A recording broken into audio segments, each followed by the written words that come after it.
Assalamu alaikum and a very good morning, ladies and gentlemen. On behalf of Center for Energy Research and Development, CERAD,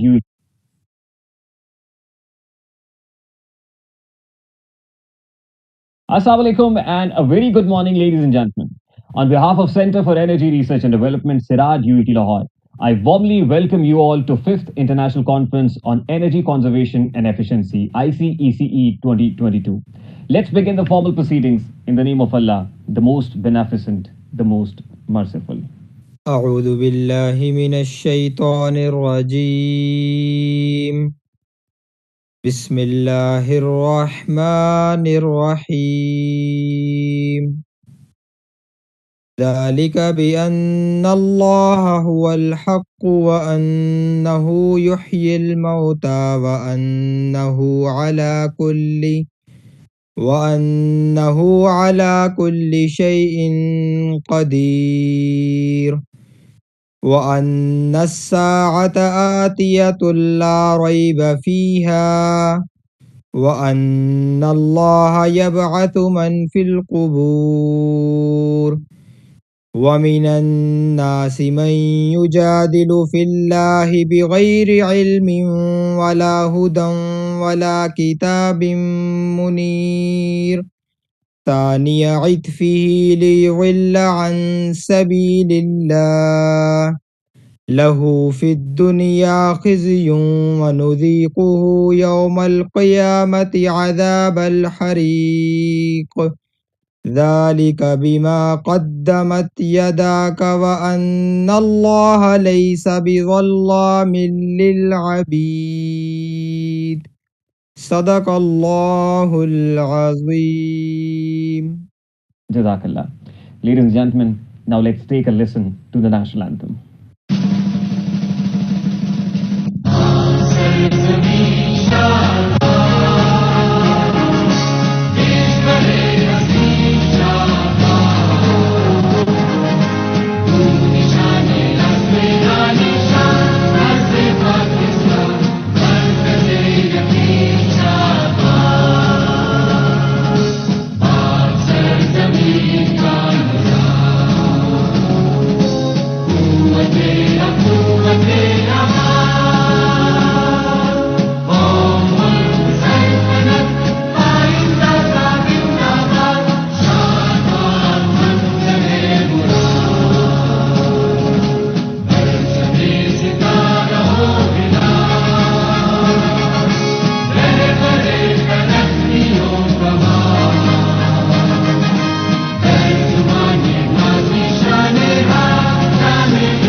Pakistan के सारे शहरों जिंदा रहो पाइंदा रहो रोशनी और रंगों की लहरों जिंदा रहो पाइंदा रहो. Ladies and gentlemen, this is the fifth time when Center for Energy Research and Development is organizing this prestigious international conference on energy conservation and efficiency. But this is fortunately or unfortunately the consecutive second in the row which is being organized online through Cisco WebEx tool. The conference, despite being online, has somehow managed to gather the huge audience from across the country and from across the globe. This year, we have got 89 papers submitted. The withdrawn papers are 4, accepted papers are 24, and the papers and the participants that are participating in this conference, they belong to obviously from Pakistan, Sri Lanka, India, China, Malaysia, Australia, Germany, and USA, ladies and gentlemen. And total number of invited speakers, the local invited speakers are 6, and the international invited speakers are 7. To further elaborate the different modules of the conference, Team SMS has specially designed a promo video. Let's take a look at the promo, ladies and gentlemen.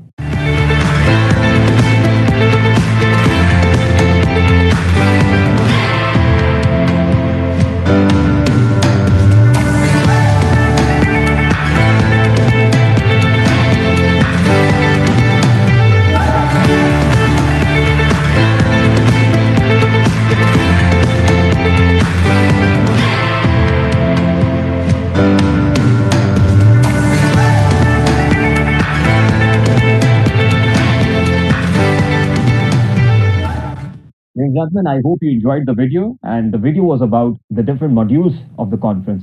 Ladies and gentlemen, now I have to take you to another video, and that video is about Center for Energy Research and Development. What Center is doing in these days, ladies and gentlemen, let's take a quick look at the video.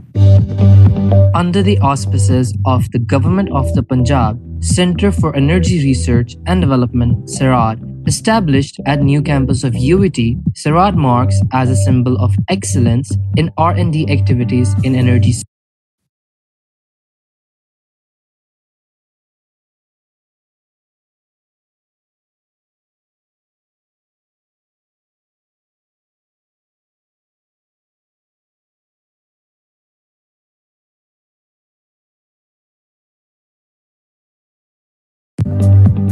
As you enter the main corridor, it opens various avenues of research in almost every domain of energy technologies, and various research labs are dedicated to perform research and development activities in the areas of photovoltaic, coal, bioenergy, wind energy, solar thermal energy, hydropower, and energy conservation.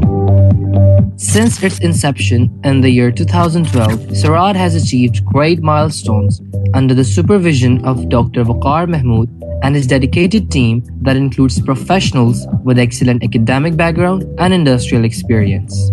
Center for Energy Research and Development is a unique facility in the new campus of UET Lahore. Here we have developed facilities for the validation of solar panels and some of the components which are used in solar technology. More recently, we have developed an AC testing facility within our, also focused on micro hydro turbine technology and also biomass technology. These technologies are providing solutions for the energy problems of the province and the country. CERAD is fully equipped with the state-of-the-art testing facilities as per international quality and performance standards. In hybrid electric vehicle sector, CERAD is working in collaboration with Car USA and Casper to design and test low-cost solar-powered small hybrid vehicle. In coal energy sector, besides developing pilot-scale coal gasification facility, a coal sample bank has been developed where coal is not only collected from various mines of Punjab but also preserved in standard environmental conditions. Coal sample bank, we collected 19,000 kg of coal from all over Punjab, and in coal processing facility, we developed different techniques that is suitable for processing of this coal. Processing of coal is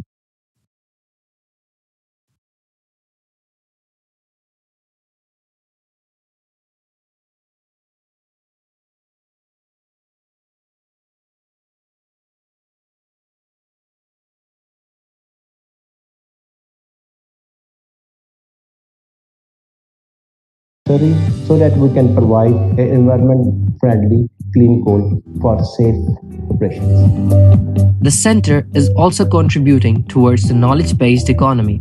First ever postgraduate program relevant to the energy engineering in Pakistan was successfully initiated at the center in year 2012 that has produced hundreds of research scholars with professional skills and commitment to serve the society in an effective manner.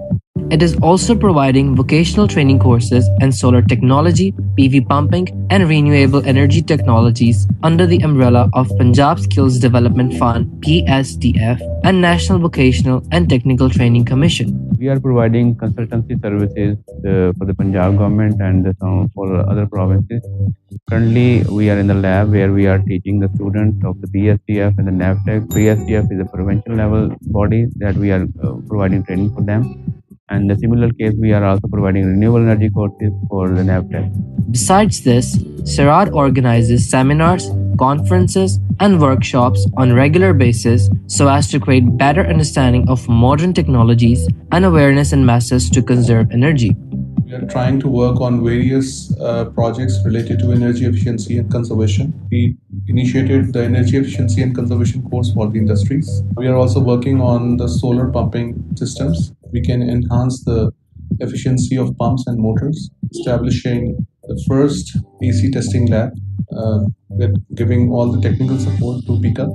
CERAD believes in strong industrial and academic relationship, and to bridge the gap between industry and academia, it has signed a number of agreements with industry and academic institutes.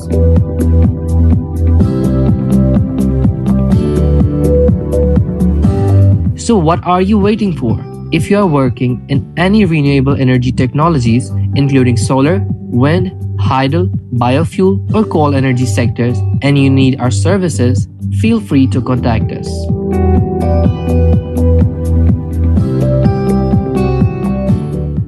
I hope you enjoyed the video, ladies and gentlemen. And the video was about Center for Energy Research and Development, which is being run under the leadership of Professor Dr. Waqar Mahmood, who is Director, Center for Energy Research and Development. Without any further delay, I would humbly request Professor Dr. Waqar Mahmood to say a few words. Bismillah ar-Rahman ar-Rahim. Very honorable chief guests, distinguished guests, researchers and faculty members, fellow students and industry representatives, Assalamu alaikum and very good morning. It is my pleasure and an honor to welcome you to the International Conference on Energy Conservation and Efficiency. This is the opening activity that we are conducting now. The conference is organized by Center for Energy Research and Development, which is fifth in a series now, this conference. And the Center for Energy Research and Development has this time technical co-sponsorship with Power and Energy Society of IEEE Lahore section. The center is established in Kalashagh campus, a new campus of UET Lahore, and it has established the first of its kind solar testing facility in Pakistan, which is helping the Energy Department, Punjab, and also other provinces. It has also established a testing facility which is largest in the country in the area of LED, and it is now also in the process of establishing testing facility for air conditioners, domestic level, and at the industrial level, it is setting up a testing facility for electrical motors. So the center has the capacity to provide the energy conservation and efficiency opportunity from the perspective of testing these appliances for their efficiency, so that we can provide the right guidance to various policymakers and also to the industry as to how and where they can improve in terms of efficiency and conservation. So the main contribution of these testing facility is coming from Punjab Energy Efficiency and Conservation Agency and sponsorship from Energy Department, Government of Punjab. The conference that the center is organizing is fifth in a series, as I mentioned earlier. This conference is bringing a number of exciting events. First event that took place yesterday was the competition which took place for students in the energy conservation domain in the form of projects displayed in the form of paper, in the form of posters, and also business ideas in the area of clean technology. And today and tomorrow, we are bringing you a number of events that includes the technical paper presentations in sessions today and tomorrow. These papers are submitted from around the world. We received about 89 papers from around the world, which were then evaluated by a technical program committee meticulously, and only top quality 24 papers were selected by the program committee, which are going to be presented today and tomorrow. So it is about 27% selection criteria, which makes the conference as a very high quality conference. Then in addition, we have lined up a very effective list of international speakers who came from around the world, who are going to be talking about the latest technologies and research that they have conducted in their respective domains, specifically in the area of energy and conservation. That set of presentations will take place today and tomorrow. So in addition, in a total, we have student competition and presentations and technical paper presentations and technical invited speeches. Then we have online exposition, which is the second time we are organizing online because of the COVID restriction. The exposition is consisting of number of projects which are completed by the Center for Energy Research and Development, of course, the Institute of Computer Sciences, Mechanical Engineering Department, and other departments of UET Lahore. They are being showcased in the area of energy. And then we have also participation from about 27 different industries in Pakistan who are involved in the renewable energy domain in Pakistan. They are showcasing their technology and their solutions. So I would encourage all participants to kindly go through the exposition, visit different booths, and find out exactly what latest technology is there being offered here in Pakistan and through this conference. So it's providing a platform for exchange of ideas, and it also will help bring about the opportunity to recommend from policy perspective through the debate and dialogue, and also through exchange of ideas, the best practices that we can bring about for the improvement in the energy domain in Pakistan through the help of this conference. Now at the end, I would like to thank all the organizers who have worked very hard in making this conference a great success. The organizers started to work on this conference almost a year ago, and their meticulous efforts really make this conference then a success that we are experiencing today and tomorrow, that we will be witnessing them. We started off with Kashif Bashir and his team, which organized various meetings in bringing all the stakeholders to design the overall program. And then we have the technical program committee, which is headed by Dr. Ghalib, which reviewed the papers meticulously. Then we have the program committee, which is organizing the events today and tomorrow, and also yesterday. This is headed by Dr. Amir and his teammate Bilal. Then we have the media team, which is helping out in recording all the speeches, of course, the papers that are that are being presented online. So this is done by the help of Mr. Rehan Tariq and his team. Then we have the social media outreach, which is conducted by Mr. Farhan and his team. And then we have the IT services, which is making this online a success with the help of Mr. Rashid Aslam. And then we have all the administrative part, which is taken care by the team headed by Mr. Akil. And then last but not the least, we have to thank, of course, Mr. Hamza, who is bringing in the WebEx tool for help in organizing this conference at an international level. And we have a very large, of course, viewership of this conference. And historically, this is increasing over time. And we are very thankful to his support. And we'd like to, of course, special thanks to Dr. Farooq from Mechanical Engineering Department, Kala Shagazur campus, New Campus UET Lahore, who has been instrumental in bringing in some very effective invited speakers. And also he has been helping in the technical reviews, and his help is bringing a lot of energy to the overall program of the conference. So with these words, I would like to thank you all for participation. And I really expect that the conference will achieve its objective, and it will be an enjoyable event for all of you. Thank you very much, Dr. Waqar Mahmood. Ladies and gentlemen, this was Honorable Director, Center for Energy Research and Development, Professor Dr. Waqar Mahmood. Before we move on to the distinguished guest, I would humbly request worthy Vice Chancellor, University of Engineering and Technology, Lahore, Professor Dr. Syed Mansoor Sarwar, for welcome note. I warmly welcome the speakers, paper presenters from across the globe, who are all set to deliver their technical talks and present papers at the International Conference on Energy Conservation and Efficiency, IEEE 2022. After 4 successful conferences conducted by the Center for Energy Research and Development, CERAD, at the University of Engineering and Technology, Lahore, this is the 5th edition of this conference. The UET Lahore is quite active in working in the energy sector by collaborating with the government on various successful projects. This conference is another giant initiative of the UET Lahore to spread awareness about the much needed requirement of energy efficiency and conservation through sessions, talks, paper presentations, and roundtable discussions.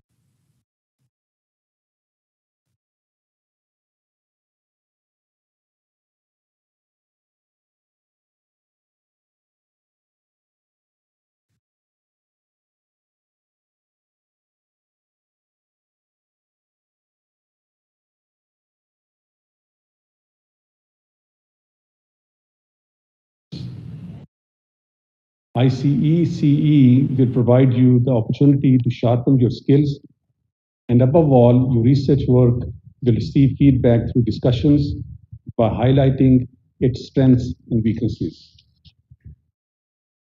This conference will also be a good networking opportunity for students, scholars, researchers, and faculty members, since international conferences always offer great possibilities to connect with professionals with various perspectives and views. The participants will have chance to connect with like-minded researchers and experts to learn from them. ICECE 2022 is set to become a platform where experts from industry and academia will provide fruitful recommendations for future policymaking for the energy sector. I admire the efforts made by the team of CERAD in making this happen and wish them the best. Thank you very much, worthy Vice Chancellor. Ladies and gentlemen, worthy Vice Chancellor, Professor Dr. Syed Mansoor Sarwar was speaking to the opening ceremony of the conference. Now, moving further, I would humbly request MD PICA, Mr. Abdul Rahman, to please say a few words. Energy efficiency और conservation Pakistan के लिए एक इंतहाई अहम मौजू है, और इसके ऊपर जितना अभी रिसेंट टाइम्स में काम हो रहा है, इसको मज़ीद बढ़ाने की ज़रूरत है।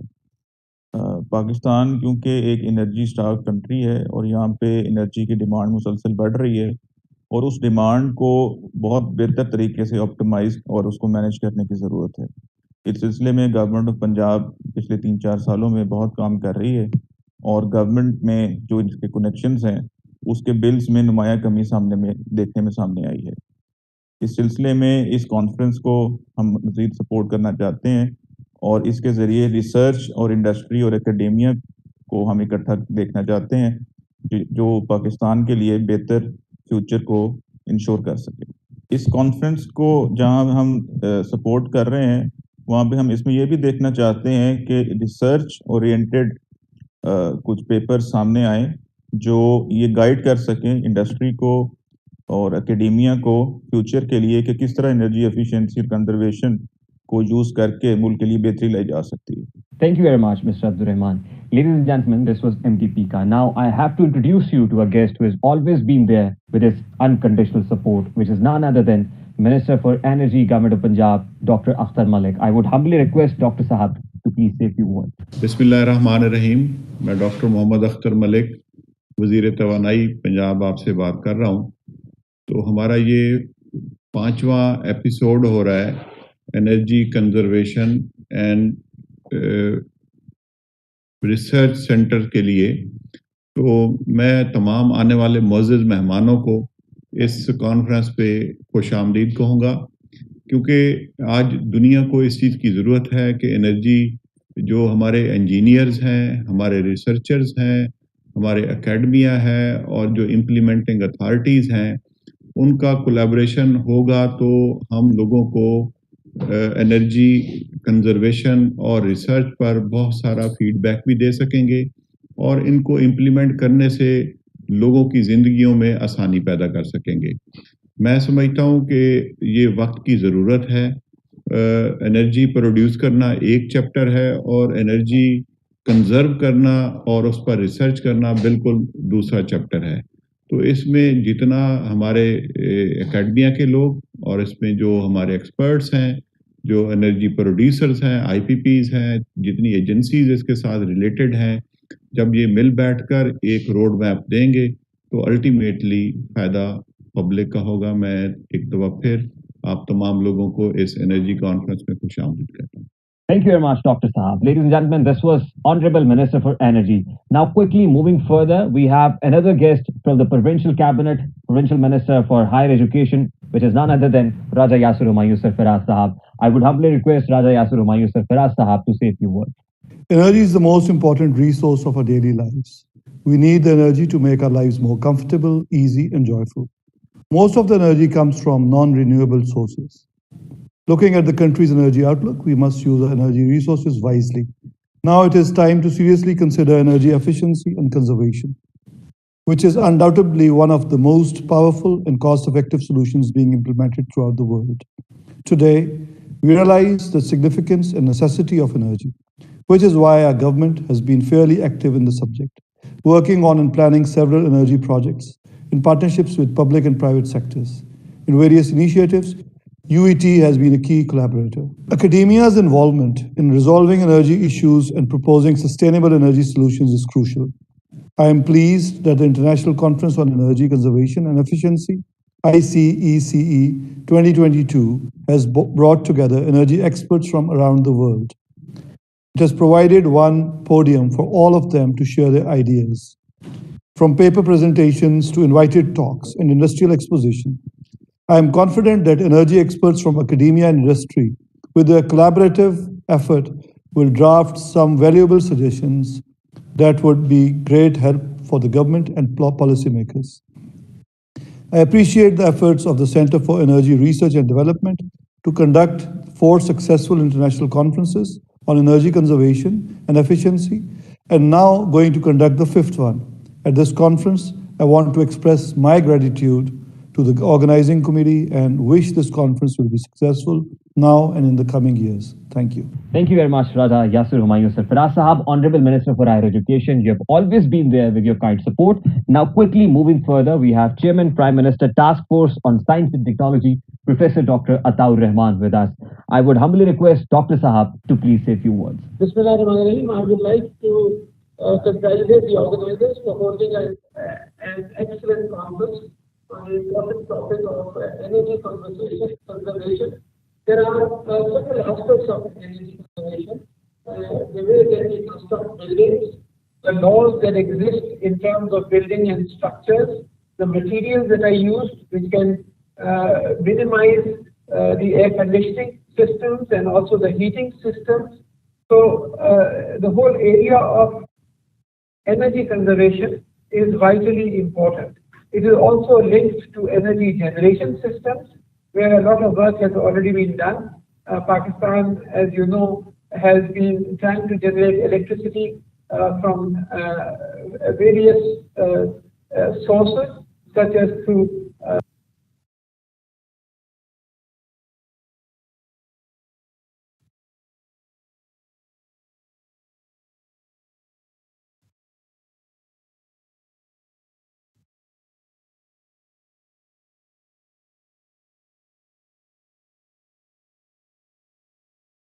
hydrothermal power, such as through solar power and through other renewable energy sources. So the both aspects, the energy generation for the sake of the environment and energy conservation to minimize the energy used within our buildings and houses are both important. And I hope that modern technologies which have been developed, new materials that have been developed, new composite materials that are available, which conserve energy in a very efficient manner, those will receive attention in this conference, and suitable legal structures will come into place, mandating it to all construction companies to follow certain strict laws so that the conservation is properly looked after by all concerned. Thank you very much. Thank you very much, Professor Dr. Ataur Rahman Saab. With this, ladies and gentlemen, now we are quickly moving towards the end of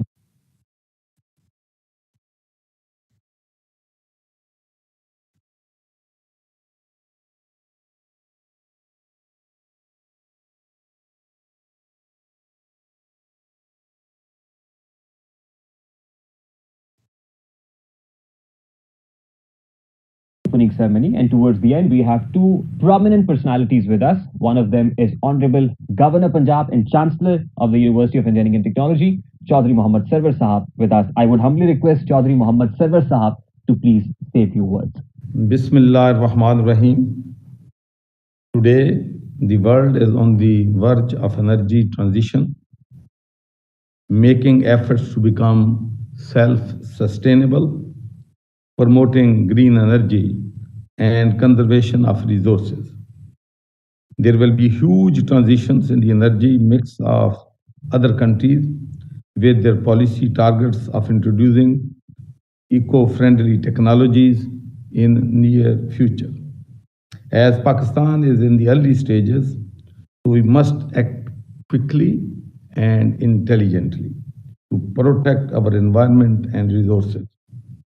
To stand on our own grounds, we as a nation have to act, plan, anticipate the situation, and change our mindset towards indigenous resources. I believe that energy transition will affect society everywhere and at many different levels.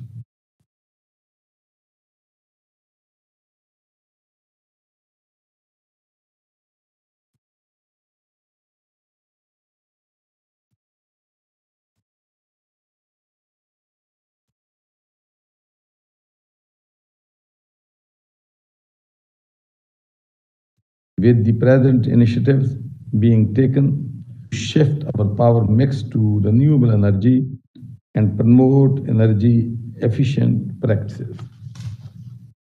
I have great hopes that our people will understand the need of working together to save energy and utilize the country's natural potential of solar, wind, and biomass.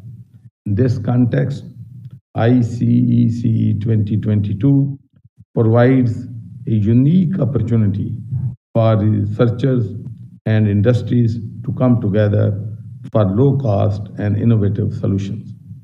The energy industry must adopt new technologies, business models, and drive down costs. But the clean energy agenda is also needed to be addressed at the highest decision-making levels. Together, we can stand against the challenges of the international energy crisis, and also we can contribute global change by putting the brakes on global warming. And finally, I would want to appreciate the efforts of Dr. Mansoor Sarwar, Vice Chancellor, UET, for arranging this international conference on energy conservation and efficiency. Thank you very much, Honorable Governor. Ladies and gentlemen, now we have chief guest of the opening ceremony, Federal Minister for Science and Technology, Mr. Shibli Faraz Sahab, with us. I would humbly request Mr. Shibli Faraz to please say a few words as a chief guest. Bismillah ar-Rahman Rahim. I congratulate the Center for Energy Research and Development UET Lahore for hosting the 5th International Conference on Energy Efficiency and Conservation 2022 on an important issue like energy. And I welcome the national and international researchers, industrialists, and students attending the conference. Basically, the idea is to work on how to produce clean, cheap, and sustainable energy for the Pakistani population industry. Because the energy challenge that we have actually needs a lot of research, lot of discussion on this subject, as like we in our ministry are basically working on different aspects of energy production, energy conservation, energy efficiency. We believe that Pakistan can very easily save its import bill of energy related fuel, and we can also make the country save a lot of megawatts in energy, like we have done just by tinkering with the and making standards for the fans. We have come to the conclusion that we can save 3,500 megawatts of energy just by introducing little bit of changes and establishing standards for efficient appliances. Now we are working on other appliances like pumps, like geysers, like other air conditioners, etc., so that we can have we can reduce our import energy bill, and at the same time make energy more affordable to the people of Pakistan. In this regard, we will be looking forward to all the discussions held during this moot, and we hope that our youngsters, our industrialists, our energy experts, they can come up with different solutions, because this is one of the most important. In fact, it's number 7 SDG goal to provide energy, safe, sustainable, and clean energy to people of Pakistan. In the end, I would like to wish you a very productive, very meaningful discussion, and I sincerely hope that you will contribute very positively on the given issue. Thank you so much. God bless you. Thank you very much, Honorable Minister Saab. This concludes the opening ceremony formally, ladies and gentlemen. But before we conclude the opening ceremony, let me tell you that this conference comprises 2 main tracks. One of the track is speakers track and the other track is paper presenters track. If you really want to witness those speakers who have been participating from across the country and from across the globe, you can simply log on to the Cisco WebEx tool, and the link is being provided on the screen. Second important thing is virtual exposition is being run parallel, and that link to the exhibition is actually you're watching on the screen. So ladies and gentlemen, if you want to go to the virtual exposition, if you want to witness the projects being done here at the Center for Energy Research and Development, you can simply log on to that link or the website of the Center for Energy Research and Development and ICECE 2022. And if you want to listen to the speakers, you can simply log on to the Cisco WebEx tool. With this, I thank you all, ladies and gentlemen. Thank you very much for being a wonderful audience. Assalamu alaikum and a very good morning, ladies and gentlemen. On behalf of Center for Energy Research and Development,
Assalamu alaikum and good morning, everyone.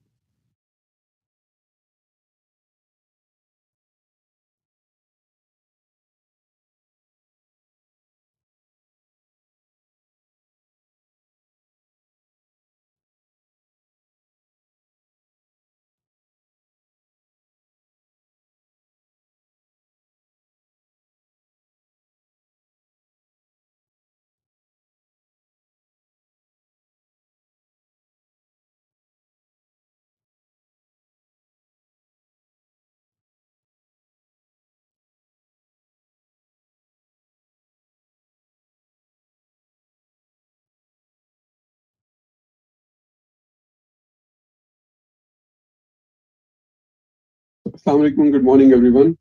My name is Nauman Zafar. I'll be the session chair for session one.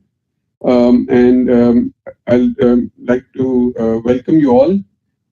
Our first speaker today is Dr. Muhammad Sultan from BZU. And he'll be talking about energy efficient evaporative cooling systems for agricultural applications. And he is part of the Department of Agricultural Engineering at BZU, Multan, Pakistan.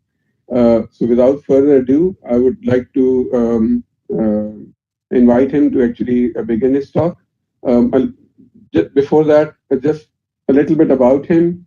Dr. Muhammad Sultan completed his PhD in 2015 and postdoc in 2016 at Kyushu University, Japan, in the field of energy and environmental engineering.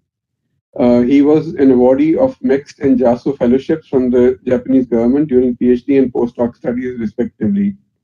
In 2019, he did a postdoc as a Canadian Queen Elizabeth Advanced Scholar at Simon Fraser University in the field of mechatronic systems engineering. He worked for Kyushu University International Institute for Carbon Neutral Energy Research for 2 years. Currently, he is working as assistant professor at the Department of Agricultural Engineering.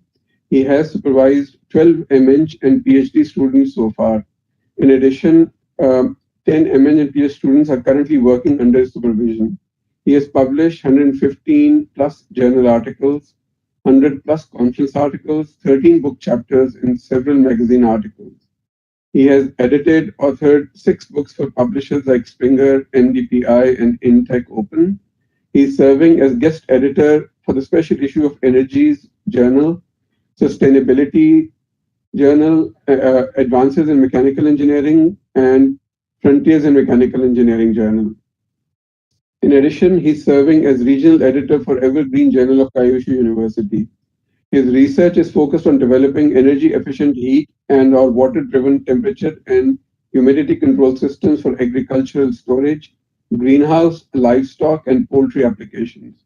His research keywords include HVAC, desiccant air conditioning, evaporative cooling, absorption heat pump, uh, Mizotsenko cycle, energy recovery ventilators, absorption desalination, wastewater and agricultural, poultry and livestock applications. So I would like to invite Dr. Muhammad Sultan for his talk. Please go ahead. Assalamu alaikum. Thank you, Dr. Noman Zafar, for your kind introduction. I am pleased to be the part of this conference.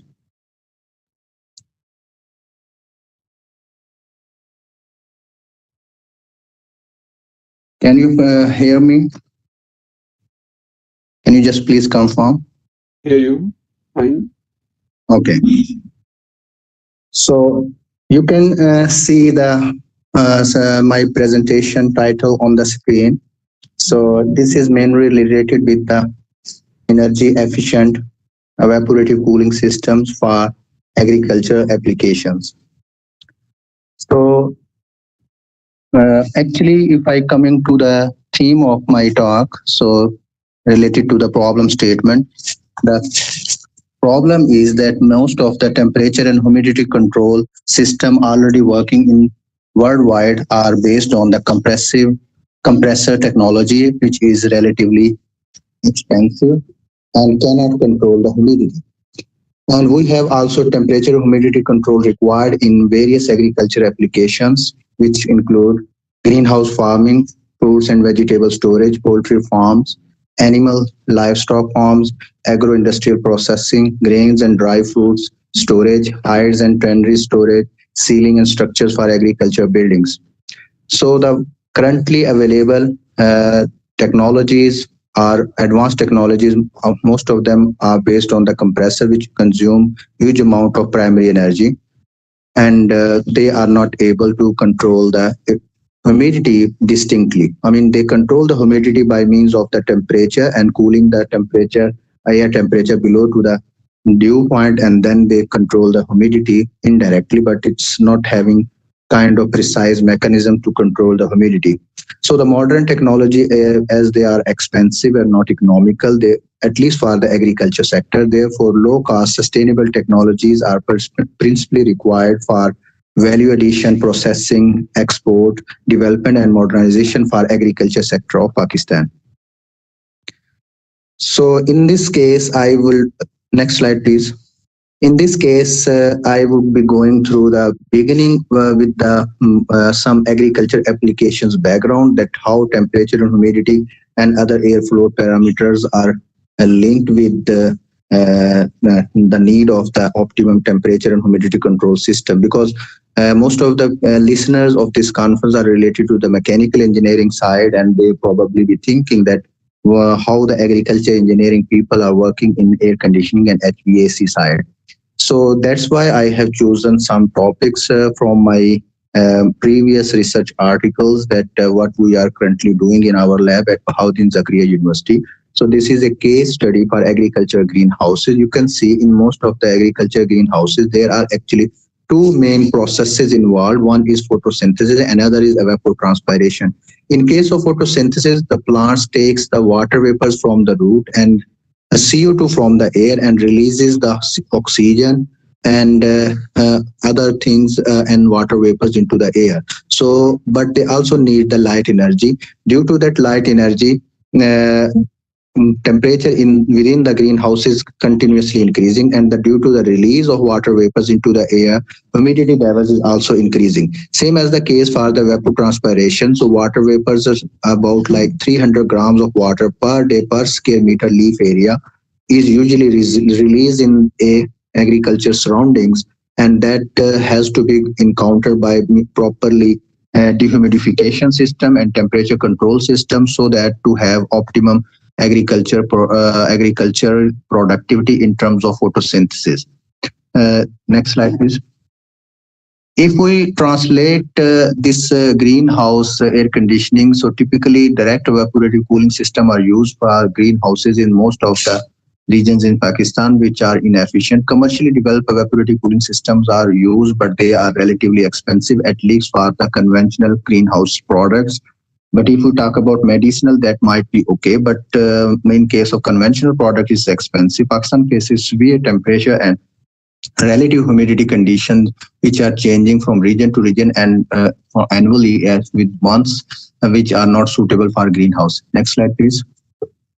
So, coming to the technical side of the greenhouses, we usually do have the vapor pressure deficit measurement mechanism. So we measure how much vapor pressure is needed within the plant side and in the air side. That difference in vapor pressure is actually the key role to decide what kind of optimum temperature and humidity we have to provide for the agriculture products. If we fails to meet the optimum vapor pressure difference, which is actually lies from 0.45 kilopascal to 1.25 kilopascal, then in that case, we don't have the optimum performance by the agriculture plants, and insect, pest and fungus could attack, as well as significant yield losses could occur.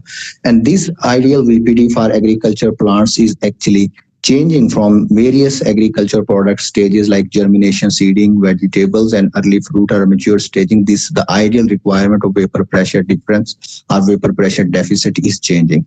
So in the figure, you can see that there is a kind of optimum relative humidity and temperature we could find by this green line showing in this figure. This is the kind of ideal growth, ideal greenhouse growth zone. If the greenhouse is operated in such condition, we could have the maximum yield in terms of in terms of agriculture activity by the agriculture plants. Next, please. So this is the VPD across Pakistan for greenhouse agriculture. So this is actually the 12 figures for each of the months. So roughly there is no scale might not be visible, but you can roughly see that in each month and the condition of VPD across the Pakistan is changing very high, and even within the country it is changing as well as it is changing with the months. So there is a huge temporal and spatial variation in terms of VPD across the Pakistan across the year. Next slide, please. So how this greenhouse growth zone is compared with the human thermal comfort zone, which is most of the HVAC system existing worldwide are designed on the human thermal comfort zone. But the human thermal comfort zone is entirely different as compared to greenhouse growth zone. On this psychrometric chart, you can see that the most of the greenhouse product requires relatively higher humidity and but as compared to the human thermal comfort. Therefore, the existing technologies either on compressor or other heat pump system that might not be exactly viable for the agriculture productivity, particularly in the sense of greenhouse cultivation. Next slide, please. Same as in this psychrometric chart, you can see that even in greenhouse growth zone, each and every agriculture product require different kinds of temperature and humidity condition which are required for the optimum growth in the agriculture greenhouses. Next, please. So this is another application which I have chosen to discuss here. This is agriculture product storage. So particularly we are talking about here fruits and vegetables and as well as the dried fruit storage. So this is slides particularly show you the strawberry storage. Like recently we have been, like from last month, we have been witnessing that the strawberry is available in the local market of Pakistan, but you might be watching that there isn't any particular storage system which could actually provide the optimum storage condition for the strawberry.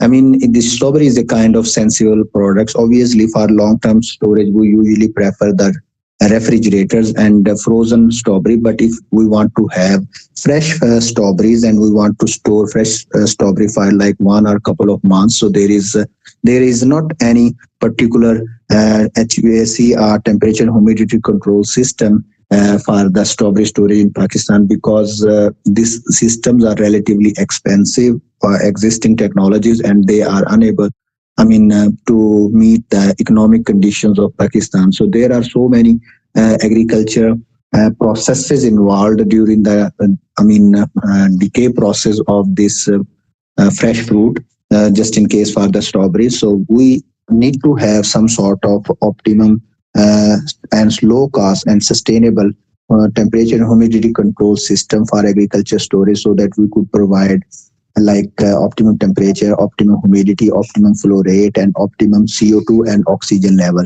Next slide, please. So this is a case for sweet potato storage. The same case could be also for the conventional potato. So here you can see that respiration and fermentation are the two headings I have just highlighted, that there are mainly two processes, transpiration and respiration. And if there is no oxygen, then in the absence of oxygen, the fermentation process is actually involved. In such processes, actually the agriculture product take the oxygen from the surroundings and it has to respire, and during the respiration it releases the CO2 level as CO2 in the surrounding, as well as there is a fermentation heat is released. So in the surroundings of that agriculture storage area, there is the high level of CO2 as well as the fermentation heat. And if we cannot, if we don't remove that fermentation heat and CO2 level from that storage area, in that case, the product will be having deteriorated. And even in case of the stored apple storage in Pakistan, you might have witnessed that there are some kind of good quality apples which looks like good from outside, but once you cut it down and you will find there are kind of injuries inside the apple. So such kind of injuries and such kind of issues are linked with the agriculture fruits and vegetables due to the uneven management of relative humidity and airflow rate. Next slide, please. So this is actually agriculture product storage maps on psychometric chart. So here I have selected like kind of 7 agriculture products. So you can see that most of the agriculture products require relatively high humidity condition, which is lying from like 80 to 95%. But the temperature is changing upon the product type. So there isn't any system, at least I have witnessed in Pakistan, which could provide such high humidity condition with the temperature control. So that kind of system might be working for agriculture product, even if though we import the technologies from outside world and developed countries, that technology is going to be expensive in Pakistan, because we are not here to pay so much price for the agriculture products. So next slide, please. So this is another application I have chosen to discuss here, is the poultry farms and control sheds. These poultry, because poultry is actually, how could I say, poultry is like in Pakistan we have 210 million, I mean, population, and most of the meat production of the country belongs to the poultry side. And even if we consider only poultry, so we are consuming like 20% of the meat requirement, average meat requirement, which is available, which should be provided to the every human man. So but we need to have more poultry meat production in Pakistan in order to meet the proteins requirement for our community. But even though the poultry available existing here is not that up to the quality mark due to some diseases and other things involved in the poultry shed. So in this slide you can see that there are some diseases which are actually linked with the temperature and humidity conditions. So there are many more other diseases and their controls as well, but I have selected here few diseases which are just linked with the temperature and humidity conditions. So in our country, at least in Pakistan, we can see that the most of the control sheds are not having actually that kind of particular control, but they are just like semi-control systems. So humidity in the poultry shed is always increasing. So most of the time evaporative cooling pad systems are working, which actually increases the humidity continuously into the surrounding area of poultry birds. So that's why the respiration by the poultry birds is becoming difficult due to the high amount of moisture, and therefore their physical activity is actually reduced, and the poultry birds is always sitting on the floor. And due to that high moisture condition and due to their non-movement condition, there are some sort of fungus and pest attacks, fungus attacks, and sometimes the means other things associated like bacterial and other activities also involved in the poultry diseases. Next slide, please. So in this slide, I selected a few understanding related to THI. THI is actually temperature humidity index. Temperature humidity index is a function of dry bulb temperature as well as the wet bulb and dew point temperature. So usually we want to have like 20 to 30 degree centigrade THI level in order to have the best performance by the poultry farms. But you can see that in the figure, and that THI has been translated into temperature and relative humidity condition of the poultry shed.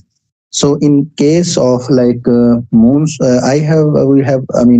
found that most of the months for poultry farms are okay, but in like 5 to 6 months annually, there are such months in which the condition cannot be regulated properly with the existing technology we have in the country. So therefore, there are so many instability with the poultry production, and the poultry business is becoming like kind of gambling. So because if there is a kind of disease spread, it spreads so quickly and there isn't control over such conditions. So these are actually linked with the temperature and humidity. So here you can see that if the THI level is less than 20, which is the case in some of the months, in winter, but in case of the monsoon season particularly, the THE level is increased from 30 degrees centigrade, and that is a kind of danger zone, and poultry birds actually dies very quickly if the THI increases more than 30. Next, please. So here in this psychometric chart, this is a simple psychometric chart. Only just here the colors within the psychometric chart actually represent the conditions of the weather condition, atmospheric weather conditions, ambient air condition of the Multan city particularly. So we have been witnessing this thing that there is a huge variation in the temperature and humidity across the city and across the year. So none of the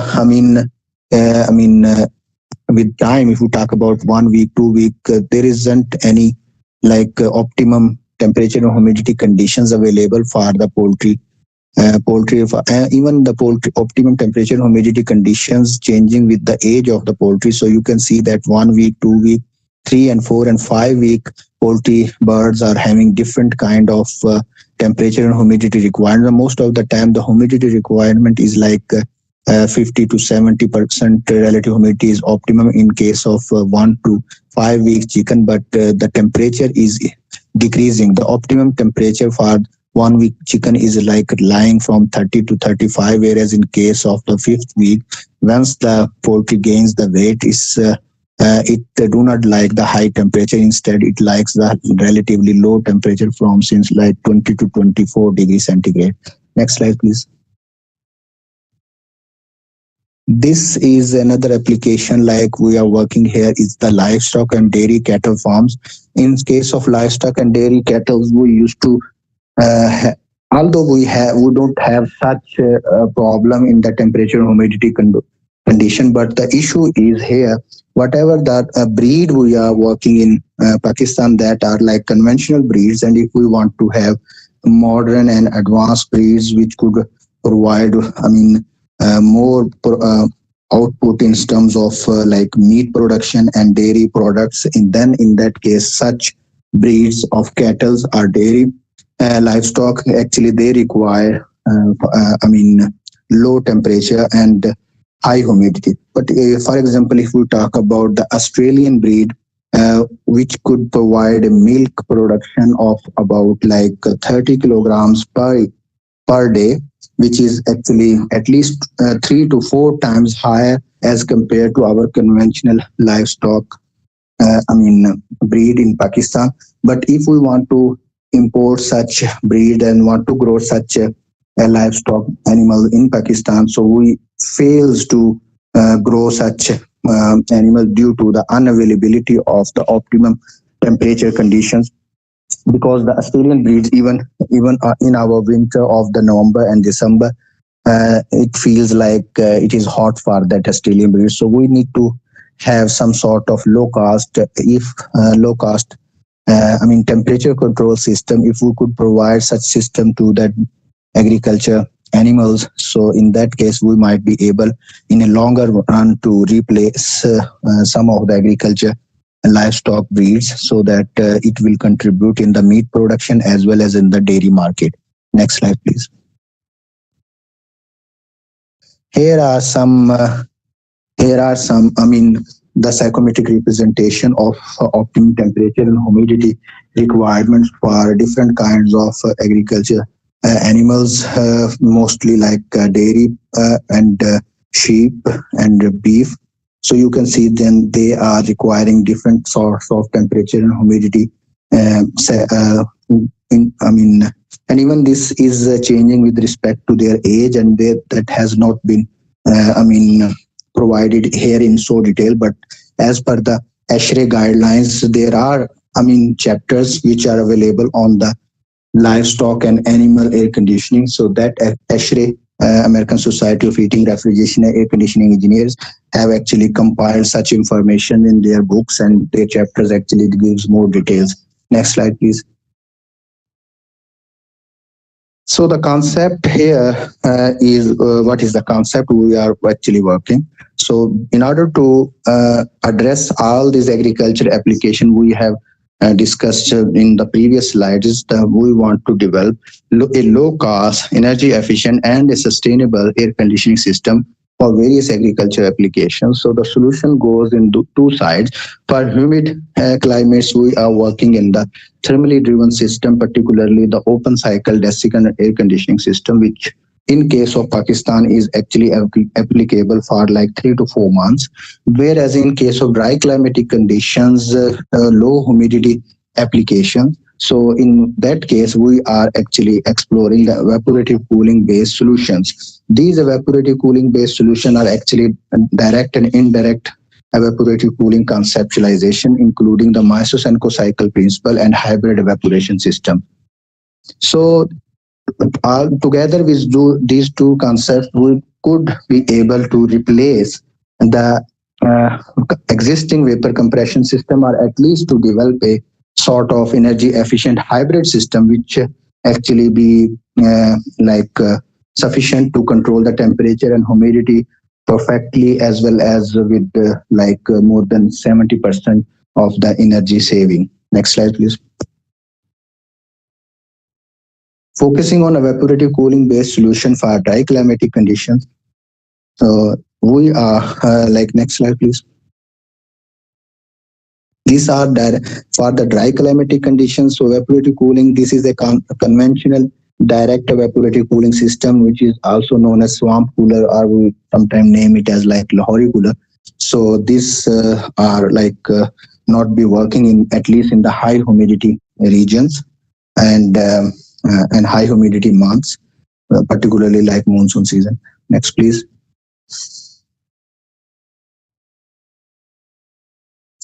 In this, this actually explains the psychrometrics of direct and indirect evaporative cooling system. In the direct evaporative cooling, air is cooled by means of water vapor evaporation into the air, and that latent heat of water vapor evaporation is actually the key which is responsible for the reduction in the air temperature. Whereas in case of indirect evaporative cooling, latent heat of water vapor evaporation is transferred into another dry channel.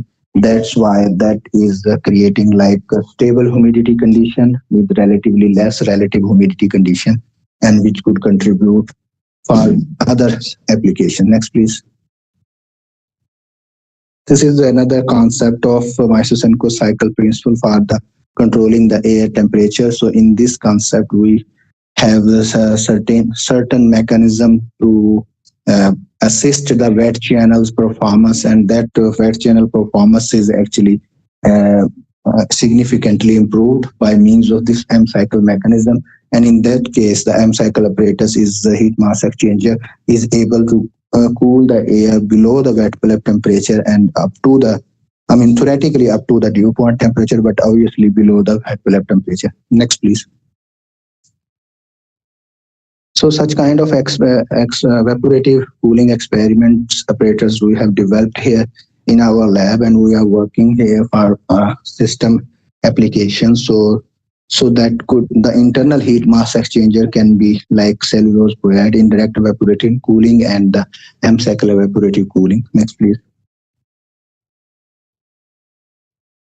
This is not a novel or something very new in the world. So M cycle and Meso-Senko operators are working worldwide. For example, this is a case for National Snow and Ice Data Center, USA.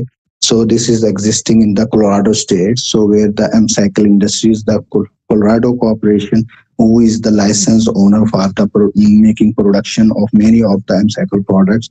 So according to their studies, more than 85 to 97% reduction in energy use can be achieved, and there are like huge financial benefits if we use such products. Next, please. So same as the case for the library. Because in the library, sometimes we want to have relatively high air flow rate because of the smell, and in order to have more air flow rate because so many people are sitting and working in the library. Therefore, SIM is the case, because this is the similar case in the agriculture application, because even in case of greenhouse agriculture product storage, we might be involved in such kind of high air flow rate. Next, please. So this is what actually the companies and the icons which are actually using such evaporative cooling concept for their temperature and humidity control system. So why not in agriculture side? Next, please. So there are another kind of systems that are actually based on humidity control system, particularly more involved in the humidity control, and that can be driven by the heat energy that are is the desiccant solution. Desiccant is like a silica gel, which is a conventional desiccant material, can be used for such system manufacturing. Next, please. So this is how it system is works. So there is a if we take a kind of rotor type desiccant wheel, so you can see the fresh air passing through one side and it is dehumidified and used as a process air, whereas in the case of regeneration, that hot air is used to regenerate the desiccant wheel. So this wheel could be rotor and could be block and could be any shape, but the purpose is to control the humidity and by the use of heat energy. Next, please.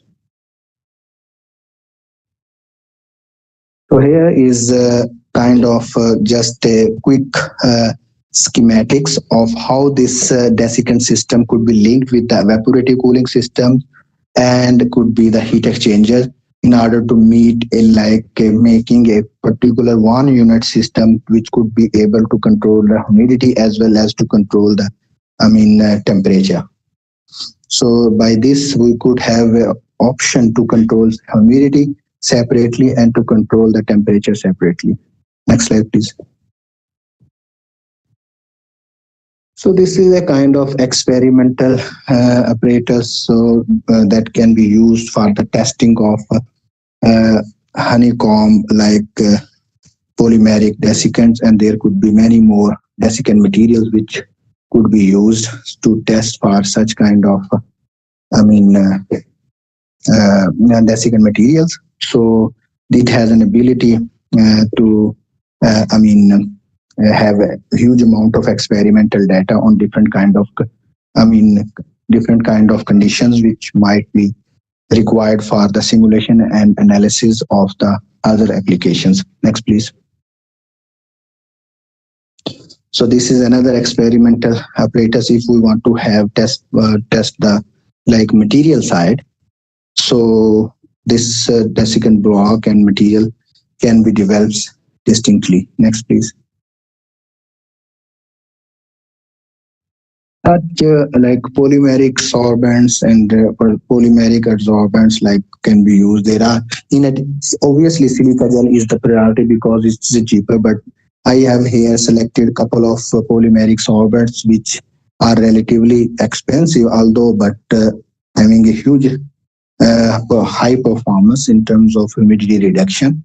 Next, please.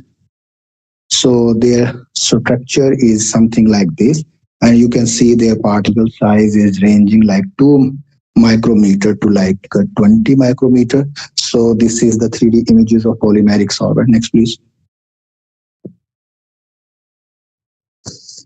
So now I'm talking about the findings of all these systems for the discussed applications. So I am selecting few slides for the results that how these are actually performing worldwide. Next slide, please. Here you can see that different materials actually could be yielding different performance in terms of different conditions for the months. For the cities, for example, here in this slide we have selected simulation and analysis of for the four cities which are having different types of humidity condition. One is like Multan, Fukuoka, and Kuala Lumpur and Bangkok. So you might be seeing that the performance is exactly different in case of different cities. So here we could conclude that this kind of system might be optimum for some of the cities of Pakistan, but may not be optimum for all. Cities. Same as this system could be optimum for some sort of agriculture application, but might not be working for all of the agriculture application. Next slide, please. So this is the variation in day and night time. So even the performance could be changing in day and night time. For example, in case of greenhouse activities, in daytime we require photosynthesis, and in photosynthesis plants takes the CO2 from the surroundings and make the oxygen, whereas in case of plants, nighttime plants takes the oxygen from the surrounding and release the CO2. So because these two kinds of different system in day and night is existing in terms in agriculture application, that is kind of worthy to investigate. And therefore similarly this system these materials like polymeric or other materials are also enabling different kind of performance parameters for day and night, which could be beneficial for dealing the agriculture applications in order to control the temperature and humidity. Next slide. So how this COP, overall COP of the desiccant system, coefficient of performance. So you can see that is not that high coefficient of performance in case of all this city, but the point is that if we could use the solar energy in for the regeneration of such system, that COP can be tremendously increased and the system could be cost effective as well. Next slide, please. So this is the case for greenhouse demand categorization.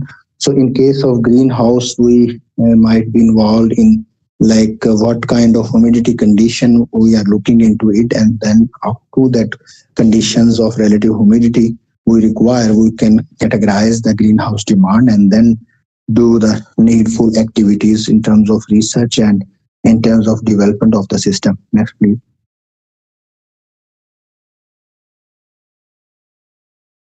This is again a kind of how this evaporative cooling system integration can be a part of the agriculture storage structures. Here in this figure, this a kind of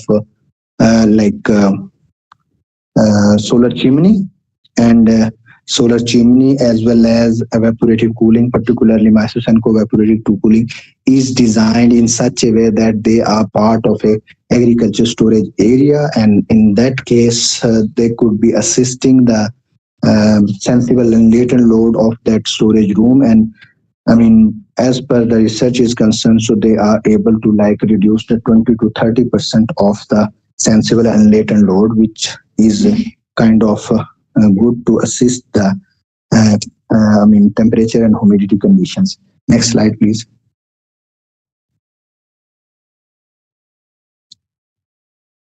This is the applicability of agriculture storage and farm. So you can see that the outdoor condition of can be managed to the optimum condition by means of evaporative cooling system. Here, there are three kinds of evaporative cooling system. I'm not going in detail of such evaporative cooling option, but the point is here that one or other type of the evaporative cooling system could be possibly achieve the required temperature and humidity conditions for the agriculture storage, which is a kind of good sign. Next slide, please.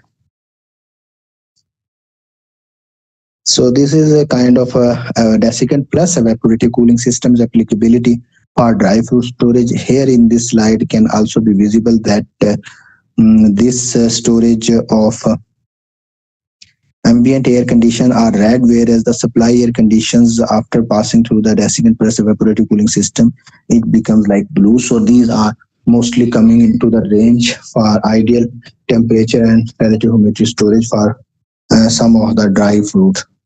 Next slide, please.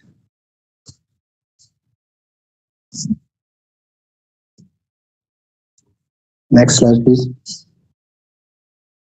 So applicability of evaporative cooling system for poultry shed, you can see there are like if we see the poultry sheds in Pakistan, so you can see that 5 months out of 12 months, 5 months do not require any kind of conditioning for the poultry sheds in Pakistan. Whereas if we apply direct evaporative cooling, so in that case, only 3 months are not feasible. Whereas in case of indirect evaporative cooling, which might not be feasible.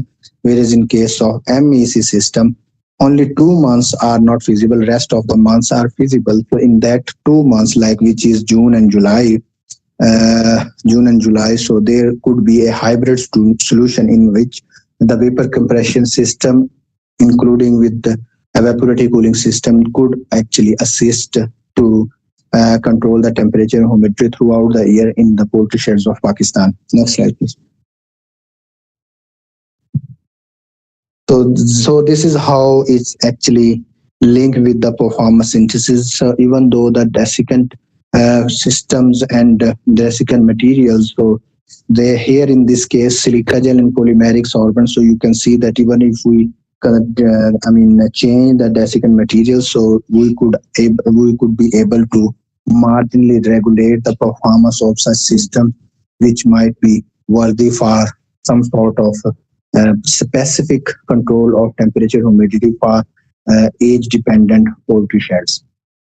Next slide, please. So this is systems applicability for livestock. So how you can see that here in this slide we have selected like ambient condition is the condition which is naturally available. Remember that these slides belong to the Multan city, and these analyses are specifically for the Multan city. So in MEC is the evaporative cooling based on the Miso-Senko cycle. So you can see only 2 months are not feasible, whereas in case of DEC, which is direct evaporative cooling or the conventional evaporative cooling system, like 9 of the months are feasible, whereas in case of IEC, most of the systems are not feasible, whereas in case of direct desiccant air conditioning, none of them is feasible, whereas in case of Miso-Senko cycle assisted desiccant air conditioning, so these all are feasible except 1 month, which is July. So you can see that there is a kind of huge variation in terms of temperature and humidity, and that's why the results are coming very differently. Next slide, please. So this is which I want to share now, that the floor is open for the discussion and question and answer, please. Thank you so much, Dr. Sultan, for a very well-timed talk and very enlightening talk.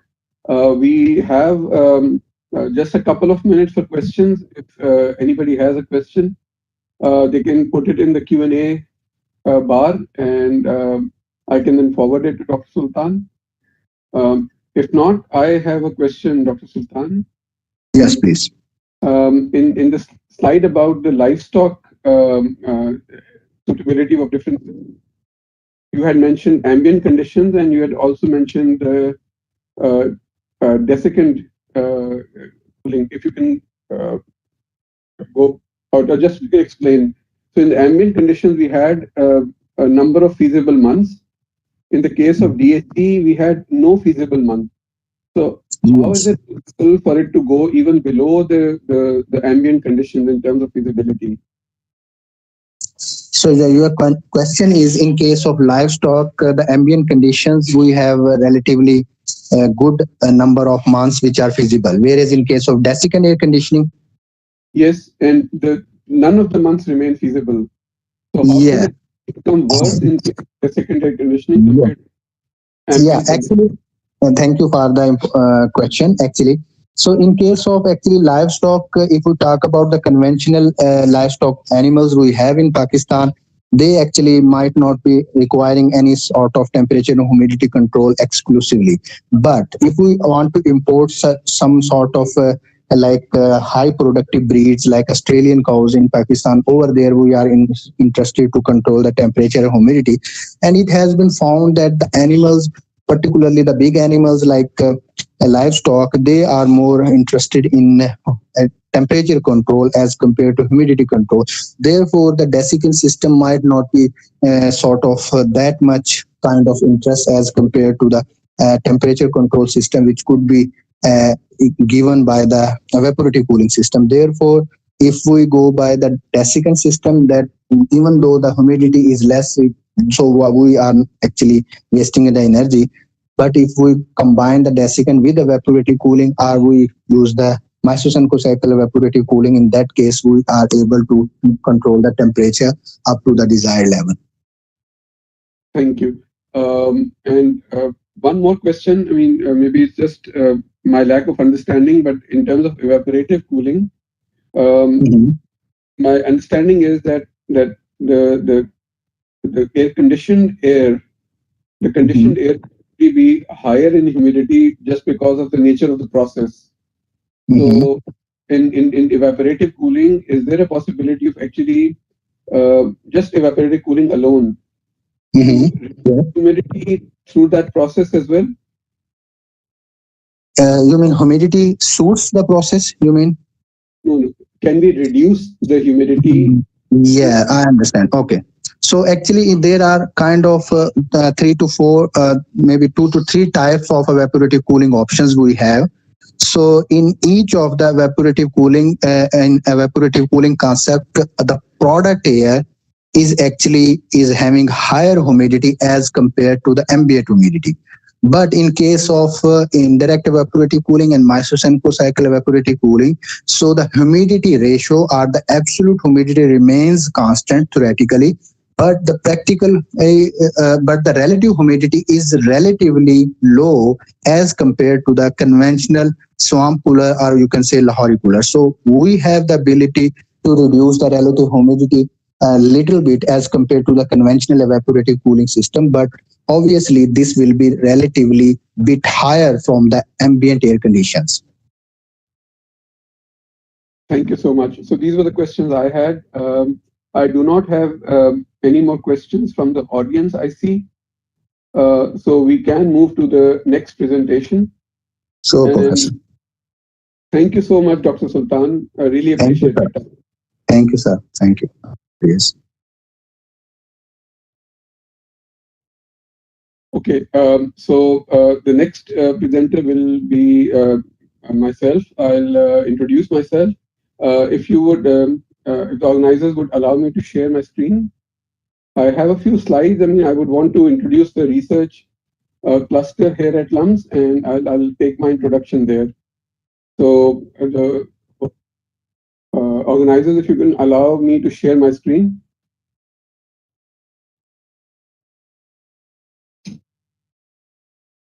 Thank you.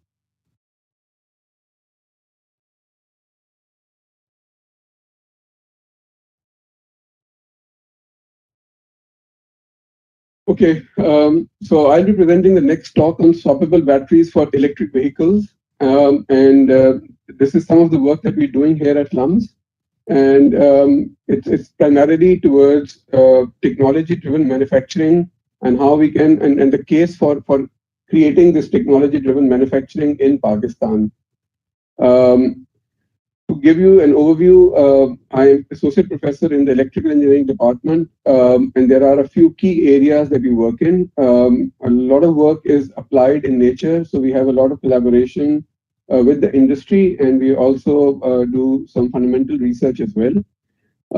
There are certain focus areas, and the core area that drives the different directions of research is on power electronic converters. And we work on high frequency, high power density converters. Another area associated with converters is the work on motor drives, on electrical drives. And here we work on different types of motor drives, from DC, BLDC to permanent magnet synchronous motors to induction motors to switch reluctance motors. Then we also work on battery storage, and Again, this is the area that we will be talking about in our talk today, applied to another focused area of research in electric vehicles.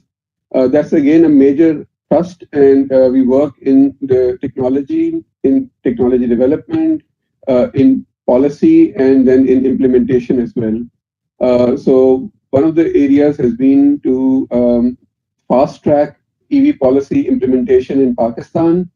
And for us, that meant looking at the EV policy targets and devise a way in which we can take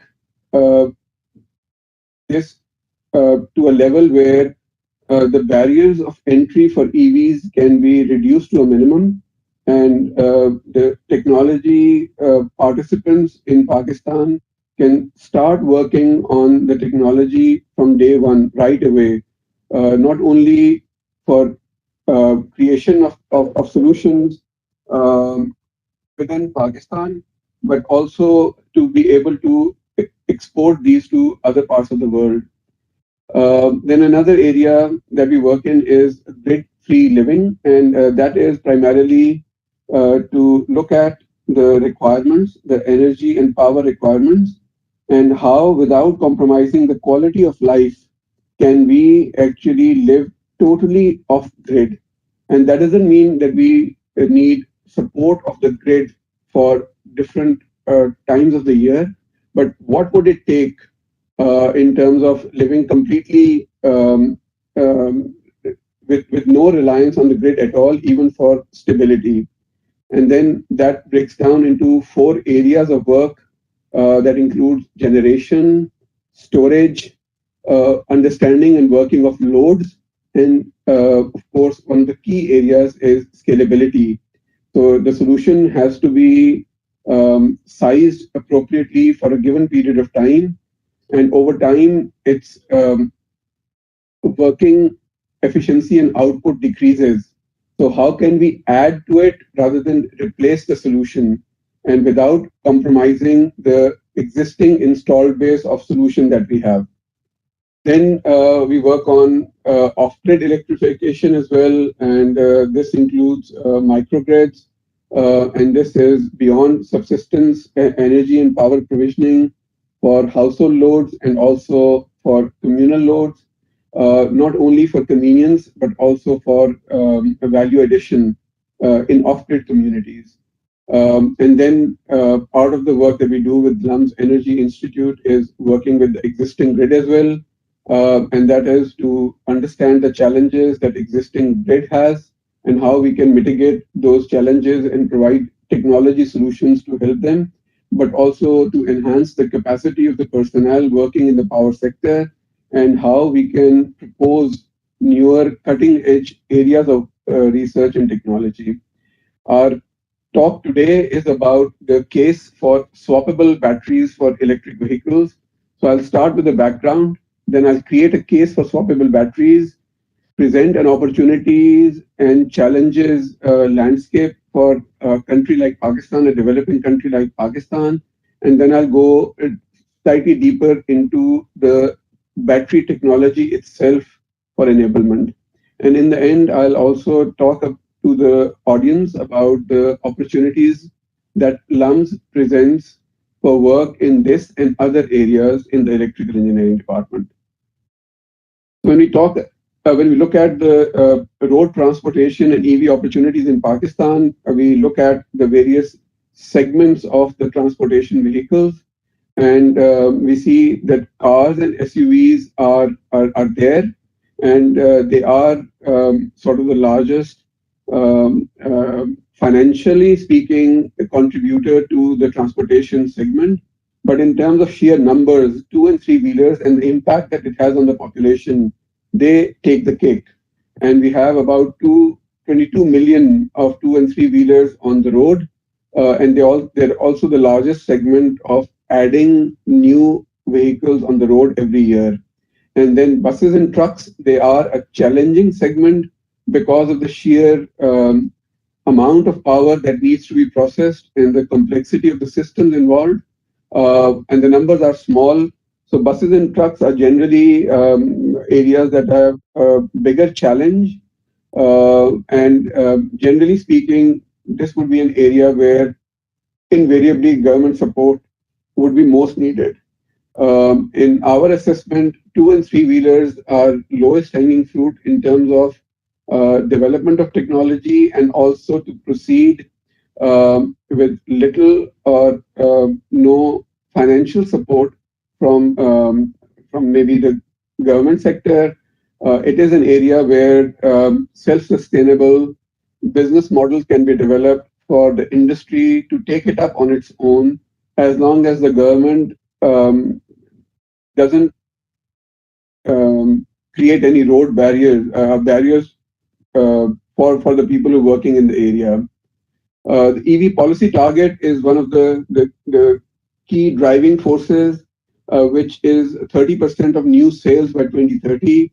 This number is slightly misconstrued, where generally people, when they quote it, they say 30% of all vehicles by 2030. The policy target is actually 30% of new sales by 2030. And our automotive sector has seen growth. The average growth in the past 10 years has been more than 11% per year, and it is expected to continue in double-digit growth numbers in the future as well. In terms of the kind of opportunities which are available in the electric vehicle domain, there are a number of areas.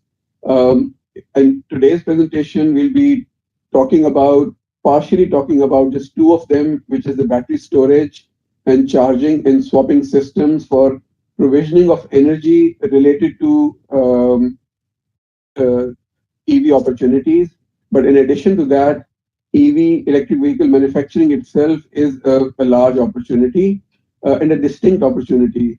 So EV manufacturing does not and should not entail the manufacturing of the entire value chain of electric vehicles. There is ample challenge in the proper manufacturing of the electric vehicle itself, and it would be advantageous for everyone to sort of create people who are experts in their own domains, and collaboratively we are able to create value chains that feed into a common goal of growth. Then there are emerging areas of smart mobility that has a lot of application both here and abroad. This is an area where, for example, the existing skill sets of high-tech people, HR in the country, can actually add value, and they can add value directly to developing countries, and more so be able to create value-added solutions for mobility solutions around the world by understanding the challenges that exist in the developed world. There is a key area of electric motors. Pakistan has some footprint in manufacturing of indigenous motors. Unfortunately, these are some of the traditional motors, and the technology, without full understanding of what it requires, involves design patterns which are being replicated for decades now. EV motors is one of the core areas of major research thrust across the globe, and these are high power density, new types of motors that target a particular challenge that needs to be overcome. And to put it in perspective, the motors that we have available in the market in Pakistan, they are almost 10 times heavier and 10 times larger in size by volume compared to the same power motors which are being developed and used in electric vehicles. So this is a challenge, but it is a huge opportunity as well, especially for the industry that's already in the motor manufacturing. Think about first of all, opening up a new market if you're able to develop these high efficiency motors. And secondly, think about the spillover effect on existing motor manufacturing footprint within the country, and how much more efficient and how much lower cost motors we would be able to produce if we are able to develop a technology base in this area. Invariably, these new motors are not able to run directly from the grid or from the power source. It requires a fine-tuned control. So electrical drives and motor control units is again an area of active research, and also an area of vast application. And again, with also having a huge spillover in peripheral industry in terms of controlling the motors to gain a better granular control on the process itself, but also maybe cut down the energy and power requirements by more than half of what an uncontrolled motor would require. Then there is an area of peripheral electronics, and these includes peripheral converters for auxiliary electronic systems, and then the auxiliary electronic systems themselves. There's another key area of new age lightweight materials, and these generally take on the form of composite polymers, and these are much lighter and much more stronger than the existing materials which are being used in the automotive sector. So instead of creating steel bodies, people are internationally, globally, they're moving towards these lightweight composite polymer materials. Again, an area of research that can be looked at. Then there's an area of software development for electric vehicles, and Pakistan, we're lucky to have companies here in Pakistan who are working on the EV software even for Tesla. Again, there is some existing HR and some existing industry footprint in the software that is directly related to electric vehicles, but the opportunities abound. And if we have the hardware down in terms of being able to control its manufacturing, then the value addition to software compared to even more developed countries like South Korea, which are a big name now in automotive manufacturing.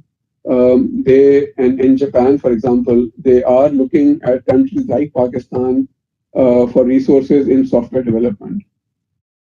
And there are a host of emerging technologies and areas which EVs can enable, and these include a lot of startups that you hear of, a lot of investment which is going on in this area of ride sharing, in micro freight services, and in cold value chains. In terms of electric transport motivation, one of the key drivers globally is environment. For a developing country like Pakistan, it may not be a very big motivator because we are fighting for our survival.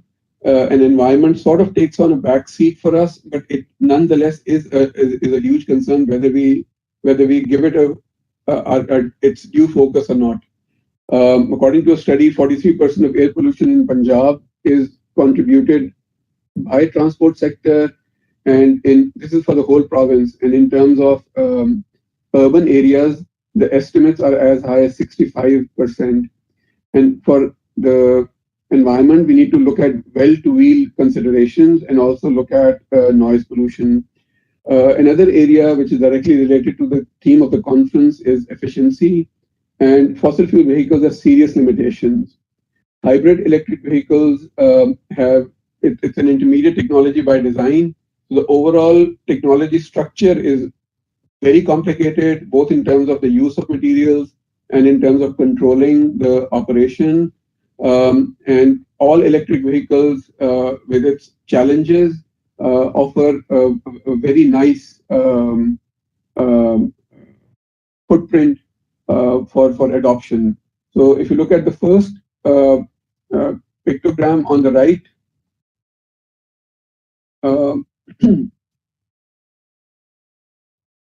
so we have, in terms of the emissions and in terms of average cost, with the bottom left corner being the best option. The yellow is the footprint of electric cars that exist. And this sort of the pink area is for hybrid vehicles.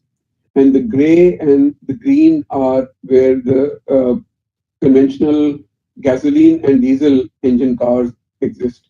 And we also have some presence of fuel cell vehicles. So these are sort of the competing technologies in the transport sector. And the lower graphic gives an end-to-end comparison of the overall efficiency for different vehicles. And this includes the well-to-wheel considerations for EVs that have an overall estimated efficiency of 77%. And for fuel cell vehicles based on hydrogen, this number is up to 30%. And for conventional fossil fuel vehicles, the overall efficiency number is down to 13%. So there is a huge advantage that electric vehicles, all electric vehicles or battery electric vehicles can provide. And part of the reason is the efficient use of technology in terms of drivetrain efficiency advantages and then the regenerative braking. Then another point to consider is the maintenance cost, which is made redundant in electric vehicles. So we have, and the thing that enables it is the dearth of moving parts in electric vehicles compared to the traditional fossil fuel vehicles that provide it with lower maintenance and higher reliability. So there is a declining trend in pricing, but the original figures before COVID were that the price parity between electric vehicles and fossil fuel vehicles would be reached by 2025, 2026. But the new estimates take it to the price parity, upfront price parity of similar electric vehicles to be reached by 2030.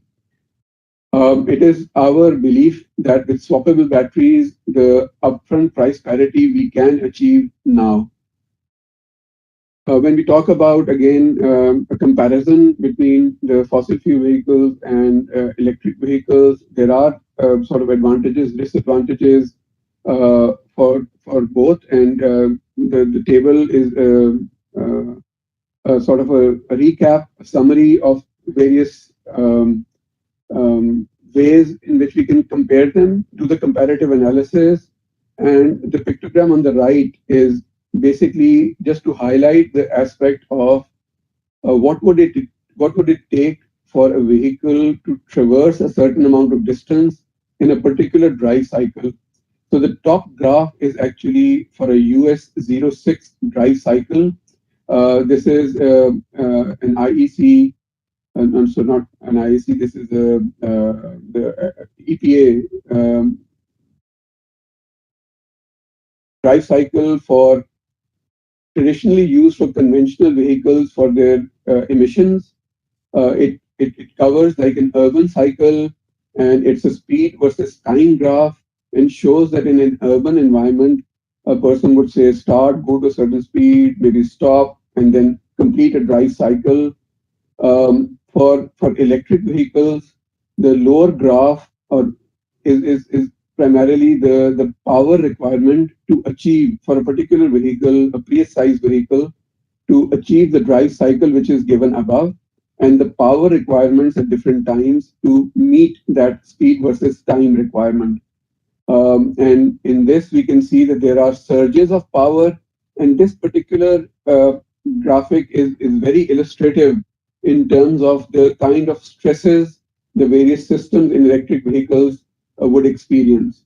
And there is a comparison of if we are to run this vehicle with dissipative braking, our average power requirement comes out to be, for the one complete drive cycle, comes out to be 11.3 kilowatts. And the energy consumption per mile comes out to be 235 watt hours. With regenerative braking, we can reduce the average power requirement for the same drive cycle to 7 kilowatt, and the energy requirement to 146 watt hour per mile. So this sort of captures quantitatively the advantages that regenerative braking brings to the table. In moving towards the case for swappable batteries, in electric vehicles, the battery cost is between 30% to 50% of the total vehicle cost. And this, in general, at this point in time, is the upfront price differential between the internal combustion engine vehicle and the battery electric vehicle. So although there is expected to be a price parity by 2030, we can, by using swappable batteries, separate the vehicle value chain and the energy value chain. And the vehicle value chain would then be very similar to the conventional fossil fuel vehicles. The vehicle value chain includes the physical structure, including chassis, the motor control unit, gears if they're required, and peripheral electronics. So it primarily is the vehicle itself, like a fossil fuel vehicle. And the energy value chain then includes the battery and the provision of energy by charging, the components which are required, and infrastructure. So if we can remove this energy value chain from the traditional vehicle, the upfront price parity can be achieved right away. When we talk about the running cost of fossil fuel vehicles is maybe 1/4 or even less than the comparative fossil fuel vehicles. And this is if we use the grid rates for energy provisioning. If we supplement the charging with solar, the running cost can actually be 1/10 of internal combustion engine because of the blended cost of energy from solar and from the grid. And with the upfront cost of the vehicles approximately the same, we now have a margin where we can work and distribute this advantage between the vehicle owner and the people who invested in the energy value chain. So the running advantage would not be fully realized by the vehicle owner, but the upfront price and many other challenges would be removed from the electric vehicle value chain. And although the business case for EVs is well established, it is the problem, a huge problem of upfront price, which creates a big barrier in people moving towards an electric vehicle compared to a fossil fuel vehicle. And again, in addition to implementing on-the-spot solar panels, there are other options available as well, like net metering and wheeling, which are further instruments that can be leveraged to reduce the blended cost of energy for swap stations. One of the other challenges is the reliability of battery. In developing countries like Pakistan, people are plagued with the quality of batteries and the risk associated with whenever a purchase of a new battery is involved. In case of electric vehicle, especially in case of second-hand electric vehicle, where the cost of the battery itself may be half the cost of the total car itself, there is a huge mental barrier in terms of buying the vehicle if people are not sure about the quality of the battery. If we remove the battery from the vehicle, this particular concern is taken away from the vehicle owner. And the reliability of an EV is much, much higher in the baseline vehicle compared to the fossil fuel counterpart, even when we talk about second-hand vehicles. And the quality of battery, instead of the individual owners who may not be tech savvy, now resides on the shoulders of the company which is responsible for providing the energy services. This centralized into one or a few companies is much better managed in terms of the overall battery value chain, because for the energy companies, this is their bread and butter. This is where they will derive the financial value from. And with the larger volumes that are at their disposal, it's a much lower risk proposition for them to actually manage the overall quality of the batteries. And the people who are driving the cars no longer need to worry about the quality of batteries, and they only need to focus on the vehicle itself. One of the other concerns is the charging time, especially for commercial vehicles. Charging time is a showstopper For smaller two-wheelers, three-wheelers, charging time can be as high as 4 to 6 hours in a normal working day. A stoppage of this duration is a showstopper for the people in terms of ownership of EVs. With swappable battery with swappable battery systems, for the vehicle owner, the time to refuel, if you put it that way, is even less than the time it would require for them to refuel using the conventional fuel station. So the swap time is less than 1 minute in many cases. And the smaller battery sizes inherently, because of the C rates, are not supportive of fast charging regimes. For swap stations, they do not need to resort to fast charging. They can have the charging times optimized to reduce stress on the batteries to increase their life. So it creates a win-win situation for the energy company and for the vehicle company, and it creates an arbitrage to eliminate the inefficiencies caused by the requirement of fast charging, and we can optimize the delivery time of energy to the vehicle, and we can optimize the delivery of energy and the time required for the batteries. When we talk about electric vehicles, another challenge is the charging infrastructure which is required. In urban sprawls like Lahore and other countries, the people may have access to charging points, especially the ones who own their homes. Even in countries, in urban centers, the high rises, it is not possible for a person to take the vehicle to their apartment for charging. So the charging infrastructure requirement exists, and then it requires other interventions. These would produce uncontrolled, maybe unregulated loads on the grid without looking at the proper placement of these for an optimal distribution. When we talk about swap stations, individual owners don't need to worry about charging at all. And the placement of swap stations can actually be well regulated, like the net metering connections, and they would present a much better load on the grid, even a beneficial load to the grid itself, with the energy surplus that we're moving towards. And it would also eliminate the requirement for sort of mushroom growth of charging points in an unplanned manner.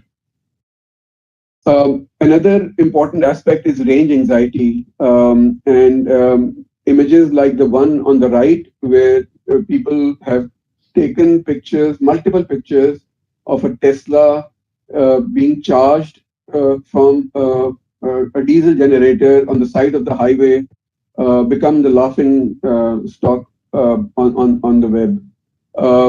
And this sort of highlights the problem of range anxiety, where people, so this has again resulted in some strange acronyms. For example, this kind of generator with EVs is called a range extender.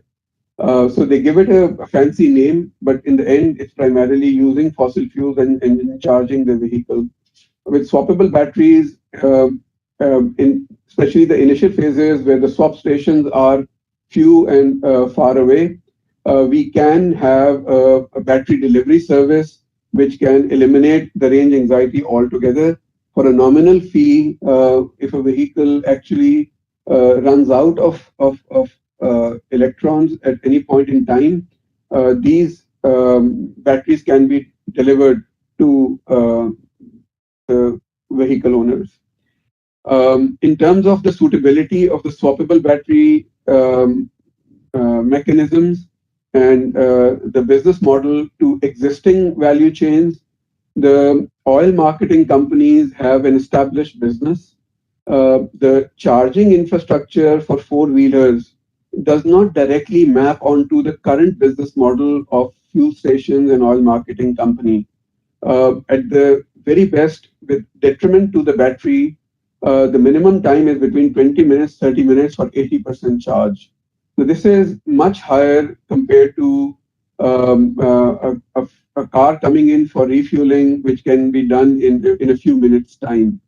The swappable battery business model is very similar to the existing fuel stations.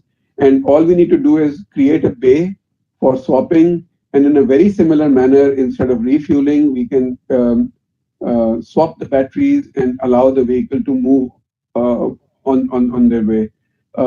So the oil marketing companies can look at themselves to brand them as maybe energy marketing companies, which can work with the traditional fuels and also work with the new fuel of the future, which is electricity.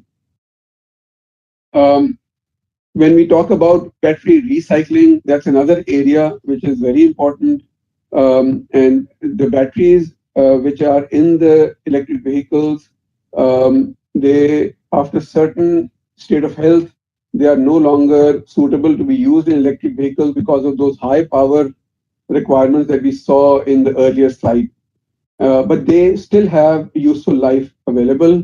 And there is a whole life cycle of battery reuse, which involves looking at the battery which comes out of the EVs, regrouping the cells that constitute the battery pack, and then the usable battery we can repurpose and use it in stationary storage applications like solar, home utilization, maybe in grid stability with wind farms. And the cells which actually are no longer usable, we can go and recycle the materials and then use them again. With swappable battery systems, the modular atomic unit of the battery can actually be designed effectively to take into account the second use and maybe potentially the third use of the battery itself. And this again creates opportunities, new innovative opportunities of working and designing these battery systems. When we talk about understanding of batteries, again, we are comparing them to traditional fuels, and batteries are not, they're only stores of energy, very similar to fossil fuels. And if you look at the energy density by volume and by mass of various materials that exist, the fossil fuels occupy a very high energy density zone, whereas the man-made storage solutions like batteries are very, very low in terms of their energy density compared to fossil fuels. And this is why fossil fuels are actually very addictive. But in terms of, for example, the usage, we also need to worry about the design of the battery. So batteries aren't a single monolith understanding of the system that they comprise of. We need to look at the various types of loads, for example, in smaller systems, which are used in handheld devices. A system which is used for lighting, like maybe a torch, is the energy requirement and the power requirement for that would be very different from a smaller system again, but say power tool. In medium systems, for example, EV batteries, the requirement from a battery is completely different from the requirement of batteries that are used in stationary storage. And in large systems, for example, pumped hydro, flywheel, or grid level batteries, the requirements are very, very different. To give you an example, Tetra Pak in Sundar Industrial Estate, close to Lahore, they have a flywheel based UPS, which provides a huge amount of power. I think it's a 350 kilowatt system, but it provides the backup for 45 seconds. So it's a very high power but very short duration system based on flywheel, and that system is required to make sure that their process is unhindered, uninterrupted when the grid outage occurs. And this small time allows them to run a very fast ramp up time generator. But that fast ramp up time generator is not very efficient. So they then have this second backup system which is a fast ramp up generator, and then they have their actual backup generator, which is a slow ramp up generator. So the first system that kicks in is a flywheel backup system. Then the fast ramp up generator turns on and takes flywheel out of the system, and then the core generator kicks in and takes the fast ramp up generator out of the system. So this is sort of the complexity involved in terms of devising the storage systems and the backup systems and the power and energy provisioning systems. And batteries are no exception. They have to be designed according to that. And these batteries, they are made up of atomic units in terms of their cells. And there are different types of cells like cylindrical, pouch, prismatic. And there is a difference in terms of the physical shape, size, manufacturing process, and also in terms of the research and the progress which each of these is making. Another core area is the chemistry. Lithium ion is not a single chemistry. It's actually a host of chemistries that are tied together. I'll skip the opportunities part. We've sort of covered that indirectly earlier. In terms of just the energy storage systems, the complexity involved, again, we can look at the traditional electrochemical storage solutions like lead-acid batteries, which are made up of cells, but these are passive systems. And once connected together, they have some terminal behavior and characteristics which they exhibit.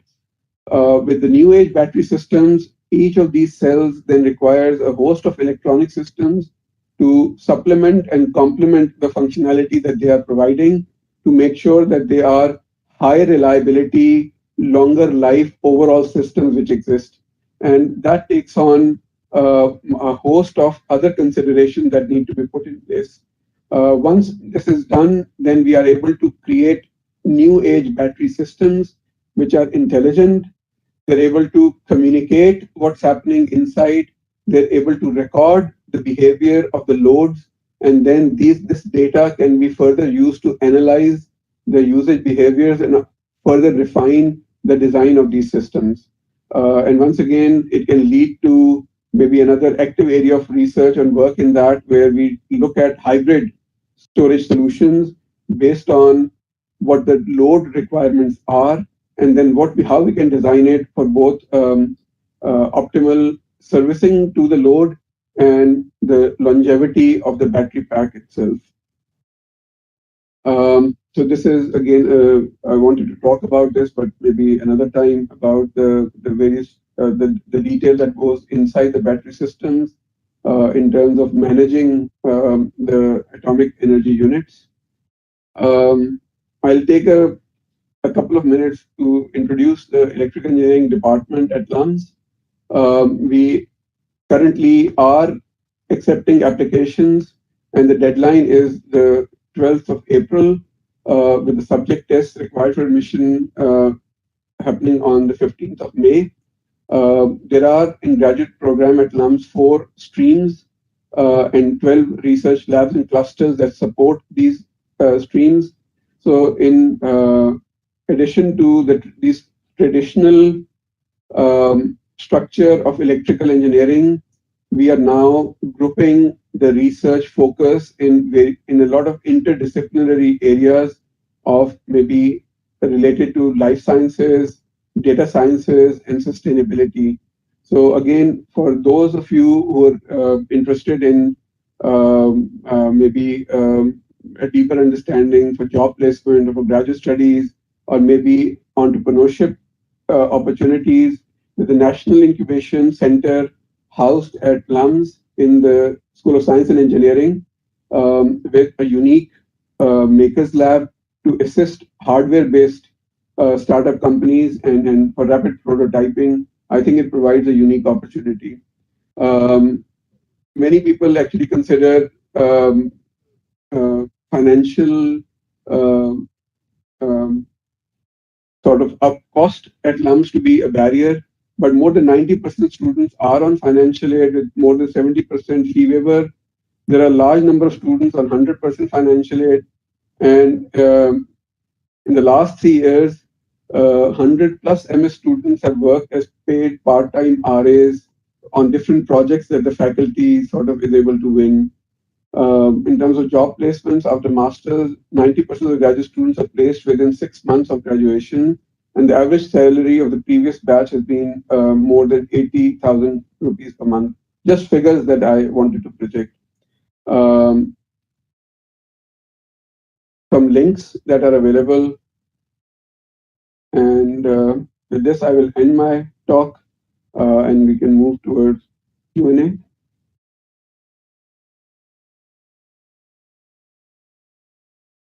So I'll stop sharing.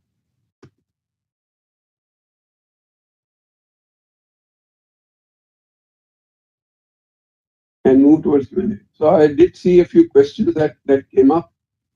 Let me see if I can track those. I'll take maybe no more than a couple of minutes to answer those questions. Again, feel free to reach me at naman.zafar at lums.edu.pk if I'm unable to directly respond to the questions that you have. Thank you so much. Very nice interactive session, Dr. Saab. So I have a question that if we are going to the electric vehicles and we are supposed to charge it very quickly because there are substations available in different areas. So what about the life of the battery? Because if we are going for the fast charging, so you won't think so that we have to compromise about the overall life of the battery. So how can we compensate about that? The life of the battery should be sustained and the fast charging should also be available for the customers. Dr. Gulzar, again, a very good question. And again, something that people need to be careful about. Fast charging is a convenience. Again, for people who actually own smartphones that allow fast charging, it is not something to be used as a default setting on the phone, because whenever you involve fast charging, it is going to damage the batteries. It is going to reduce the life of the batteries. And again, for the four-wheelers with charging stations, fast charging becomes a requirement. So it is a functionality which is provided at a cost of damage to the battery. With swappable batteries, this is no longer the case. With swappable batteries, the swap time is independent of the charging time.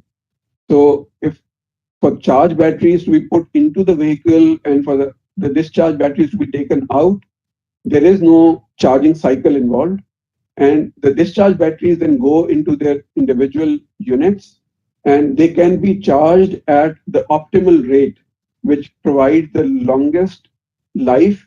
Actually, I should say, would provide the largest financial benefit to the swap station owner. And that's how it's managed. So, for example, the charging is done between 90 minutes and 120 minutes for these batteries. The swap time is reduced to less than a minute. So the vehicle owner gets the best from his or her perspective. The battery owner gets the best from their own perspective. So I'll take the question from Farooq Ali. He's put in two questions. How current energy crisis in Pakistan can impact the future of electric transport? Will it not be affected in adaptability of electric vehicles? So Farooq, at this point in time, all numbers point to an energy surplus. So there are some bottlenecks in the transmission and distribution infrastructure which are being worked upon. But actually, in terms of energy crisis, we actually have a surplus crisis, and electric vehicles should act as a beneficial load on the grid if you're able to manage it properly.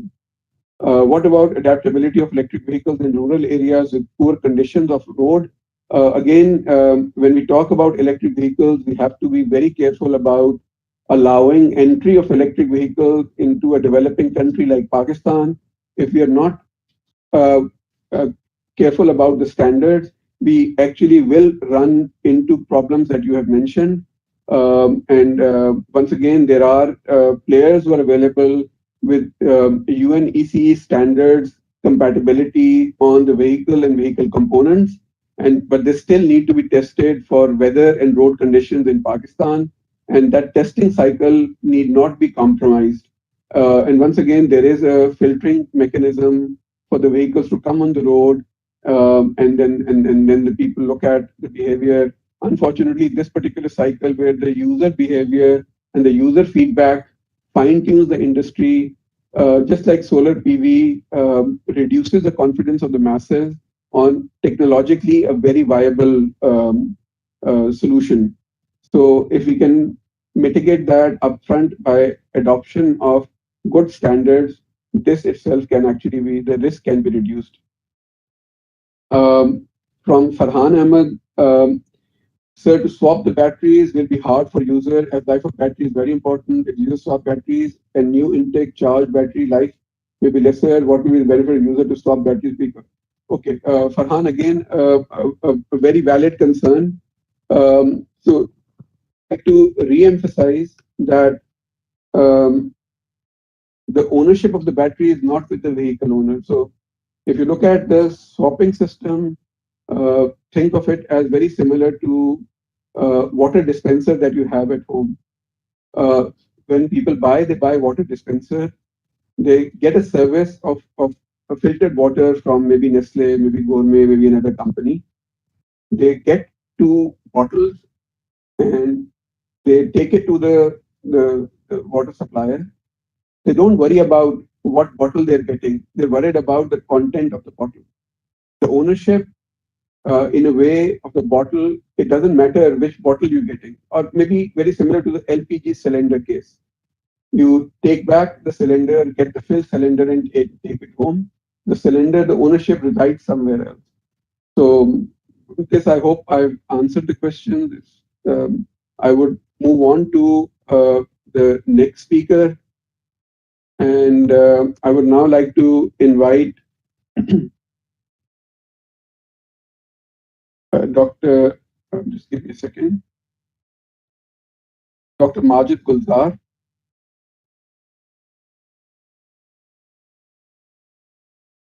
And Dr. Majid Gulzar is currently an associate professor in the Faculty of Engineering, University of Central Punjab, Pakistan. He did his postdoctoral certification from Nanjing University of Aeronautics and Astronautics.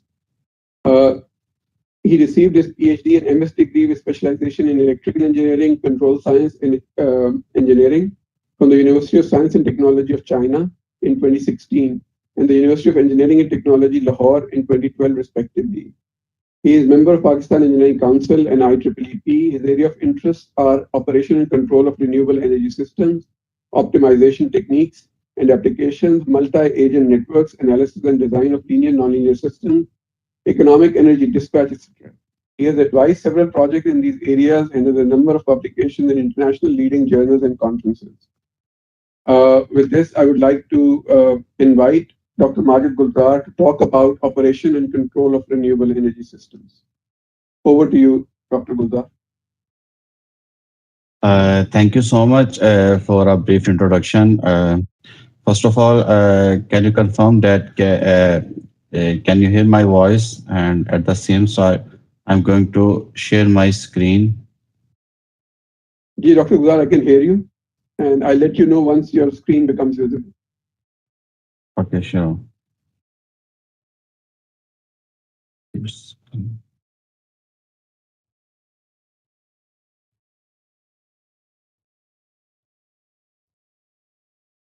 Ji, Dr. Gulzar is visible now. You can turn on the full screen mode.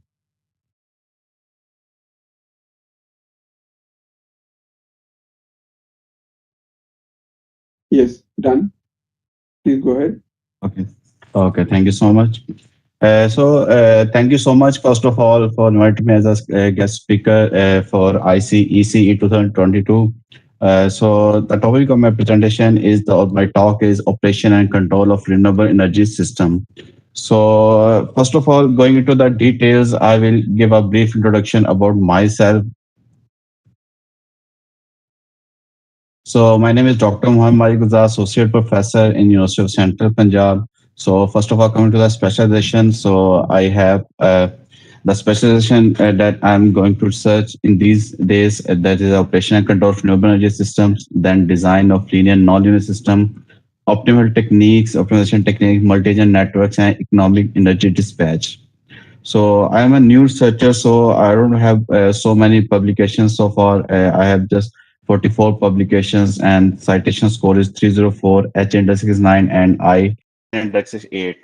So, as far as my citations cycle is concerned, in 2018-24 publication, so you can see that the number of citations are increasing day by day. So it's a good for a researcher that your citations should increase every year. In 2022, only there are 3 months, January, February, March. So I have only 26 citations. So I'm expecting that it would be more in 2022 as compared to 21. So if you want to see my detailed profile, you can scan the code, and this will be my Google profile, and you can see all my publication over there.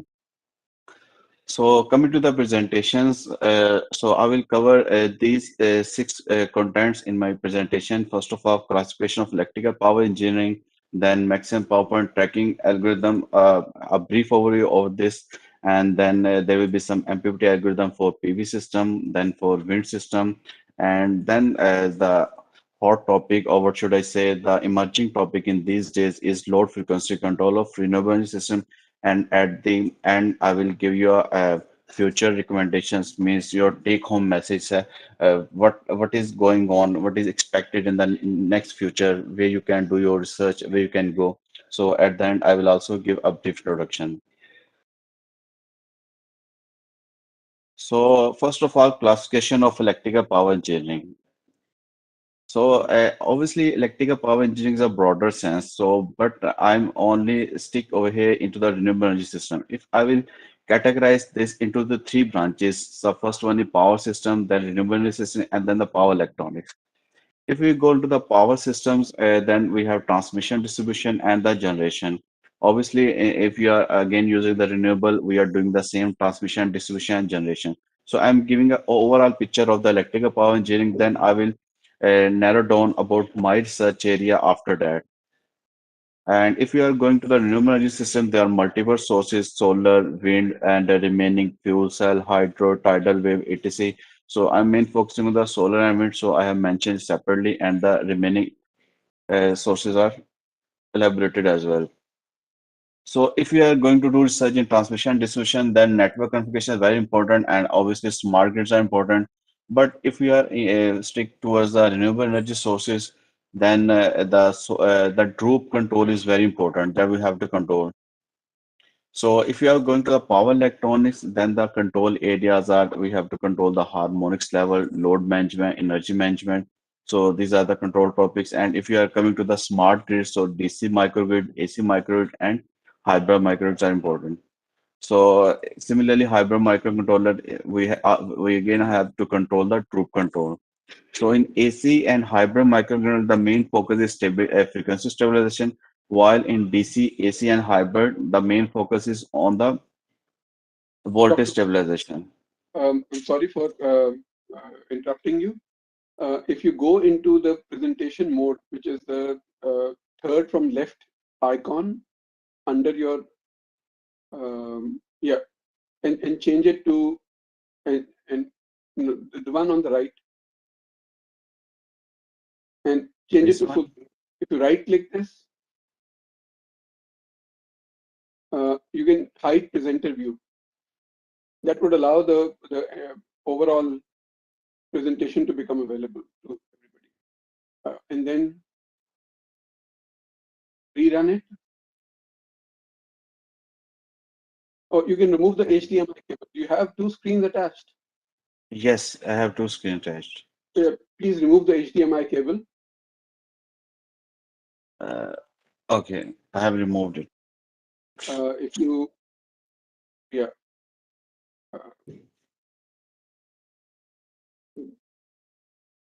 Yeah, so press escape and maybe start resharing the screen. Yeah, good. It's visible now, full screen. Thank you. Thank you so much. Thank you so much. Um, here I have sort of the electrical power engineering in multiple, but I'm not going to discuss each and everything. So I will narrow down about my research that I have. I will focus on the frequency stabilization of the renewable energy system. So this would be my online stream, but I have mentioned other streams as well, power systems, and then the harmonics load. If you are interested in power electronics, then you can control the harmonics load management, other things, but I'm only interested in the renewable and frequency stabilization system. So first of all, just as a brief overview, what do you mean by the renewable energy system? That there are multiple, about more than nine renewable energy systems are divided. So which are energy sources which are not depleted by use. So this is sustainable or energy sources. There are multiple. I'm not going to the details of each and every energy source. Just I have mentioned their names. So why they are important? Because the topic is the operation and control. Because the world trend is moving towards the renewable sources. So I have mentioned two major, the country which is using the most renewable resources, and then the comparison with Pakistan. So China PV, for as compared to PV is concerned, China is producing 2009 gigawatts of power from PV sources, and as well as Pakistan is concerned, it is only producing so far 400 megawatts. And the world production right now in 2021 till is 580.1 gigawatts, and expected to produce about 3,200 gigawatts in 2040. Similarly, the second most popular renewable resources which is emerging into the world is wind energy. So China is producing about 8,000 megawatt, and Pakistan is only currently producing only 1,228 megawatts, and the world is expected to produce in 2020 to 650 gigawatts, and the world population is still 2040 is 1800 gigawatts. And similarly, the other renewable sources are mentioned in the sales. So the purpose of this slide is that the trend is moving to the renewable energy sources. So we have to extract the maximum from that those sources. So this is very important. So where in if you want to do research, if you want to continue your work or MS or PhD, so normally the publications that in the state of the art are in these days, they are divided in normally the renewable sources are modeling and area, and then the termination. Modeling means that you have to model the, obviously in every system, for example, in a physical system, you have to model the system. So you can model the system in time domain, or you can go for the frequency domain. So the modeling is very important. So what is the advantage of time domain or frequency domain? In frequency domains, obviously, you don't have to ignore any parameter. So it's very good if you are going for the frequency domain. But if you are going to the time domain, it means you are going to the S domain. So you have to compromise in certain parameters. But the advantage of a time domain is that the solution is very easy. You can easily solve it. But in frequency domain, the analysis is a bit difficult as compared to the time domain. So again, the publications are going in both. So I'll prefer for frequency domain because you can get the more accurate result. And then the renewable sources, the second branch is divided into the terminations. Means termination means you are doing renewable sources standalone or grid connected, because in both cases your control will be different. If you are going to the grid connected, means you are supplying your, for example, you have installed a PV panel, or you have installed a hybrid PV plus wind, and you are supplying it to the grid. Your control would be very different because you have to look at the grid side voltage frequency, and you have to match and whatever. And if you are going for the standalone, means you have a installed PV at some remote areas, and you are just supplying power to your own home, or you are just supplying to your over own town or your own industry. So you are not worried about the what is the voltage and what is the frequency of the grid. So you are just concerned about your appliances. So obviously, standalone systems are much easier as compared to the grid connected system. But the advantage of grid connected system would be, because if you have excess power, you can supply it to the grid, and at that time when you need power, you can take it from the grid connected systems. And in areas, the multiple areas, for example, PV wind is in one area, and then there's other society, or there's other city that wind connected. So you can connect between there should be a connection between these two things. So you can work on it. If you are working on this PV, wind, fuel cell, this is single area. If there's some other area and you want to communicate, and these renewable sources could be different, and similarly there's the nth area. So they're a control. So these streams I have kept because if you are going for standalone grid, your control would be different. Similarly, if you are going multiple areas, control would be different. Again, in time and frequency domain, control would be different. So you have to control in that. So here's the overall picture what I'm going to discuss in my overall presentation. So I will sort down a, in my upcoming slides. So first of all, if we are going to the renewable energy sources. So there are multiple energy sources. For here, I have only mentioned the renewable energy sources: PV, wind, fuel cell, hybrid. So if you are they are individually connected, means individual means only fuel PV cell is connected. Similarly, only wind is connected, only fuel is connected. So the major issue is their maximum power point tracking, MPPT, maximum power point tracking. You have to control it. So for that, there are multiple algorithms. I have just only mentioned controllers, PIT controller, LQR, fuzzy logic controller, artificial neural network, multiplicative controller, sliding mode controller, and multiple soft computer techniques, including article optimization, particle optimization, or Firefly, or genetic algorithm, or ABC artificial bee colony algorithm. So it is the multiple controllers. So if you are using only one source, the control means you have to, the issue is that you have to achieve the maximum power from that source. For example, for PV, you have to extract the maximum power. From wind, you have to extract the maximum power. So you have to introduce some controllers. So there are some controllers, and you can go even for the latest controller. But if you are coming into the these, for example, there are multiple sources: PV, wind, fuel cell, and hybrid means the combination of at least two. For example, you are combining PV, wind, and fuel cell, or PV hydro gas, or PV thermal, whatever. So if you are going for the hybrid, then the issue would be of these three main. Because voltage may fluctuate, voltage may vary. So that is the variation of voltage is given a standard name, that is automatic voltage regulations, because it is only concerned the reactive power, and there's also possibility that the frequency may vary. So it is given a special name, load frequency control, LFC. So it is basically concerned with the active power, and the control of both of these voltage and frequency is called automatic generation control, AVR plus LFC. So voltage is very important, no doubt, but the major concern is frequency. Frequency should maintain, because you have already seen that if there's a variation of frequency, our appliances won't work, or there'll be a big damage. And the main research which is going is focus on the frequency as well. So obviously you can go for the voltage and AGC as well. And for this, again, you have, okay, I have mentioned all these controllers. They are just obviously, you can get the MPPT using these techniques, or you can get the AVR, automotive voltage regulation and load frequency control, using these techniques. In this technique, I further elaborated few soft computer techniques. If you are using your soft computer, you can tune PID. For example, ACO tuned PID is available. Similarly, genetic algorithm tuned PID is available. Similarly, if you are going using soft computer technique, this is also called heuristic techniques. Heuristic techniques based fuzzy tune, because we have to tune the parameters. So genetic algorithm based tuned PID.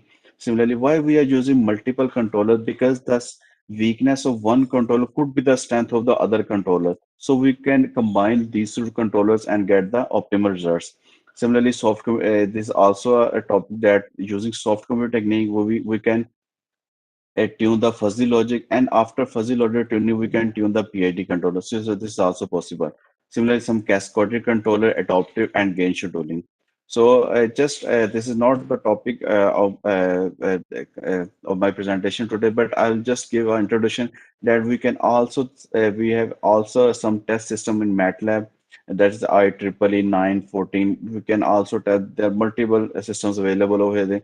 You can do your search on economic load dispatch, optimal power flow, networking information, optimal location, sizing of capacitor, and DC. Okay, and coming to the cascaded controller, cascaded controllers mean that you have at least two controller in series. I have just given an MPC modulated controller and PI. It could be LFC PI. It could be something else. So this is also a case that you can go with these techniques because individually controllers, many people have used these controllers and they have multiple advantages as far as the multiple disadvantages. Now the world trend is moving towards some hybrid controllers. Hybrid mean it could be cascaded, mean that connected in series. Similarly, there are possibility that they are connected in parallel. Like I have just given a name, MPC, modulated and PA. There could be any other controllers as well. So this could be connected in parallel to give the strength to each other. And similarly, there's other possibility of gain scheduling. Gain scheduling means if your error is, for example, greater than zero, then you should select the PI controller. For example, it is working very good. And if your error is less than or equal to zero, then you should go for the MPC model controller. So this is the overall picture what I'm going to present today in my presentation that first of all, I will briefly discuss about the energy sources. Obviously, I will not go into the detail. I will just tell about the PV and wind and their some algorithm.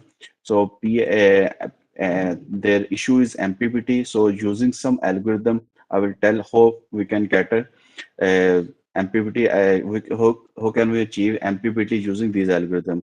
And then I will go for some hybrid sources and there are multiple voltage frequency issue, but I will only discover the frequency fluctuations and I will not discuss this one, just I have given as overall picture. So these are the multiple controllers. At the end I will give you some future recommendations where there is a gap and you can continue your search in these areas. Okay, first of all, coming to the MPP tracking. So what do you mean by maximum power point tracking from any source? So we have to extract the maximum power point from fuel cell, from wind, or from PV system. So I will give a brief overview about the MPPT techniques, then I will go for the PV and wind.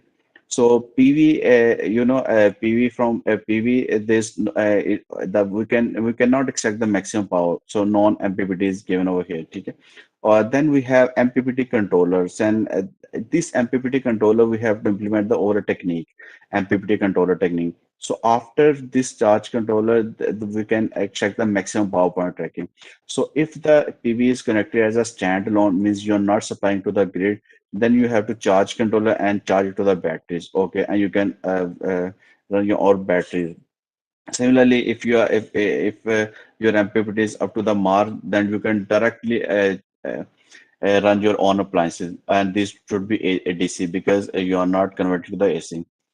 But if your system is grid connected, then from MPPT you have to use an inverter, and this inverter you have to supply it back to the grid system. So this is a grid connected system, and this is a standalone system. Obviously, you can also use the batteries in this if you want to have a storage for your batteries. So charge controller is needed to so that we can charge the battery.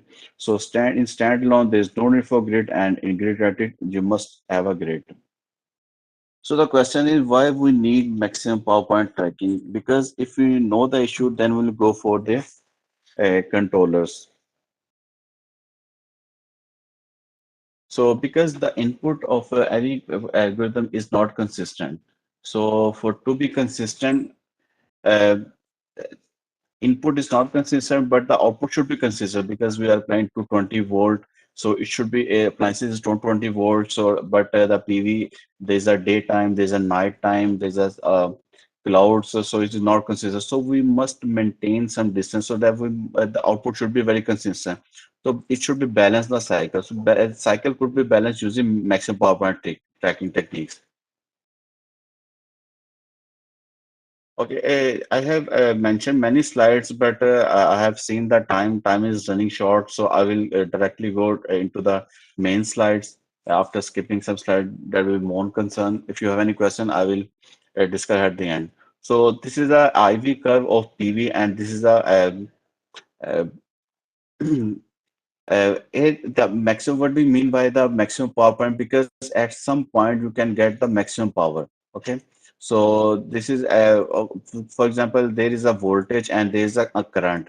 So if you are keep on increasing the voltage, so current is constant 30 ampere. So your the power is the product of voltage and current. So you're not getting the maximum power because if you are keep on increasing your voltage increasing, so multiply with the current, your power is increasing. So after some point, your current is decreasing. So after this point, obviously, if your current is decreasing and similarly voltage not increasing substantially, so your power will be decreased. So this will be the maximum power point, so from where you can get the maximum power. So we will stick over here and we have to extract the maximum power point. How can we stick over here? We have to use some algorithm controllers.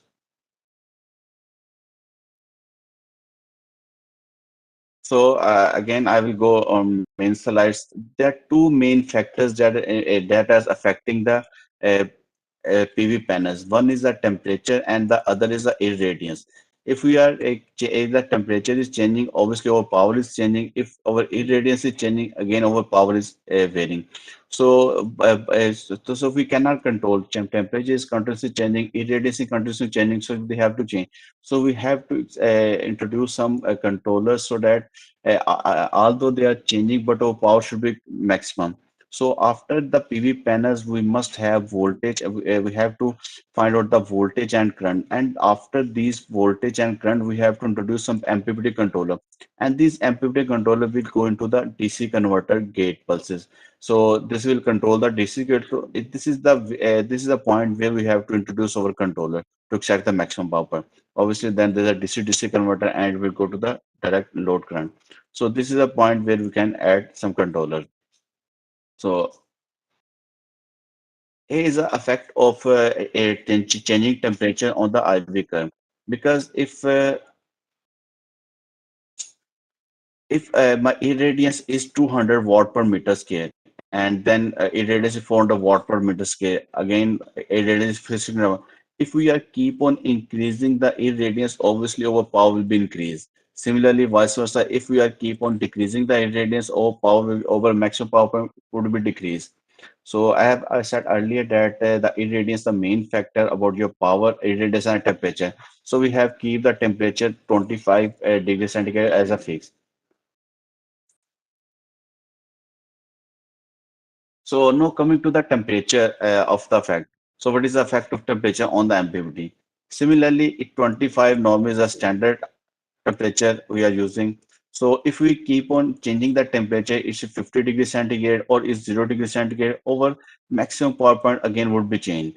So temperature and irradiance are the main factors that we have to feed it to our controllers, and that would can achieve a maximum power point according to that. Here we can say that current vs temperature almost negligible effect. If we are current, if you are keep on changing the temperature, current is negligible change, but voltage is changed substantially. So these are multiple diagrams I have shown earlier that if we are keep on changing the current and if you are keep on changing the voltage, then there are multiple MPPT algorithm. So we also there's also a gap in this, that if you have multiple maximum power points, then who can we go for the optimal one, or who can get the global maxima? So this again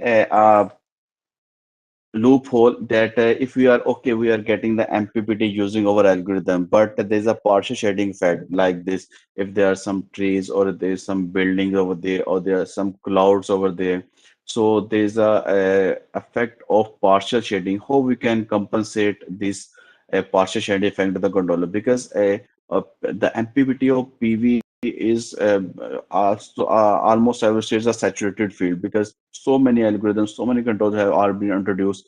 But the partial shading effect, because if there's some shade on the your PV right now, what how can you achieve the maximum power?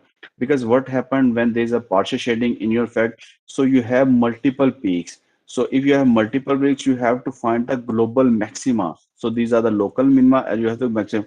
So over here, can say local minima, you have to find the maximum. So if you have multiple peaks, then you have to go the global minima. So your controller should be very efficient enough so that it can go for the maximum power point. So here are the some prominent MPPT algorithm for your for PV system. So I will not go into the details because they are very prominent and most of the people know. I just give their names and their comparison. So they're very conventional, I would say, algorithm. There's a P&O algorithm and the incremental conductance fraction open circuit current and fraction open circuit voltage, fraction short circuit current and fraction open circuit voltage algorithm. So here's a comparison of all these algorithms, where which algorithm should we use and what are the advantage of. Because in P&O, pyrotonic is not required. In incremental conductance, pyrotonic is not required. As for FSCC and FOCV, pyrotonic is required. So dynamic track is reasonable, whereas in this case is a medium and is a high. So algorithm complexity is very low in case of P&O, and increment is very high, and FSC low and FOCV is very low. Similarly, sensors are required, voltage and current both sensors are required in both incremental and P&O, while in this algorithm it is not required. Only current is required, and here it is only voltage required. So here's again the same picture where we can introduce our controller. Here's a PV panel, there's a boost converter. So current and voltage, this is a point where we have to introduce our P&O or incremental conductance or even FOCV or FSCC algorithm. So, and then we have to compare with our reference signal, and this reference signal will be fed to the gate pulses of the IGBT. So it will control the duty cycle, and so there are two main parameters. Either we can introduce in MATLAB or the software like this, or there's other method that after the MPPT algorithm we have to fed into the PI controller for prior tuning. So obviously this the result of this technique would be much better. So this they in the previous technique there's no PI algorithm, but in the next technique there's a PI algorithm. So it will refine more tuning, and then we will have to compare it and send it to the gate pulses. So this is the purpose of the gate pulses, that if you are keep on increasing the gate pulse, if you keep on decreasing the gate pulses, obviously your IGBT working will be different and it will get the maximum power point. So here's the slide that if your duty cycle is very low or duty cycle is very high, for example, 40%, 30%, 22%, 0%. You can see that at 30% you can achieve the maximum power point tracking. So you have to keep on changing the duty cycle, and that's why the point where you can get the maximum power point tracking. So the whole game is depends on the duty cycle, and the duty cycle it depends on your controller. So your controller should be enough, then the duty cycle will be achieved, and duty cycle will be achieved, then you can achieve the maximum power point tracking. So here are the few algorithm depending on the time. So I'm going to skip these algorithms just given the name. There's a P&O algorithm and the incremental conductance algorithm, the very FSCC algorithm and FOCV algorithm. I can share my slides. You can read it from here. So no, the coming to the comparison of these algorithm, which algorithm should I use and which I should skip. So incremental control is best for steady state weather conditions. But if your weather is continuously increasing, for example, temperature is continuously changing and irradiance is continuously changing, so this is not good incremental conductance. So and FOCV high convergence speed, dynamic weather conditions if you keep on changing. And coming to the uh, fraction short circuit current and fraction open circuit voltage, so they are very easy to implement because in this only we need one sensor. In this case, I will need only current sensor. In this case, we only voltage sensor, and we easily implement it. So there's no need for additional hardware. So they're very easy algorithm. But at the end, the P&O is the simplest one, and uh, uh, hardware and software complexity is very low. So mostly people use P&O because of this simplicity.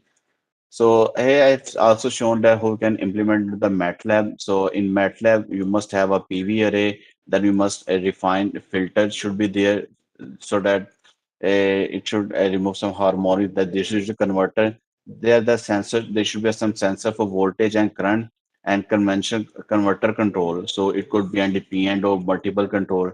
And there's a DC link. This should be maintained. For example, 220 volt or 40 volt, whatever the DC, it should be maintained. Then there is a DC-DC inverter because this is a grid connected system. So we need a grid. So again, there's a harmonics. To remove the harmonics, we must introduce a filter. Harmonics mean, for example, if your signal is like this and you want to refine it, so you have to introduce a filter. And the grid session. From grid session, there's an inverter control. So here are the 2 points: converter control, inverter control, where we should introduce our controllers. So I have just shown a simple example in MATLAB. This is a PV array, and these are the filters in your MATLAB introduced. This is a converter, and this is a DC link, and this is an inverter, and this is a grid side control. Here's a converter control where we can introduce a volume controller. I have mentioned sliding mode controller, mobility controller, a multiple controller. Similarly, there's an inverter side control. You can also introduce your controller over here. These are the measurement for this. So this in inverter control, so these are the main factors that you have to control: signalization of current and voltage measurement. So discrete. Actually, I am going a bit speed because I am seeing that I've already my presentation was already a bit late, or right now I am short of time. Can you tell me that I have to conclude my presentation till 12:15, or I'll be given a time so that I can speed up or slow down the presentation? Dr. Majid, if you can please wrap it up at 12:15, that would be wonderful. Okay. Okay, I'll try to wrap it. Okay. So I will go into the future recommendations. So I will just about tell about these are the MPPT algorithm for standalone wind turbine. So in standalone wind turbine, after the wind turbine, there's a controlled rectifier and uncontrolled rectifier. So you can control it like this. So these are the mechanism. Or if you are going for the grid connected wind turbine system, then the controller and algorithm should be on the RSC, rotor side control, or GSC, means a grid side control. So you can introduce your controllers over here. So these are the controllers you can introduce over here. So similarly, if you want to do a hybrid wind and PV, so PV is a DC source, wind is a AC source. So obviously for wind, you need conversion from AC to DC, and here you can introduce your PV panel, and a controller would be introduced. So I will just skip this algorithm for MPPT using for wind turbine, because interact power control. I will just go keep on indicating because I want to just go into the future recommendation which are more important. So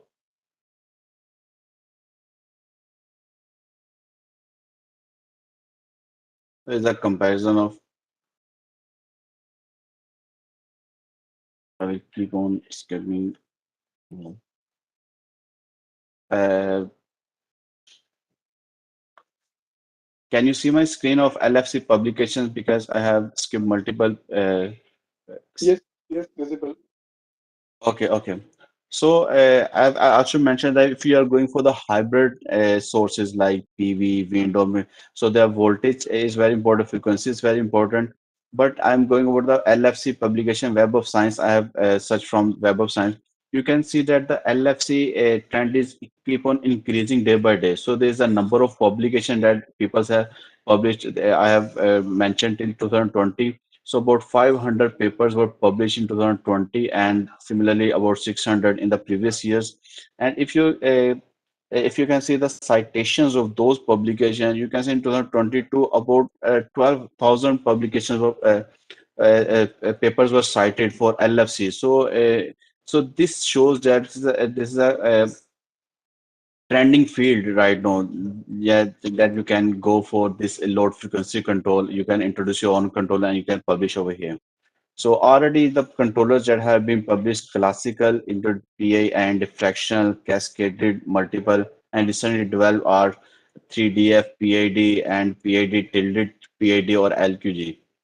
So if I will tell you about for LFC frequency, if there is an isolated renewable energy system, means it is not connected to the grid system, or it is not multiple connected, then the trend is this one. So I have from multiple publications, I have sorted out this one, that the IT2 fuzzy PID controller, the setting time is 25 seconds, or I have mentioned, and overshoot is undershoot is about negligible.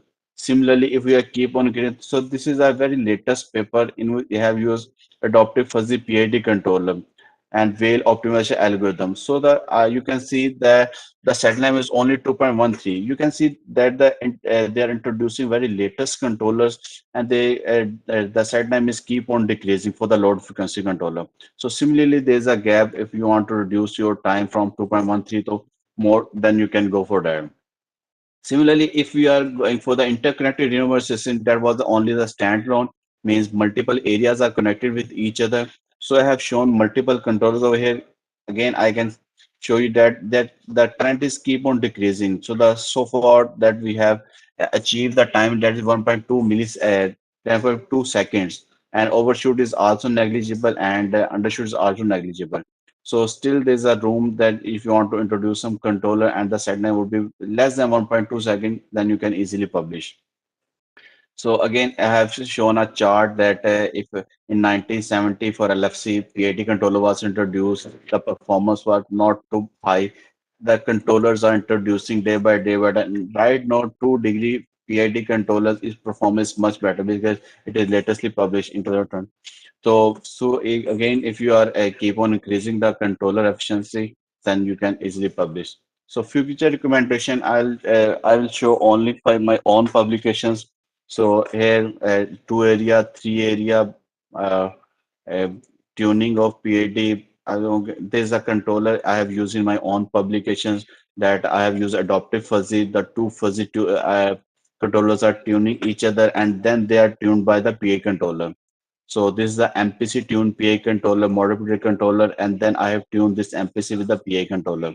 So this is a very latest paper I have already submitted. I have used a cascaded controller.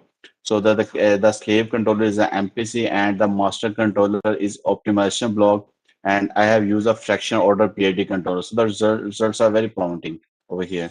Similarly, my own publications, this is the P&O controller.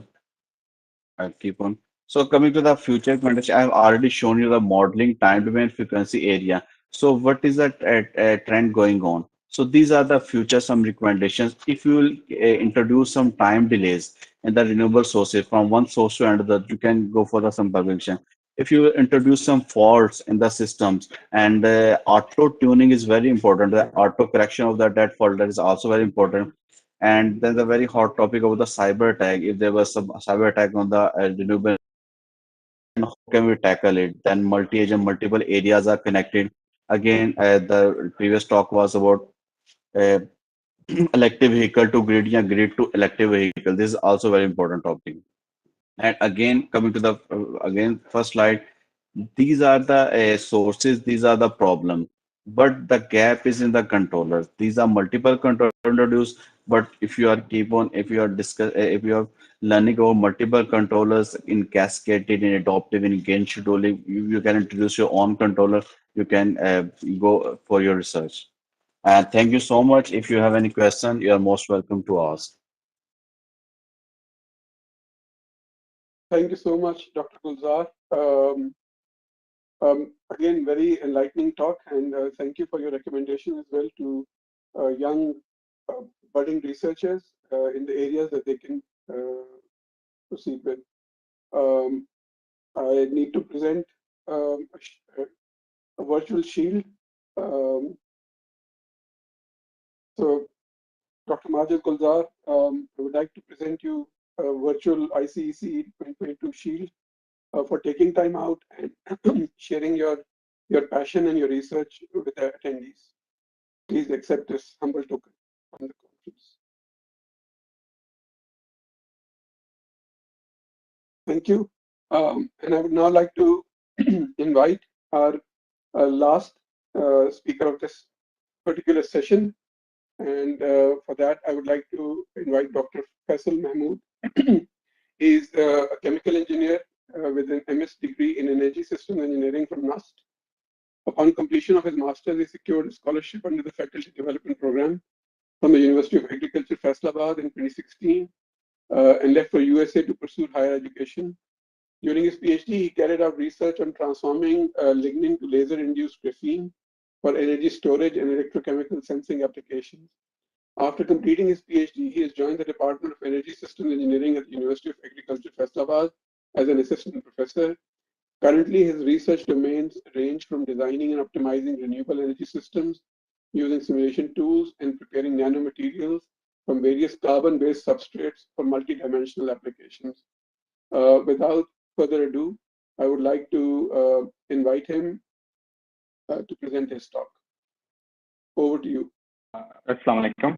Let me just set this up real quick and then I can start sharing my screen, inshallah. And assalamu alaikum, everyone.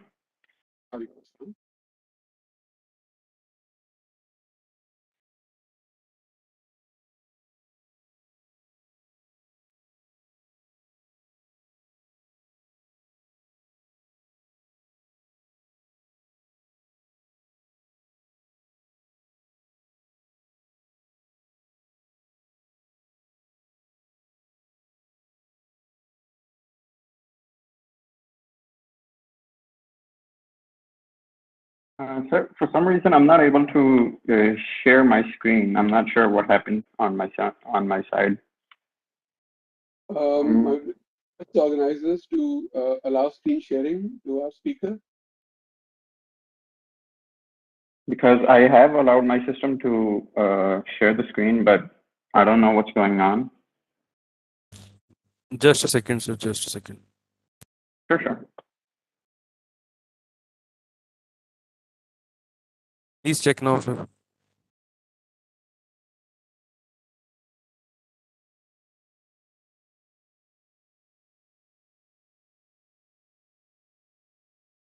Yeah, it keeps on asking for permission, which I have allowed the system to provide permission, but Yeah. let me really. If you can. Let me just quickly shut it down and then I can join. Maybe that might help, like previously. I would recommend you email your presentation to. Yeah, I've already emailed it. I've sent it already to you guys. Okay, I think maybe they can. You can just tell them when to move to the next slide. So the organizers, okay. if you can share the presentation, please. Or should I just really quickly quit it and then rejoin? If you guys. Second, let's hear from the organizers. Okay, sure. Sure. Farooq, are you there? Yes, sir. Go ahead. Please rejoin the session. Okay, 1 minute.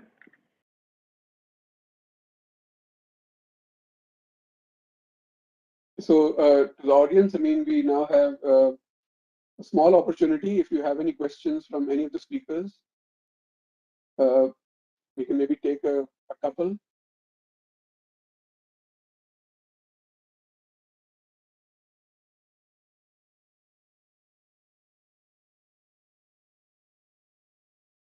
Basil is back.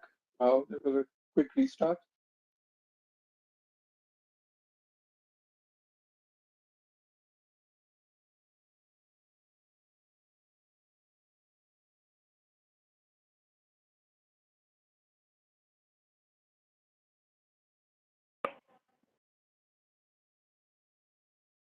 It's still not working. Yeah, here you go. Just a minute. Yeah, can you guys see my screen now? It's done, sir. Thank you. Okay. Thank you for inviting me. And as you guys introduced me, I'm Dr. Faisal Mahmood and currently working as an assistant professor. So my topic of research or the talk that I'll be giving today is biomass conversion to nanomaterials for energy storage. And in energy storage, the basic layout of the presentation will be is that I'll start with the basic. Sorry, what? Full screen mode, please. Sorry, what? I couldn't hear you. If you can go to the full screen mode. Yeah. This one. The first slide. No. If you can go to the presentation mode, either press F5 or. Okay. Yeah. Sorry. Yeah. Sorry about that. Yeah. So the layout of the presentation would be that I'll start with the introduction to biomass and a little bit about what are nanomaterials or what exactly is the scale of the nanomaterials that we will be discussing today. And from there, I'll move on to the various methods, or you can say the procedures that are being currently done or being researched on for the conversion of biomass to nanomaterials. And from there on, I'll move on to some of the characterization techniques that are used to identify the materials or the nanomaterials that you've got. And from these techniques, we will be able to tell whether the quality of the graphene or the nanomaterials is good or not. And then from there, I'll move on to the application side, and then we'll discuss, or I'll talk about some of the analysis that can be done to verify the application that you're aiming for. So as I mentioned previously, the biomass is, as you guys are probably aware of, is a renewable resource, and that's abundantly available here in Pakistan. And being from the agriculture side or from the agriculture university, so I opted for the biomass conversion. And as you guys know, that there are like three main components to biomass. One of them is lignin, which my PhD research focused on, and then the other two parts are cellulose and hemicellulose. But here, overall, I'll be talking about the overall biomass and the different biomass resources that have been researched on for the conversion to nanomaterials. So like I said before, that we should, or at least we should know that what is nanomaterial or nanotechnology. So nanomaterials or nanometer, as you guys are pretty aware, lies within the domain of 10⁻⁹. It can be either meter, centimeter, or whatever scale that you're using. And from there on, technology, we use various tools and the knowledge to solve specific problems. So the combination of nano and technology will be the manipulating of matter on the atomic scale to which it will be targeted at a specific problem. And to figure out the problem, we'll be looking for a solution using nanotechnology. So similarly, these are other, you can say a bit more about nanotechnology, where the nanomaterials are basically carbon-based, metal-based, dendrites, or even composites made of more than one type of element. So in this research or this talk, I'll be more focusing on the carbon-based nanomaterials because from biomass, but which is actually carbon source research, carbon-rich source. So we'll be aiming at carbon-based nanomaterials. So again, like I said, we're not quite aware, or not many people know how small a nano scale is actually. So if you look at the nano tube given on the right side, bottom right side, it is, when you compare it to a strand of human hair, the human hair is 100,000 times more wide, or you can say bigger in diameter as compared to a single walled nanotube. So if you just take a strand of your hair and roll it between your fingers, you can feel the hair. But when you have a nanotube or some other nanomaterial, you won't be even able to feel it. So sometimes there is a risk of nanomaterials slipping into your skin, and then from there they can penetrate your cell walls and then the bloodstream, and from there they can reach your brain and have some diverse effects on the body as well. So we have to be careful whenever we're dealing with nanomaterials. So there are some unique characteristics, or you can say properties to nanomaterials. One of them is the large to surface volume ratio. As you guys know, the smaller the thing is, the more area it will have. So high percentage of atoms to molecules on the top surface, because due to their really, really small size. And in these nanomaterials, the forces that are applied on the surface are more important to us than the ones that are involved in bulk forces. Or you can say that like the properties that are involved on the surfaces of the nanomaterials are more important, because we're aiming for specific applications in which we have to target the top surface forces. And like you can see, they have pretty unique chemical and physical properties, and they're almost the same as our biological structures within our body, such as a DNA strand, or even the cell size can be compared to nanomaterials. And from there, these are some of the unusual properties, as you can see.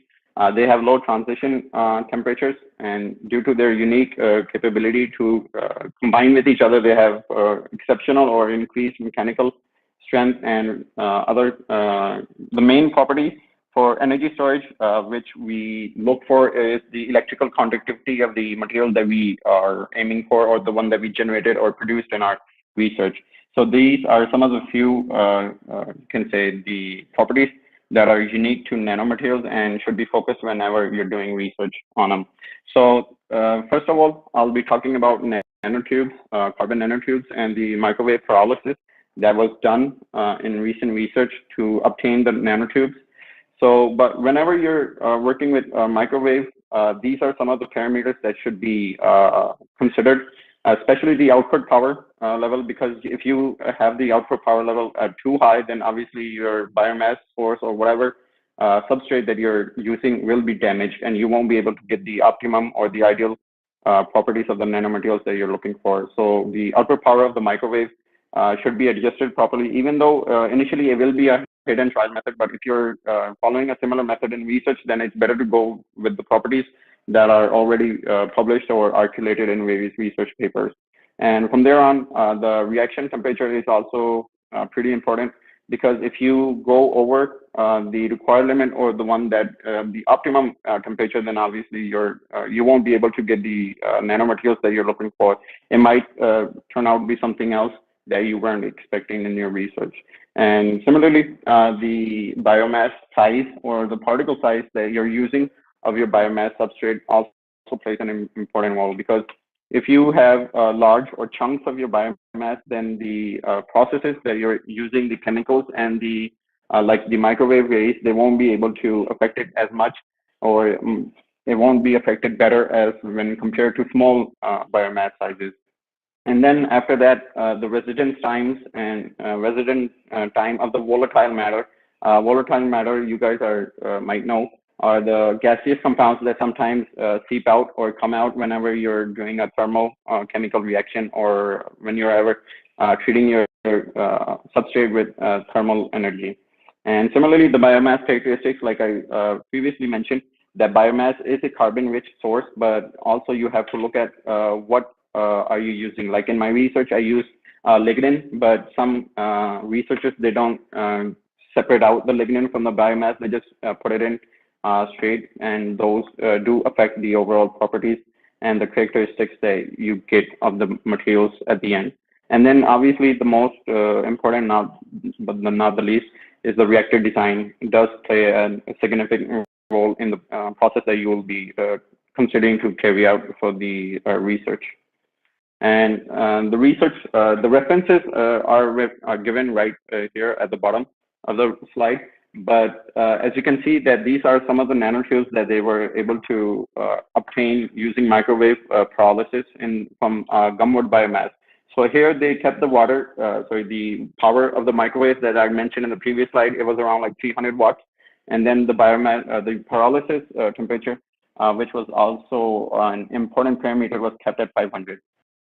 So the parameters are initially, you will have to play with them a little bit. You might go over or under the required material that you're aiming for, but at the end, when you get the optimum results, then the research works out and then it gets published initially.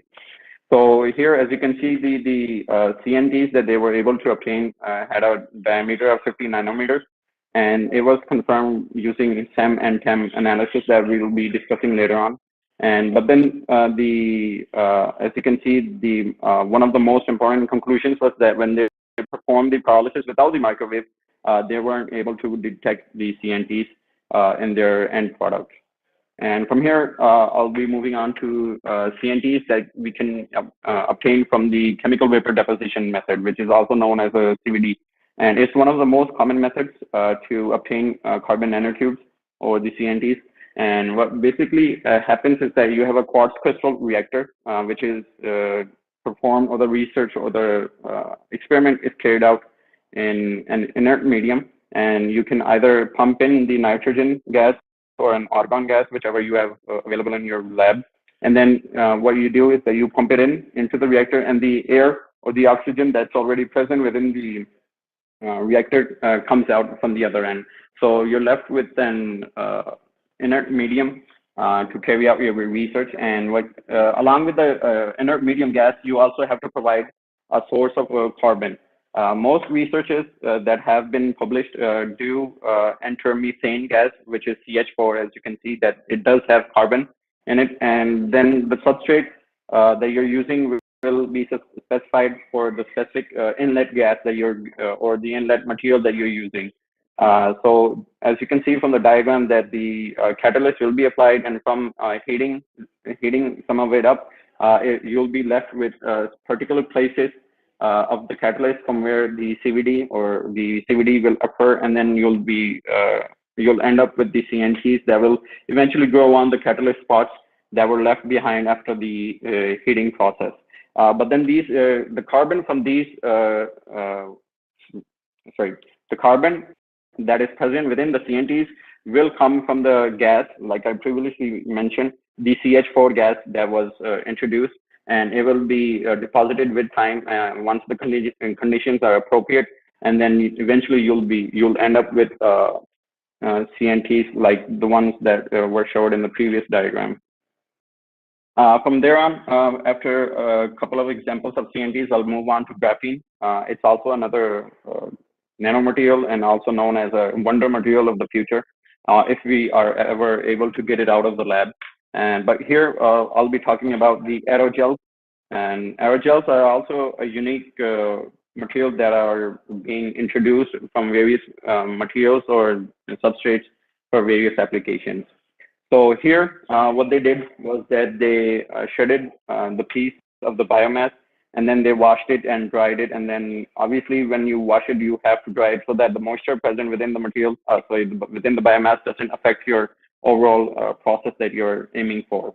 And once the moisture was removed, it was placed under 1,000 degrees for 2 hours.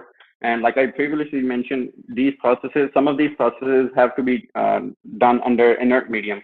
So here, as you can see, that argon was pumped in at a steady rate, and the heating was kept at 5 minutes per degree C, according to the procedure that they carried out. But here, as you can see, that they utilized a peer, nashpati, which is normally termed in our language. So what they did was they cut it up, and then they did a hydrothermal treatment. And you could basically ask that once they did a hydrothermal treatment, then why didn't they get graphene? Basically, graphene does or is made when you provide high temperatures to it. So in the hydrothermal treatment, they were able to obtain the monolithic carbon films or the layers from the chunks of the peer. And then they further did a pyrolysis under the previously mentioned conditions, and they were able to get the graphene aerogel. One of the specific properties, or a unique properties you could say, about the aerogels is that it is composed of 99% of air, and it's really light in nature. And as you can see, they placed the aerogel on a daffodil, and the daffodil wasn't damaged at all. And you can see it seems like it's floating in the air, but so it means that it's so light that it won't. It's practically weightless in the palm of your hand. And from there on, they went on to do an activation, and activation process is done using various alkali materials at elevated temperatures. And the purpose of that is that to activate the material, or to provide or to obtain more active sites on the surface of the materials to get better performance for the application that they were aiming for. And as you can see, they went on to make a supercapacitor. This is graphene aerogel based supercapacitor, and which is also the talk of this. So from here on, we'll be moving on to producing few layers of graphene. Basically, in the previous research, they made an aerogel, or you can say a chunk of graphene, which was arranged in the form of an aerogel. But here, they produced simple layers of graphene from other biomass materials. Here, I believe they used wheat straw, which is produced around like 350 million tons globally per year. So it's a pretty huge waste material, I guess, or you can say waste biomass resource, which they opted to use it for their research. So like previously mentioned, that the size of the biomass does matter. So as you can see, they cut it into small pieces and then washed it and then dried it. And from there on, they did a series of steps where they first mixed it with a KOH solution, like I previously mentioned, the alkali solution. And then they autoclaved it at 150 for 6 hours to obtain the carbon-based nanomaterials. So yeah, they used wheat straw like I previously mentioned, and then they did pyrolysis at 800 degrees for 3 hours, and on another inert medium using nitrogen gas. You can either use nitrogen or argon, whichever is suitable for you or is readily available at your place. And from there on, they did another thermal treatment at 2600 for 5 minutes using a specified graphite furnace for their process. And at the end, what they were able to obtain graphene layers from the biomass. But the thing to note was that if you have like around 1 gram of wheat straw, you'll hardly get around like 0.11 gram of what do you call it? Uh, Layers of graphene. So the other rest of the mass does evaporate or does come out of the material, and you're basically left with carbon, and that too in the form of few layers of graphene. And they further did another step of washing and then drying, and then also, like previously mentioned, they did it at another 2600 degree C to confirm or to, what do you call it, to obtain higher quality of graphene layers for their research. So another interesting piece of biomass that was used in a recent research was that silk. So as you know that silk is being used in various, what do you call it, apparels, I guess, in either the shirts or the jeans that we wear. But for another interesting application they aimed was using it for nanomaterials such as graphene. So here they use the Bombus mori cocoons. It's basically the cocoons of a silkworm that produces silk, obviously. And then once they got these cocoons, they did a series of steps where they washed it and dried it to remove any impurities. And they also degummed the cocoons using sodium carbonate solution. And then after that, to remove further impurities from the silk that they obtained from the cocoons, they put it in dilysate bags. And basically, it's a pretty slow process where it's basically due to the mesh size of the bags, it takes a pretty long time for the interchanging of the micromolecules that are present within the silk. Mentioned here, those are calcium chloride and the ethanol. So from there on, as you can see, this was the overall schematic diagram of the research that they did. They kind of like divided it into three parts. The first one was to obtain the silk, and that you can see in the part A. And then from there on, they once they got the silk, they kind of like produced a electrospinning mat. And for that purpose, they dissolved it with a solution of a PEO, which is a polyethylene oxide. It's a synthetic polymer, and which will also be used in the further research that will be discussed. So basically, they after they mixed both the silk and the PEO, they electrospun it, and they were able to obtain a membrane, as you can see here in the part B. And from there on, they carbonized it, and then further, they were able to obtain the carbon-based nanomaterials. And from there on, they used it for applications such as the electrode for energy storage applications, such as a battery, or even for supercapacitor. This is just overview of the other processes that they carried out that I just mentioned. So I'll just skip it. And from there on, I'll be moving on to the basic research of my PhD thesis, which was laser-induced graphene. So using laser for graphene production is also another technique which has been recently gained a lot of attention due to one of the main unique properties is that it can be done under ambient conditions. You don't need to pump in a specific inert gas for it to get the optimum conditions for it. So here, as you can see, they use lignin, which was or which is actually a pretty waste biomaterial, and it comes in abundance in a paper pulp factory. So what they did was they just got a lignin powder, and they basically painted it, or you can say brushed it on top of a carbon cloth.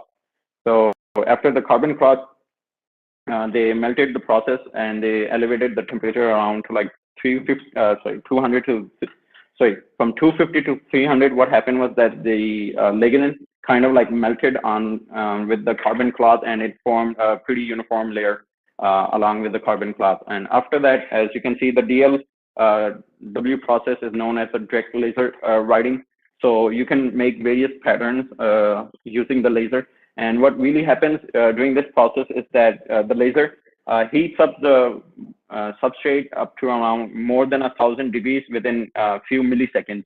So if you're able to obtain a temperature of more than 1,000 degrees, around like 1,200, and within milliseconds, you'll be able to transform your biomass or some other carbon-rich substrate into graphene-like structures.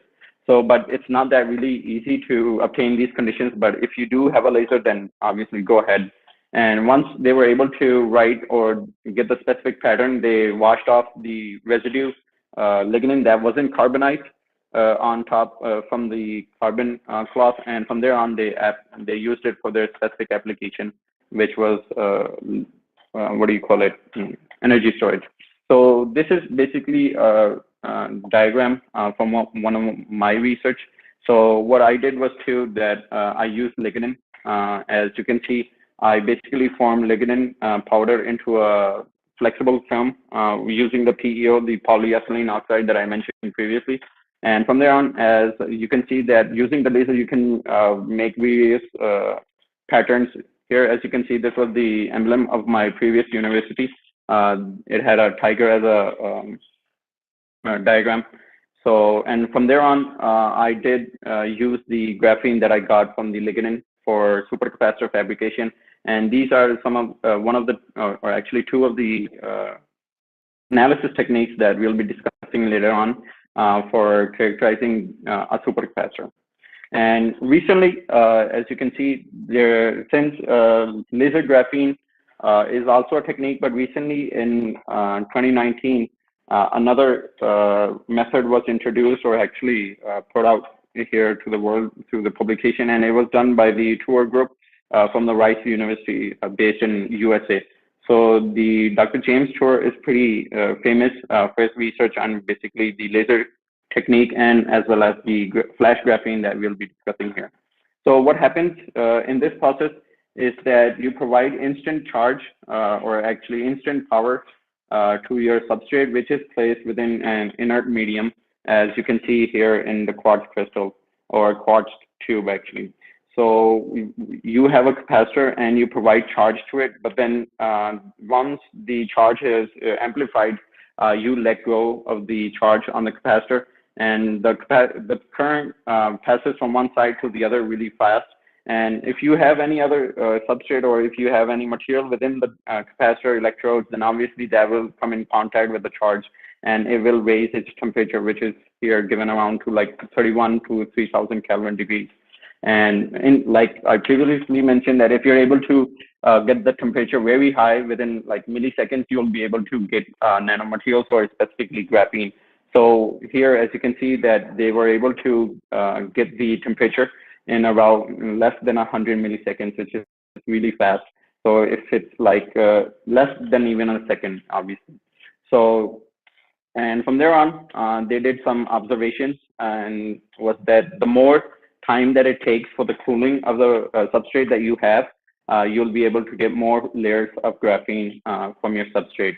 And they've done this process on various substrates such as plastic waste, even rubber tires, and paper cloth, and almost like anything they can think of. So this was pretty unique, or this is actually a pretty unique process that has been introduced. And they also did the cost analysis of the energy that will be used. One might say that you'll be needing a lot of electricity for the to raise the temperature up to around 3,000 Kelvin.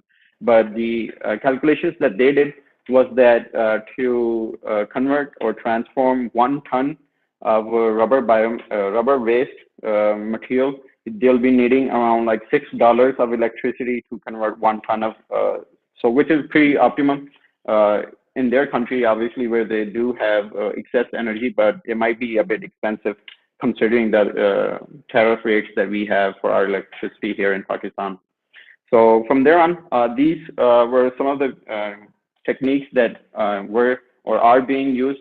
And from there on, the material that you have, you should be able to do some of these techniques to verify the quality and the texture that you get. So one of them is scanning electron microscope, also known as a SEM. And here you can see that the top surface of your material should be visible. And the more porous that the structure is, the more obviously it will help towards the energy storage side of the application. And another technique is TEM. And from there, you can also see that the fringe-like structures present in the C figure does represent a fringe-like structure for graphene. And from here, you can also see the amount or the figure that's given here, 0.335 nanometers is the distance between two graphene layers that are stacked on top of each other. And you can calculate this from the software of the TEM. And from there on, I'll be moving on to another technique, that's the Raman spectroscopy, and then the XPS, also known as the X-ray photon electron spectroscopy. And figure A is the Raman. And from here on, as you can see that the D, G, and 2D peaks are of interest. More specifically, the 2D is aligned with the crystal structure of the carbon that you get.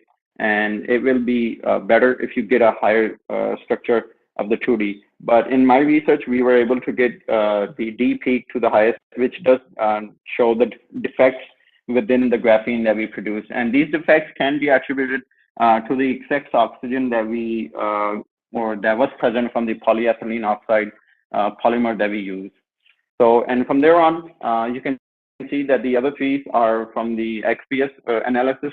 So to sum up the XPS analysis, if you look at the D figure, that's the more visualized, or you can say it's more easy to understand. As you can see, the lignin film had around like 40% of the carbon-carbon bonds, but then after the LIG that was produced at 80% of the laser power, it jumped up to around like 75 to 76% of the carbon bondage. And this is a clear visualization that graphitization did occur, and you were able to get, or we were able to get graphene. So from there on, another technique that can be done is XRD, or the diffraction. And here, if you look at the red line, you can look at that the other lines are according to the conditions that were applied. But then if you look at the inset figure of the red line, the 002 peak that's been assigned, that's related to the graphene. It was around like 26 to 25 degrees. And that is a clear indication of the graphene that was able to be formed from the research. And another analysis, or a couple of another techniques that can be done to verify the quality, is a sheet resistance. Obviously, like previously mentioned, that the nanomaterials do have exceptional electrical conductivity. So if you do have nanomaterials, you can measure the sheet resistance. And previously mentioned that the LIG at 80% of the laser power gave better results. So as you can see that as the laser power increased, the sheet resistance reduced. But then when you move up to 90% laser power, that means, or it's a clear indication that if you do have higher temperature due to the higher laser power, your material will be damaged, and obviously you won't get the optimum properties that you're looking for. Similarly, FTIR, which is a pretty common technique, can also be used to look up the various groups of the bonds that are present within the material. And you can see that there's a clear difference between the before film and the one that was treated with the laser. So basically, after you're done with the material, then you do have to assemble your device that you're aiming for. So this is an example of using the graphene for the supercapacitor application. And this was a standard supercapacitor, but you can also aim for an in-plane or a single phase, you can say, supercapacitor or energy storage device. And from here on, this is another figure for the fabrication of a flexible supercapacitor. What happened here was that once that you have the graphene from your lignin, you can transfer it onto a polymer such as a PDMS, which is pretty flexible and is being used for various biomedical applications as well. And once you have the graphene in there, you can simply arrange it into a supercapacitor-like configuration, like previously mentioned. So moving towards the end, these are some of the techniques that you can apply or should be done basically to analyze the energy storage device that you've been able to make. And the main ones are basically cyclic voltammetry, also known as the CV, and the CD is the charge discharge analysis. And once you have these satisfying results from these two, you can move on to a cycle number analysis and see the stability of the results or the device that you fabricated. So as you can see, the top three figures, A, B, C, do relate to the cyclic voltammetry, where the potentiometer or the device, the electrochemical workstation, does revolve or rotates the, sorry about that, the potential state at various scan rates as shown here in figure A. And from there on, you can calculate the various capacitance of your device that you fabricated. And clearly, as you can see, that the graphene device fabricated from the 80% of the laser power performed better as compared to the other devices.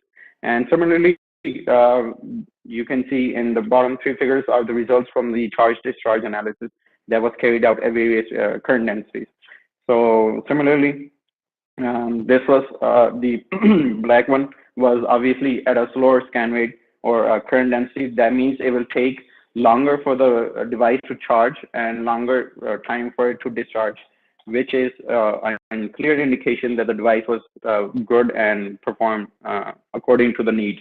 And from there on, we were able to get or perform the or calculate the actually capacitance of the device using the data obtained from the CD analysis. And if you're aiming for a flexible supercapacitor, then obviously you will have to bend it and to see whether if its performance is good or not. So in another research, what we did was that we bended our flexible supercapacitor using the PDMS polymer. And as you can see here in both the CV and the CD, there is a clear difference of capacitance or the results from bending the device. But then obviously that does mean that the device does perform, but then obviously not as better in current conditions. So these graphene-like structures or the graphene obtained from lignin can be used in flexible devices as well. And the last analysis that should be done can be the cycle number analysis to check whether if the device that you've made is stable or not. So in this analysis, what you do is that you charge and discharge your device overnight or even over the period of a couple of days. And at the end, you can see that in figure 8 that the device was charged and discharged over a cycle of 10,000 cycles, where it was constantly put under the analysis. And at the end, it retained around like 93% of the original charge that it was able to get from when at the first cycle. So, which is pretty good for a supercapacitor. And from there on, similarly, we did another analysis for the bent analysis, the flexible devices, and you can see they almost retain close to near optimum level of capacitance that was initially recorded. So this was pretty much the research of my talk or the talk of my topic. But since we're almost at the mark of 1 o'clock, so I'll just skip through that. The LIG or the graphene that we were able to obtain was used for other applications other than energy storage. So here we used cellulose and lignin, and what we did was that we detected dopamine, which is a neurotransmitter for our brain, and these were the results that we were able to obtain. So a clear indication that this graphene can also be used for biomedical applications is that, as you can see in figure 8, there's a clear difference using a glassy-carbon electrode for detection and the one that had LIG deposited on it. And the other results, as you can see, that the R-square value that we were able to get was pretty high, which is a clear indication that it's pretty good for the usage for dopamine sensing as well. So these are some of the reference of my talk, and thank you. And if you guys have any questions, do let me know. Thank you so much, Dr. Mahmood, for a very captivating talk. And once again, to allow us to end the session exactly on the dot at the time. Yeah. But we do have. Thank you for having me. we do have time for questions. If anybody wants to ask, you can probably write it in the chat box. If not, Dr. Rahul, just a quick question. So you talked a lot about, I mean, the ways in which we can actually create and then characterize and then maybe use graphene from different processes and in different applications. Just curious, I mean, how much of this are you able to do at your university or in conjunction with other universities in Pakistan at this point in time? That's a pretty good question because nanomaterials is a new field actually here in Pakistan, and there aren't many professors that are dealing with it. But here in agriculture universities, we do have a laser. The laser that I used for my PhD was a CO2-based laser, which means that the source is CO2 and it does have other wavelengths as compared to other lasers. But the one that we have here is a neodymium YAG laser. That's ND columns and then YAG based laser. So it does have other different frequencies from the one that I used, but I'm using those or this laser actually to prepare graphene from various other substrates other than lignin. But my focus is that using biomass that has more lignin or the waste biomass that's being just thrown out into the open. And as an example, I'm using biomass that we get from the banana tree, which is considered as a waste. So what we do is that we powder it and crush it down to the powder size. And from there on, we'll be making a film out of it and then graphitizing it using the neodymium YAG laser that we have here at our university. And for the analysis part, if you're aiming for energy storage, like the analysis that I mentioned, you basically just need an electrochemical station, which we do have here, a couple of those here at our universities. And I'm pretty sure NUST and JICI and some of the other high-level research institutes do have those analysis techniques or the tools as well. So it is possible. And even if you don't have a laser, then like I previously mentioned, if you have a high temperature reactor, such as a pyrolysis or even a quartz reactor, that's also feasible to or actually easy to use, considering or basically if you do have those reactors, then it can be a problem to obtain the nanomaterials that you're aiming for. Thank you. Again, not my direct area of research, but I know, I mean, at LUMS and maybe at UET as well, there are people who work in this area. One name that comes to mind is Dr. Ishad Hussain. He's recently been admitted as a fellow to the Royal Society of Chemistry. He works in nanomaterials quite a bit. So if you are in Lahore, do touch base with us or in Lahore, and maybe we can come up with some mode of collaboration. Yes, of course. I'm also looking for collaborators. If you do have anyone, do let me know or let them know of me so that we can get in touch and see what we can do. Sure. So any other questions from anybody? So again, my pleasure to present this virtual shield to Dr. Faisal Mahmood, who's taken time out to Sorry, I'm disturbing. Should I take a screenshot of this just for my documentation? Oh, okay. Thank you.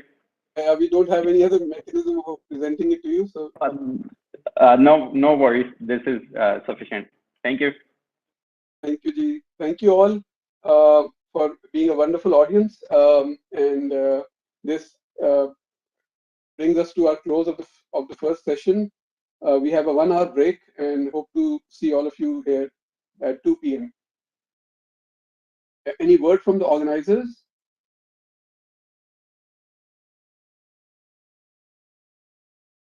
No, I guess not. Thank you all. So we close. So much, sir. It was a pleasure to have you with us. Yeah. Thank you for having me. Thank you. Thank you, everyone. Thank you so much. Goodbye.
also focus on micro-hydro turbine technology and also biomass technology. These technologies are providing solutions for the energy problems of the province and the country. CERAD is fully equipped with the state-of-the-art testing facilities as per international quality and performance standards. In hybrid electric vehicle sector, CERAD is working in collaboration with Car USA and Casper to design and test low-cost solar-powered small hybrid vehicle. In coal energy sector, besides developing pilot-scale coal gasification facility, a coal sample bank has been developed where coal is not only collected from various mines of Punjab but also preserved in standard environmental conditions. Coal sample bank, we collected 19,000 kg of coal from all over Punjab, and in coal processing facility, we develop different techniques that is suitable for processing of this coal. Processing of coal is necessary so that we can provide an environment-friendly clean coal for safe operations. The center is also contributing towards the knowledge-based economy. First ever postgraduate program relevant to the energy engineering in Pakistan was successfully initiated at the center in year 2012 that has produced hundreds of research scholars with professional skills and commitment to serve the society in an effective manner. It is also providing vocational training courses in solar technology, PV pumping, and renewable energy technologies under the umbrella of Punjab Skills Development Fund (PSDF) and National Vocational and Technical Training Commission. We are providing consultancy services for the Punjab government and some for other provinces. Currently, we are in the lab where we are teaching the students of the PSDF and the NAVTEC. PSDF is a provincial level body that we are providing training for them. And in the similar case, we are also providing renewable energy courses for the NAVTEC. Besides this, CERAD organizes seminars, conferences, and workshops on a regular basis so as to create better understanding of modern technologies and awareness in masses to conserve energy. We are trying to work on various projects related to energy efficiency and conservation. We initiated the energy efficiency and conservation course for the industries. We are also working on the solar pumping systems. We can enhance the efficiency of pumps and motors, establishing the first AC testing lab, with giving all the technical support to PICA. CERAD believes in strong industrial and academic relationship, and to bridge the gap between industry and academia, it has signed a number of agreements with industry and academic institutes.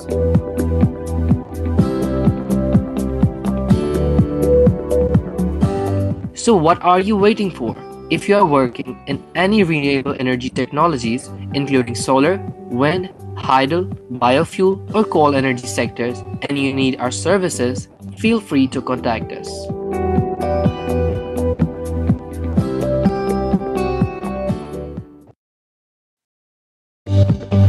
Under the auspices of the Government of the Punjab, Center for Energy Research and Development CERAD, established at new campus of UET, CERAD marks as a symbol of excellence in R&D activities in energy sector. As you enter the main corridor, it opens various avenues of research in almost every domain of energy technologies, and various research labs are dedicated to perform research and development activities in the areas of photovoltaic, coal, bioenergy, wind energy, solar thermal energy, hydropower, and energy conservation.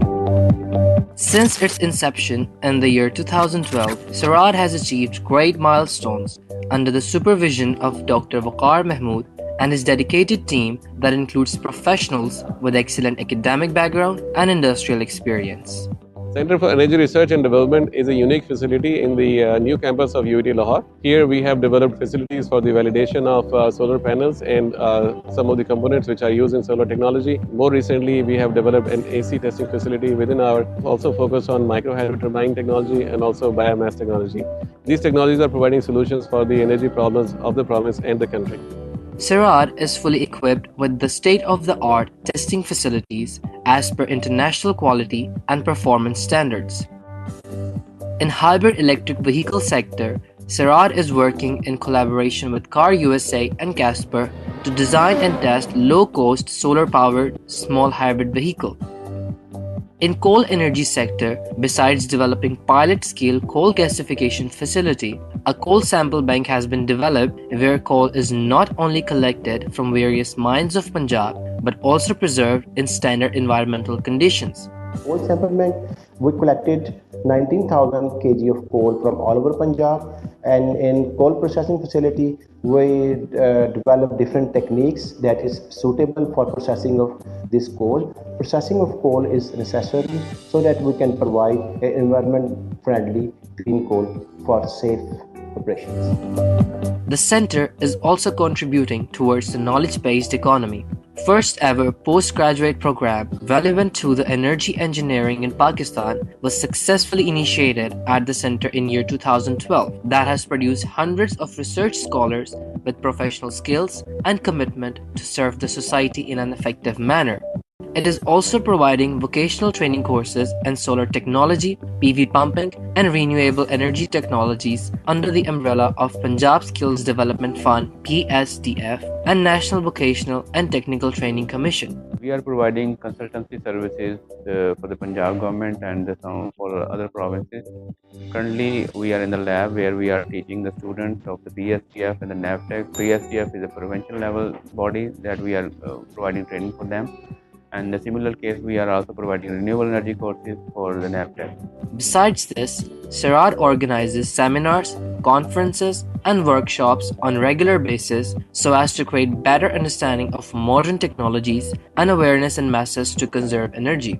We are trying to work on various projects related to energy efficiency and conservation. We initiated the energy efficiency and conservation course for the industries. We are also working on the solar pumping systems. We can enhance the efficiency of pumps and motors, establishing the first AC testing lab with giving all the technical support to PICA. CERAD believes in strong industrial and academic relationship, and to bridge the gap between industry and academia, it has signed a number of agreements with industry and academic institutes.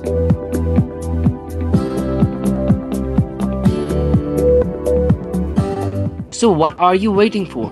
If you are working in any renewable energy technologies, including solar, wind, hydro, biofuel, or coal energy sectors, and you need our services, feel free to contact us.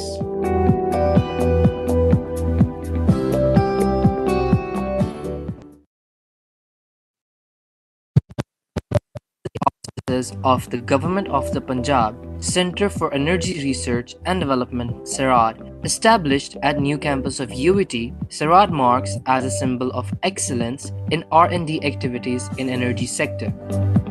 As you enter the main corridor, it opens various avenues of research in almost every domain of energy technologies, and various research labs are dedicated to perform research and development activities in the areas of photovoltaic, coal, bioenergy, wind energy, solar thermal energy, hydropower, and energy conservation.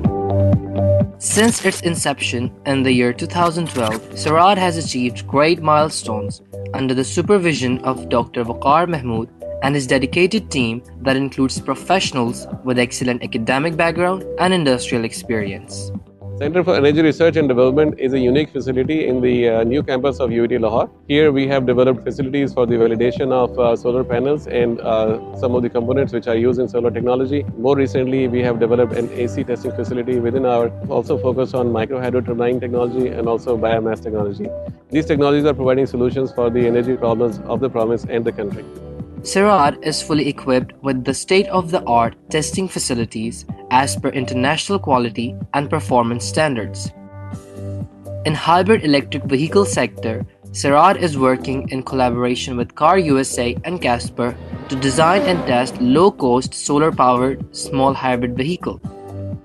In coal energy sector, besides developing pilot-scale coal gasification facility, a coal sample bank has been developed where coal is not only collected from various mines of Punjab but also preserved in standard environmental conditions. Coal sample bank, we collected 19,000 kg of coal from all over Punjab, and in coal processing facility, we developed different techniques that is suitable for processing of this coal. Processing of coal is necessary so that we can provide an environment-friendly clean coal for safe operations. The center is also contributing towards the knowledge-based economy. First ever postgraduate program relevant to the energy engineering in Pakistan was successfully initiated at the center in year 2012 that has produced hundreds of research scholars with professional skills and commitment to serve the society in an effective manner. It is also providing vocational training courses in solar technology, PV pumping, and renewable energy technologies under the umbrella of Punjab Skills Development Fund (PSDF) and National Vocational and Technical Training Commission. We are providing consultancy services for the Punjab government and some for other provinces. Currently, we are in the lab where we are teaching the students of the PSDF and the NAVTEC. PSDF is a provincial level body that we are providing training for them. And in a similar case, we are also providing renewable energy courses for the NAVTEC. Besides this, CERAD organizes seminars, conferences, and workshops on regular basis so as to create better understanding of modern technologies and awareness in masses to conserve energy. We are trying to work on various projects related to energy efficiency and conservation. We initiated the energy efficiency and conservation course for the industries. We are also working on the solar pumping systems. We can enhance the efficiency of pumps and motors, establishing the first AC testing lab with giving all the technical support to PICA. CERAD believes in strong industrial and academic relationship, and to bridge the gap between industry and academia, it has signed a number of agreements with industry and academic institutes.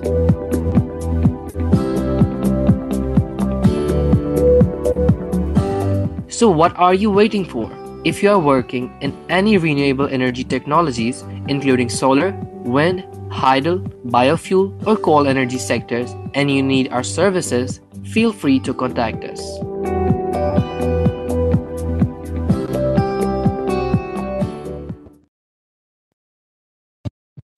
Under the auspices of the Government of the Punjab, Centre for Energy Research and Development CERAD, established at new campus of UET, CERAD marks as a symbol of excellence in R&D activities in energy sector.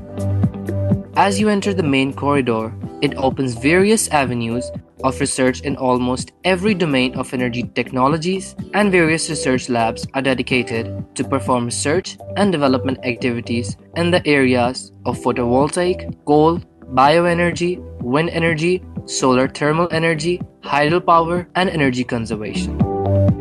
Since its inception in the year 2012, CERAD has achieved great milestones under the supervision of Dr. Waqar Mahmood and his dedicated team that includes professionals with excellent academic background and industrial experience. Center for Energy Research and Development is a unique facility in the new campus of UET Lahore. Here we have developed facilities for the validation of solar panels and some of the components which are used in solar technology. More recently, we have developed an AC testing facility within our, also focused on micro hydro turbine technology and also biomass technology. These technologies are providing solutions for the energy problems of the province and the country. CERAD is fully equipped with the state-of-the-art testing facilities as per international quality and performance standards. In hybrid electric vehicle sector, CERAD is working in collaboration with Car USA and Casper to design and test low-cost solar-powered small hybrid vehicle. In coal energy sector, besides developing pilot-scale coal gasification facility, a coal sample bank has been developed where coal is not only collected from various mines of Punjab but also preserved in standard environmental conditions. Coal sample bank.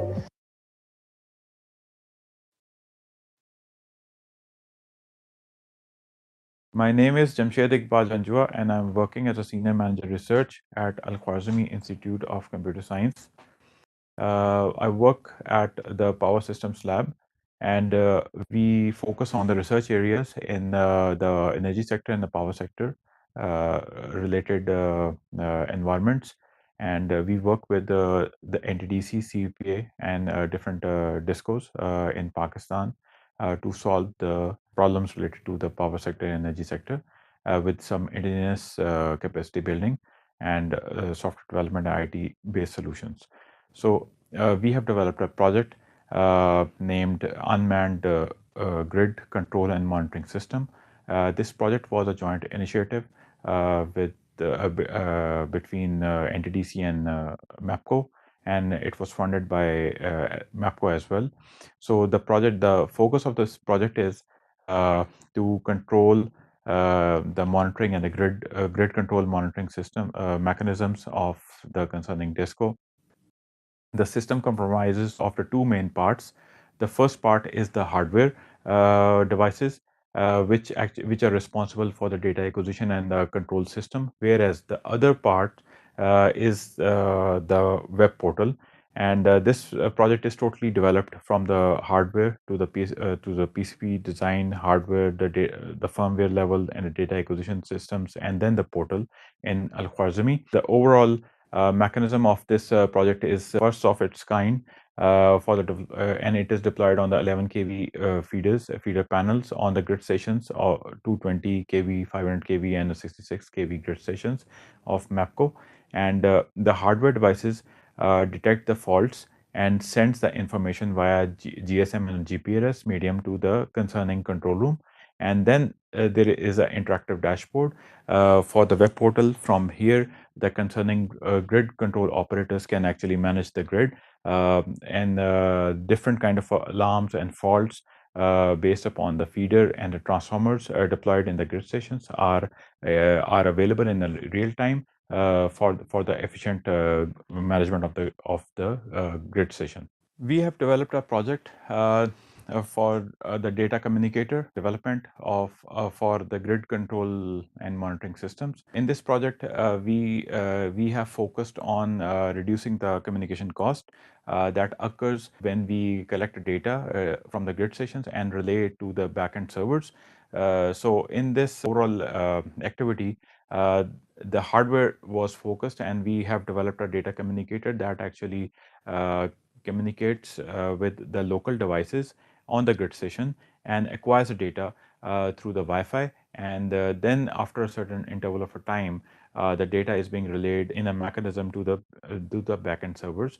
And from there, those backend servers, we have dashboard available, a portal available, upon which there is a dashboard that can actually help to see the faults occurring on the transformers and on the feeders, incoming and outgoing feeders of the 132 kV, 220, and 500 kV grid stations.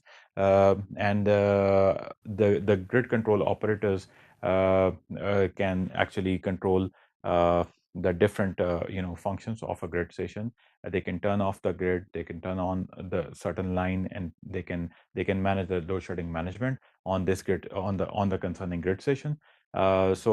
This project was funded by USAID through the USPK centers, energy centers in Pakistan. The project is being now routed to be deployed at the grid stations of PESCO and the TESCO area, so that we can drive most of the benefit for the remote side configuration and the remote side controlling of the grid stations. I'm Hafiz Bakas, working as Assistant Manager in Motion Control Research Lab in CERAD, UET Lahore. Motion Control Research Lab conducts its research in the multidisciplinary and electromechanical projects, keeping in view the energy needs of the Pakistan. MCRL providing its services in the advanced green energy using efficient tools to design and develop the best products to fulfill the energy needs of the Pakistan. In this regard, we are working on the concentrated solar thermal power plants, in which we have designed and developed dual axis solar tracking heliostats, dual axis solar tracking parabolic dishes, and single axis parabolic troughs, in which we will focus the sunlight onto the central focal point and then to rise the temperature of the water. After that, we will run the steam turbine to generate the electricity to eradicate the energy shortage of Pakistan. On the other hand, MCRL is working on the energy efficient electrical vehicles, in which we are working on the BLDC motor and its drive with the regenerative braking system. In the end, I would like you to visit our stall, and I would like to thank all of you to visit ICECE. Thank you. Parabolic trough is a type of solar thermal collector that is straight in one dimension and curved as a parabolic in the other two dimensions. The upper surface of a parabolic sheet is then lined with the polished metal mirror. The sunlight which enters the mirror parallel to its plane of symmetry is focused along the focal line. where the pipe containing the fluid with the high coefficient of thermal resistivity are positioned that are intended to be heated, which leads to produce steam from the water by providing the stored heat. Modeling and simulation were carried out on the SolidWorks and simulation software, and analysis of its structural integrity, weight, wind load, resistance was successfully done on the SolidWorks and ANSYS simulation software. Single axis solar tracking system has been implemented on the PLC and data has been integrated for the whole year. This single axis solar tracking parabolic trough can rotate in 120 degree in elevation for the sun tracking with the accuracy of 0.02 degree. Thank you. Programmable logic control PLC or a programmable controller is an industrial digital computer which has been ruggedized and adopted for the control of manufacturing process such as assembly lines or robotic devices or any activity that requires high reliability, ease of programming and processes. PLCs can range from small modular devices with tens of outputs and inputs in a housing integral with the processor to the large rack mounted modular devices with the count of thousands of IOs and which are often networked to other PLC and SCADA systems. So we have developed the prototype of PLC trainer for the new graduates to have a good experience before getting into the practical industrial application. PLC trainer prototype has been designed and developed. Application manual of PLC trainer is ready for the trainer classes and educational institutes. Radar is a detection system that uses radio waves to determine the range, angle or velocity of the objects.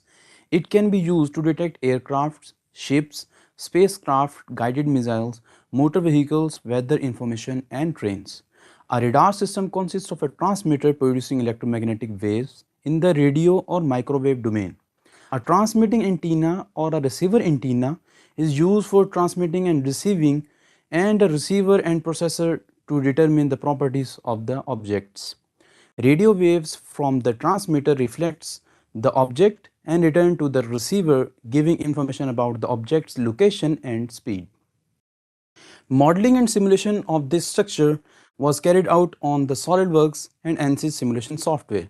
Analysis of its structural integrity, weight, and wind load resistance was successfully done on the SolidWorks and ANSYS simulation software.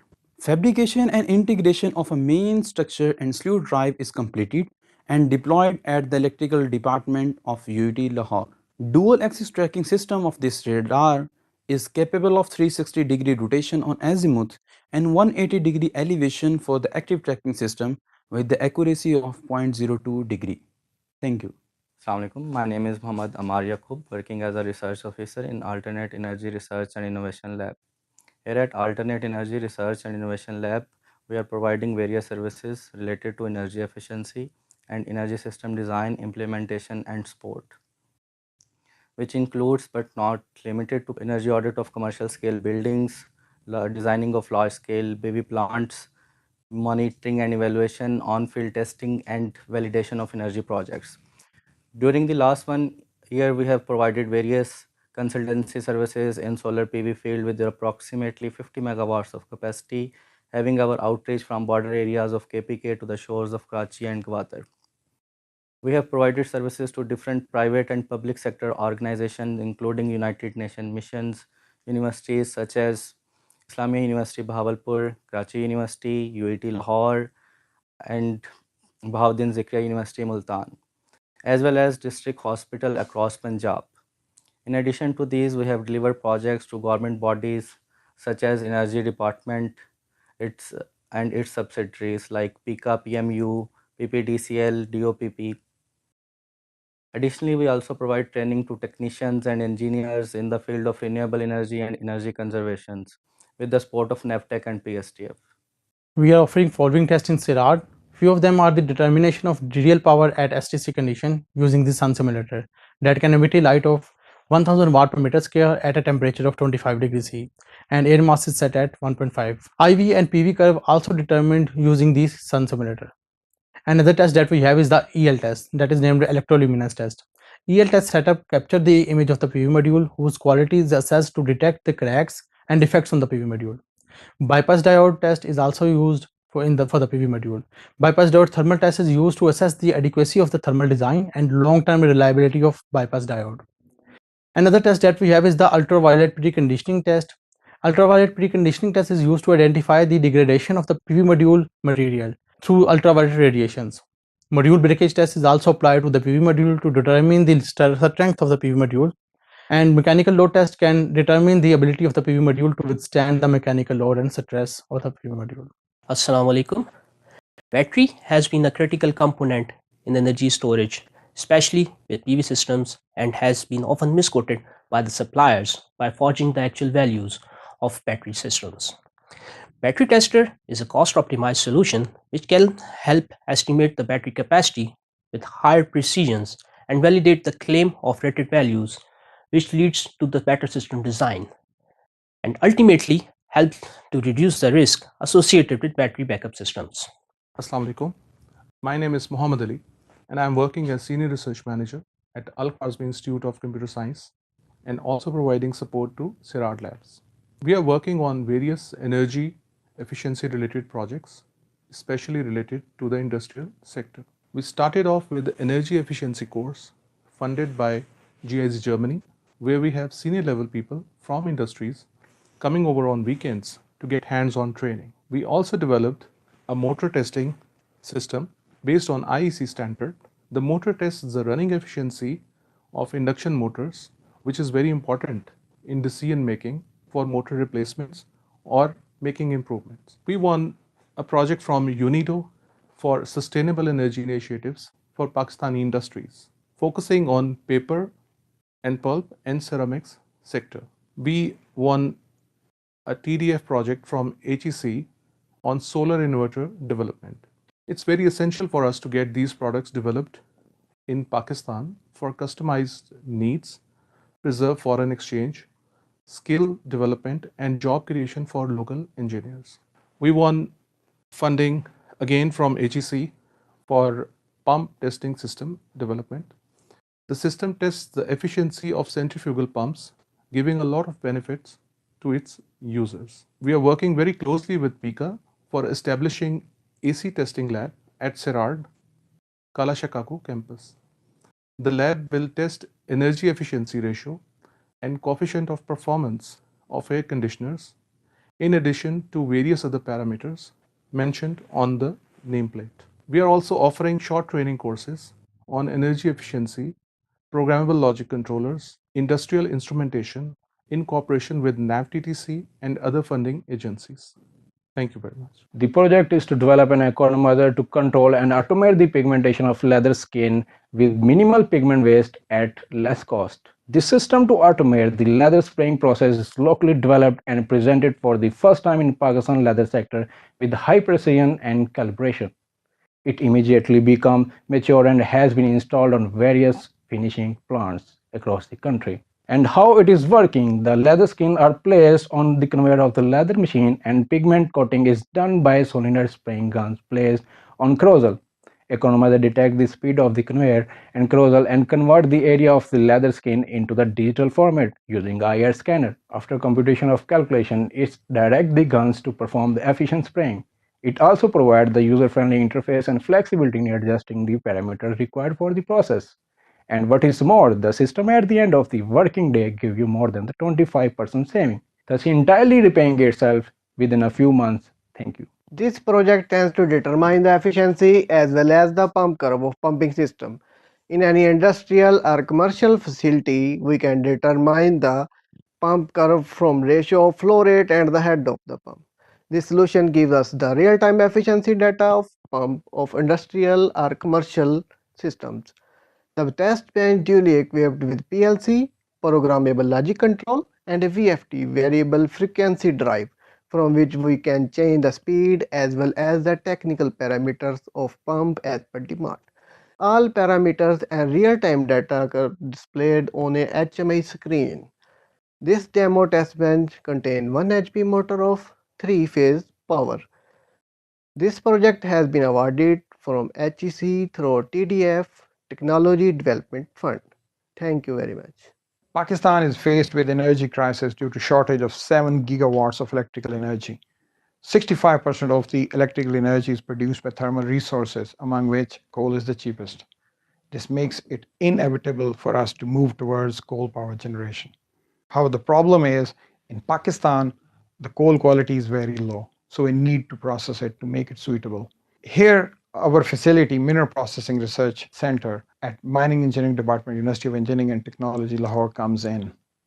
We collected samples of 32 million tons of Punjab coal and 130 million tons of Khyber Pakhtunkhwa coal. We processed it through crushing, grinding, flotation, and gravity separation, and we have made it suitable for power generation. In addition to this, we are also committed towards renewable energy storage. For this, we are recycling printed circuit boards and mobile batteries to extract the raw material for lithium-ion batteries manufacturing. For printed circuit board recycling, we are using shaking tables, electrostatic separators, magnetic separators, and leaching. While for mobile batteries, we are sticking to crushing, screening, and smelting. Assalamu alaikum. My name is Dr. Muhammad Badar Hayat, and I'm an assistant professor at Mining Engineering Department, University of Engineering and Technology, Lahore. There are 17 rare earth elements in periodic table, and among these, indium, selenium, and tellurium are very important for the development of green renewable energy technologies like solar and wind. Coal ash has been a very good resource for the extraction of rare earth elements. However, the procedure to recover rare earth elements from coal ash is debatable. Currently, mineral acids are used for this purpose, which are harmful for the environment. We at Mining Engineering Department therefore took up this challenge. We have currently developed 6 green deep eutectic solvents which have the potential to replace the mineral acids in the extraction of rare earth elements from coal ash. Our research is promising as it will contribute towards the green hydrometallurgy globally, and also in Pakistan, it will be helpful in making Pakistan self-sufficient in these critical minerals. Thank you. My name is Jamshed Iqbal Janjua, and I'm working as a Senior Manager Research at Al-Khwarizmi Institute of Computer Science. I work at the Power Systems Lab, and we focus on the research areas in the energy sector and the power sector related environments. And we work with the NTDC, CUPA, and different DISCOs in Pakistan to solve the problems related to the power sector and energy sector with some indigenous capacity building and software development and IT based solutions. So we have developed a project named Unmanned Grid Control and Monitoring System. This project was a joint initiative with between NTDC and MAPCO, and it was funded by MAPCO as well. So the focus of this project is to control the monitoring and the grid control monitoring system mechanisms of the concerning DISCO. The system comprises of the 2 main parts. The first part is the hardware devices, which are responsible for the data acquisition and the control system, whereas the other part is the web portal. And this project is totally developed from the hardware to the PCB design, hardware, the firmware level, and the data acquisition systems, and then the portal in Al-Khwarizmi. The overall mechanism of this project is first of its kind and it is deployed on the 11 kV feeder panels on the grid stations, or 220 kV, 500 kV, and 66 kV grid stations of MAPCO. And the hardware devices detect the faults and sends the information via GSM and GPRS medium to the concerning control room. And then there is an interactive dashboard for the web portal. From here, the concerning grid control operators can actually manage the grid.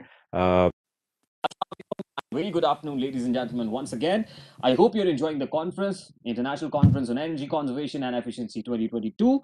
You're witnessing the papers, the paper presenters, their research work.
in R&D activities in energy sector. As you enter the main corridor, it opens various avenues of research in almost every domain of energy technologies, and various research labs are dedicated to perform research and development activities in the areas of photovoltaic, coal, bioenergy, wind energy, solar thermal energy, hydropower, and energy conservation. Since its inception in the year 2012, CERAD has achieved great milestones under the supervision of Dr. Waqar Mahmood and his dedicated team that includes professionals with excellent academic background and industrial experience. Center for Energy Research and Development is a unique facility in the new campus of UET Lahore. Here we have developed facilities for the validation of solar panels and some of the components which are used in solar technology. More recently, we have developed an AC testing facility within our, also focused on micro hydro turbine technology and also biomass technology. These technologies are providing solutions for the energy problems of the province and the country. CERAD is fully equipped with the state-of-the-art testing facilities as per international quality and performance standards. In hybrid electric vehicle sector, CERAD is working in collaboration with Car USA and Casper to design and test low-cost solar-powered small hybrid vehicle.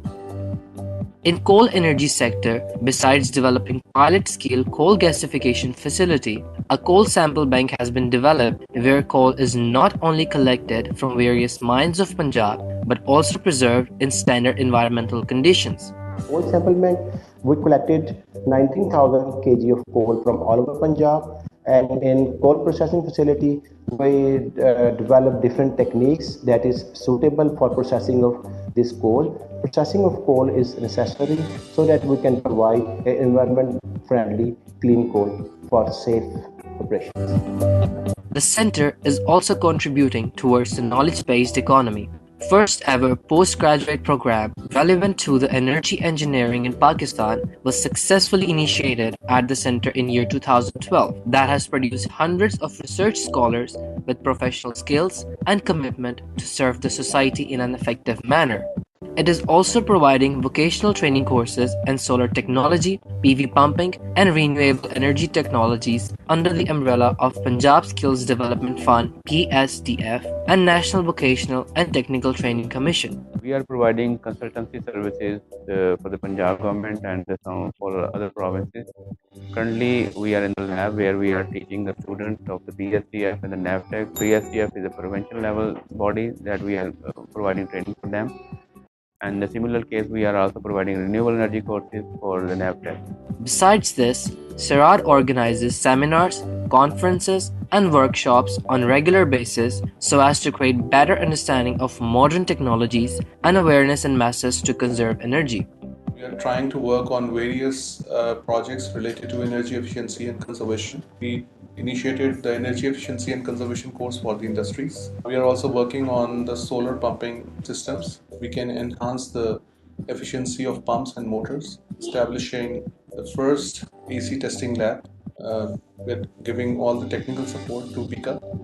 CERAD believes in strong industrial and academic relationship, and to bridge the gap between industry and academia, it has signed a number of agreements with industry and academic institutes.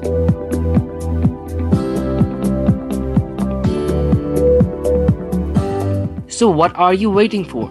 If you are working in any renewable energy technologies, including solar, wind, hydro, biofuel, or coal energy sectors, and you need our services, feel free to contact us.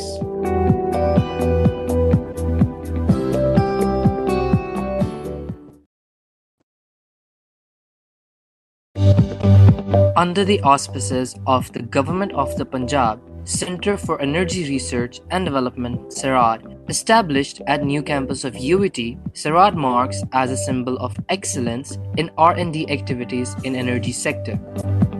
As you enter the main corridor, it opens various avenues of research in almost every domain of energy technologies, and various research labs are dedicated to perform research and development activities in the areas of photovoltaic, coal, bioenergy, wind energy, solar thermal energy, hydropower, and energy conservation.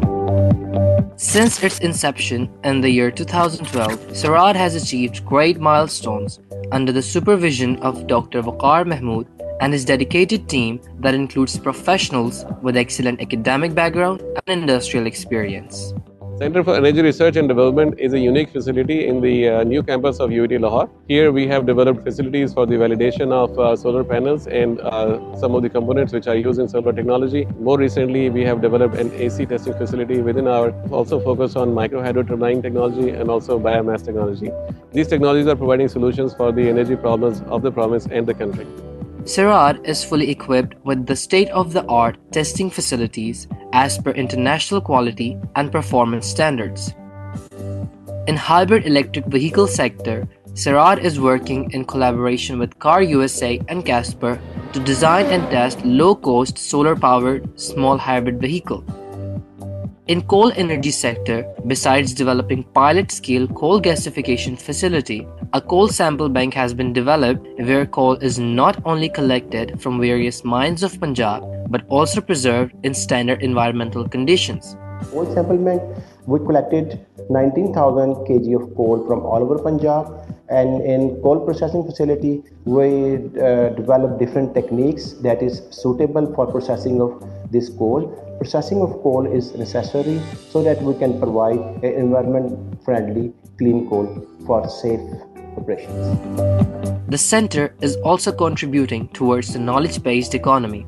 First ever postgraduate program relevant to the energy engineering in Pakistan was successfully initiated at the center in year 2012 that has produced hundreds of research scholars with professional skills and commitment to serve the society in an effective manner. It is also providing vocational training courses in solar technology, PV pumping, and renewable energy technologies under the umbrella of Punjab Skills Development Fund (PSDF) and National Vocational and Technical Training Commission. We are providing consultancy services for the Punjab government and some for other provinces.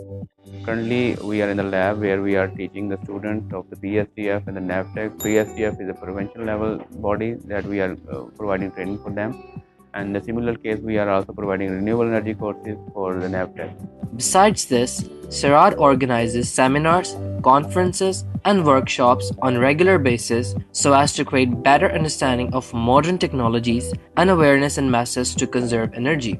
We are trying to work on various projects related to energy efficiency and conservation. We initiated the energy efficiency and conservation course for the industries. We are also working on the solar pumping systems. We can enhance the efficiency of pumps and motors, establishing the first AC testing lab. We're giving all the technical support to PICA. CERAD believes in strong industrial and academic relationship, and to bridge the gap between industry and academia, it has signed a number of agreements with industry and academic institutes.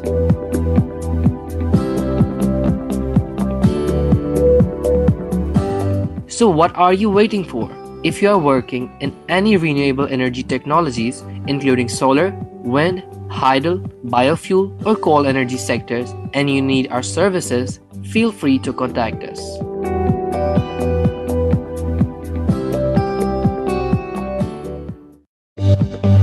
Under the auspices of the Government of the Punjab, Center for Energy Research and Development CERAD, established at new campus of UET, CERAD marks as a symbol of excellence in R&D activities in energy sector.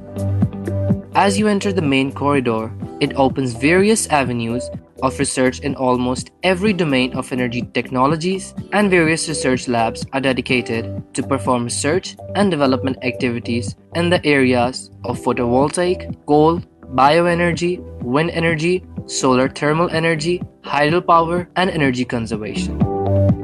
Since its inception in the year 2012, CERAD has achieved great milestones under the supervision of Dr. Waqar Mahmood and his dedicated team that includes professionals with excellent academic background and industrial experience.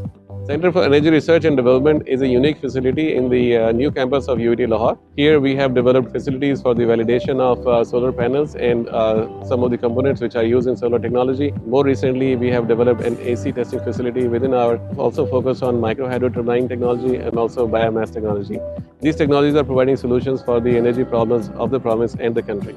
CERAD is fully equipped with the state-of-the-art testing facilities as per international quality and performance standards. In hybrid electric vehicle sector, CERAD is working in collaboration with Car USA and Casper to design and test low-cost solar-powered small hybrid vehicle.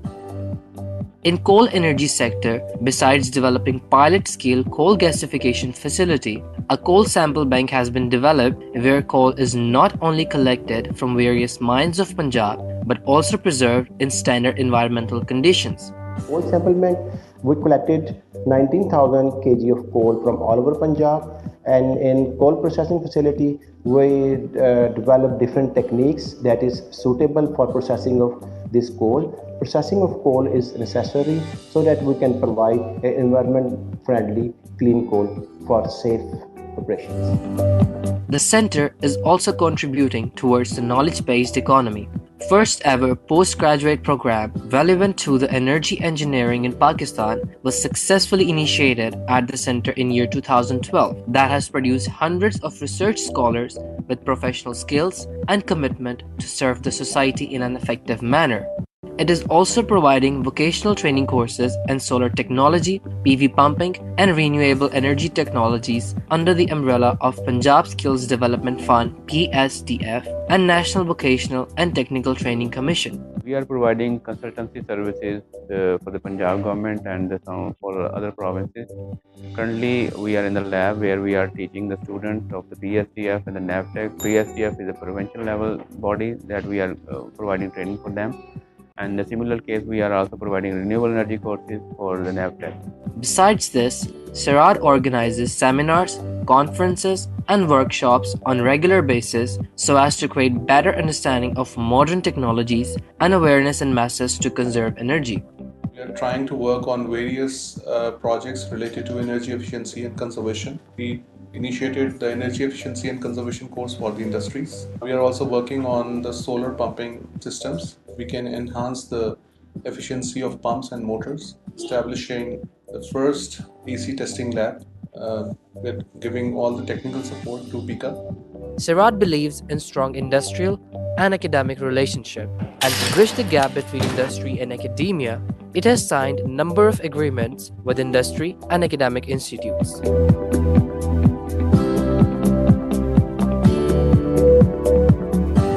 So what are you waiting for? If you are working in any renewable energy technologies, including solar, wind, hydel, biofuel, or coal energy sectors, and you need our services, feel free to contact us.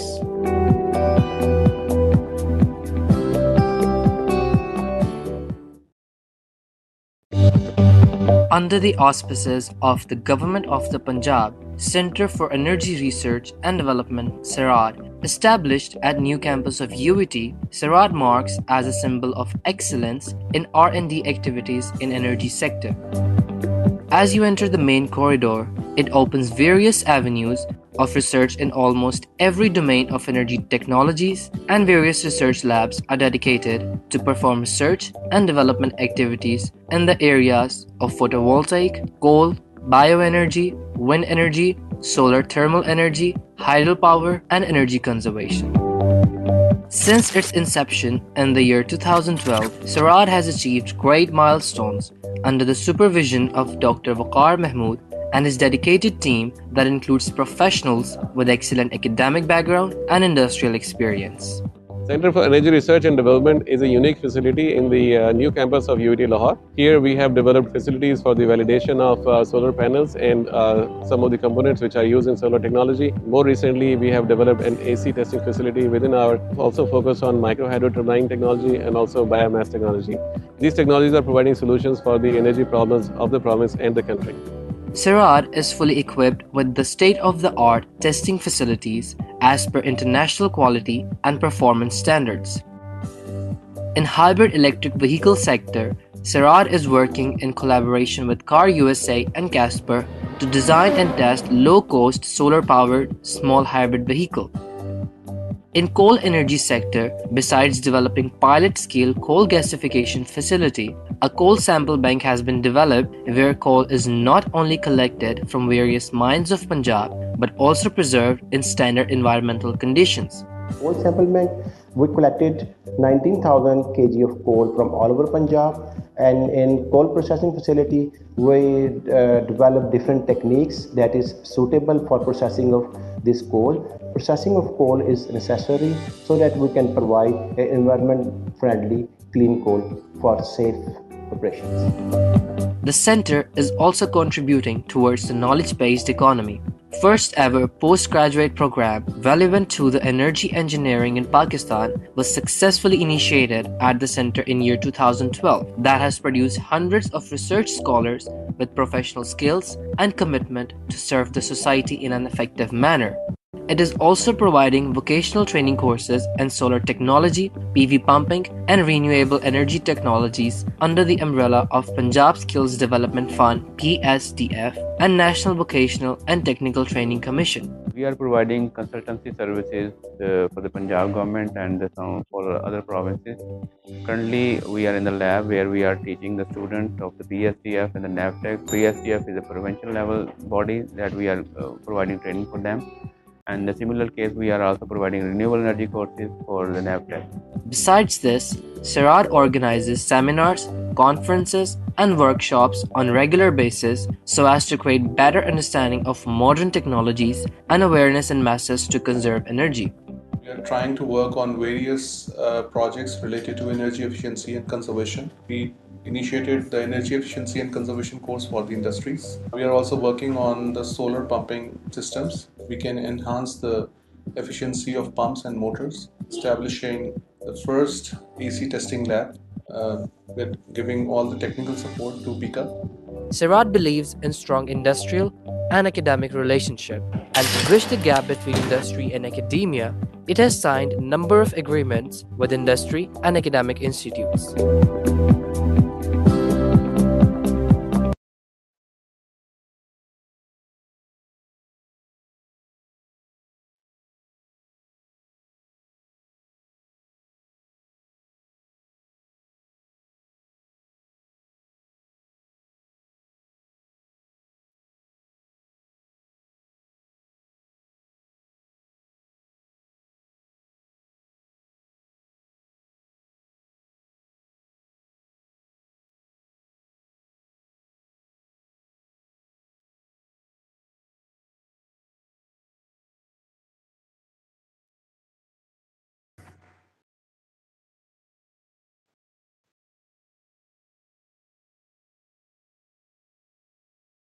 Hello everyone, welcome back. Now I would like to give the lead to our session manager, Dr. Mohammed Farooq. Sir, you may take the lead, please. Okay, thank you very much, Mr. Farooq Ali. I just wanted to confirm that if my voice is hearable. Yes, sir, you are audible. Okay, thank you very much everyone for having the lovely session in the morning. Today now we have the second main track in the International Conference on Energy Conservation and Efficiency. So in this session we have three invited speakers, basically one from Latvia, one from Serbia, and the other one is also from Europe side and from UK. So my name is Dr. Mohammed Farooq, and currently I'm working as an associate professor at the Department of Mechanical Engineering, UET Lahore, and also I'm the head of Energy, Environment and Sustainability Division. So I did my PhD from UK back in 2018, and my bachelor and masters are from UT Lahore in 2008 and 2011 respectively. So my area of research is basically related to the renewable energy in general, and particularly in the from waste to energy sections in the bioenergy area. I have published more than 100 such publications with a cumulative impact factor of 300 plus, and I'm also handling different special issues of recognized international journals of impact factors, which include Energy and Environment from SAG Publishers, Biofuel Research Journal, it's a Q1, and also the Frontier in Energy Research Q1 Journal of Frontiers, and also looking after as a mechanical editor section in UET Lahore journal as well. In addition, I'm also supervising multiple master and PhD students, and also doing currently multiple research projects under the local and international grants. So this is my brief introduction, and now moving towards the session, I would like to start with the introduction of our first invited speaker, which is Dr. Shamsul Azam. He's from Malaysia. He was born in Kajang, Malaysia. He received his bachelor and master degrees from University Putra Malaysia in 2003 and 2006 respectively. And he did his PhD in control system engineering from the Lahore University from the United Kingdom. He is currently working as an associate professor at the Department of Electrical Power Engineering in the Faculty of Electrical and Electronics Engineering, University Tun Hussein on Malaysia, UTHN. His research interest includes robust control system on power electronics applications, parallel inverter application, and smart grid topology for inverter grid connection.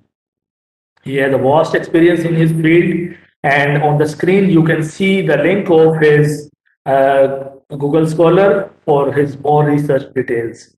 Now I would like to request Dr. Shamsul to please start your presentation. Thank you.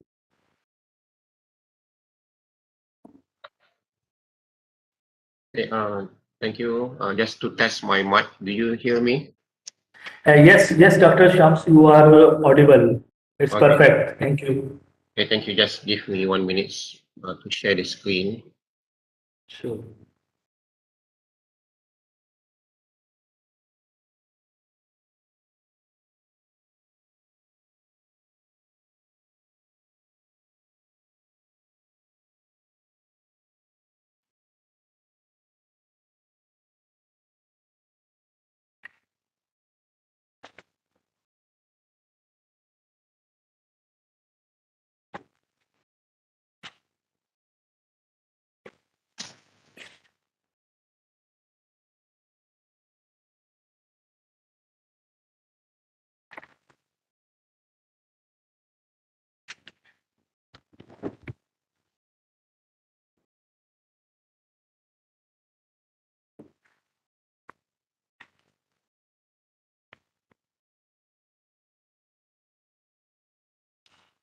Okay, Dr. Farooq, can you see my screen? Yes, your screen is now your first slide. We can see it. Okay, okay, just 1 second more. Copy the pointer.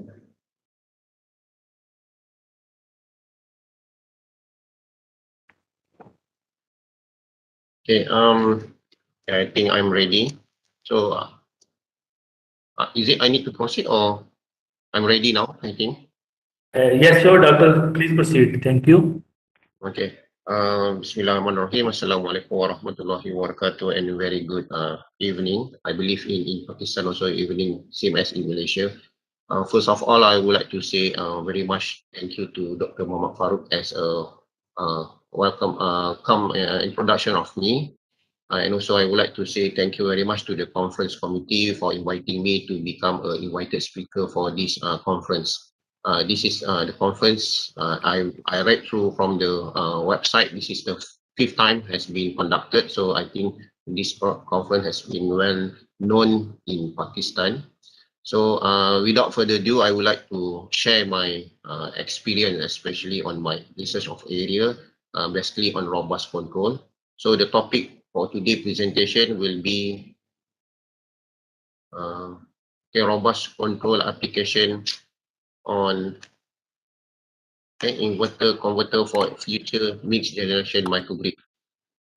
Because I got some delay here. Let me.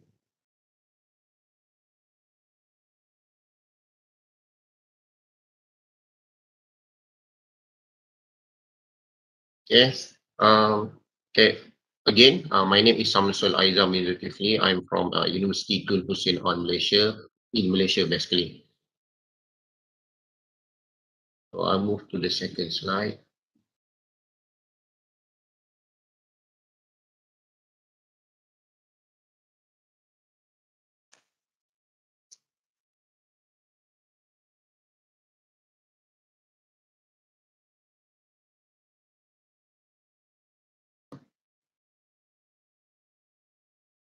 Is it moving, Dr. Farouk? The slide?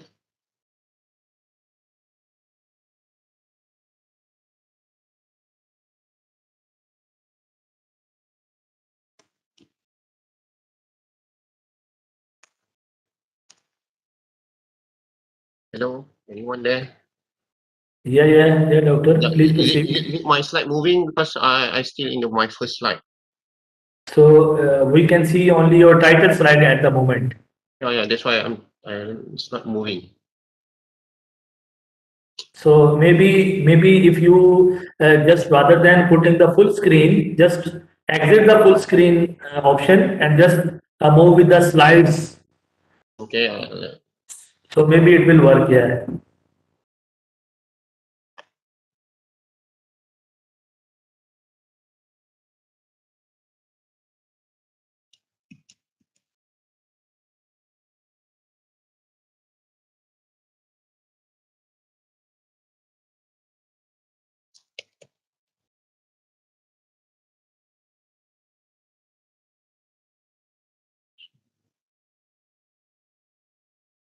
Let me stop sharing first.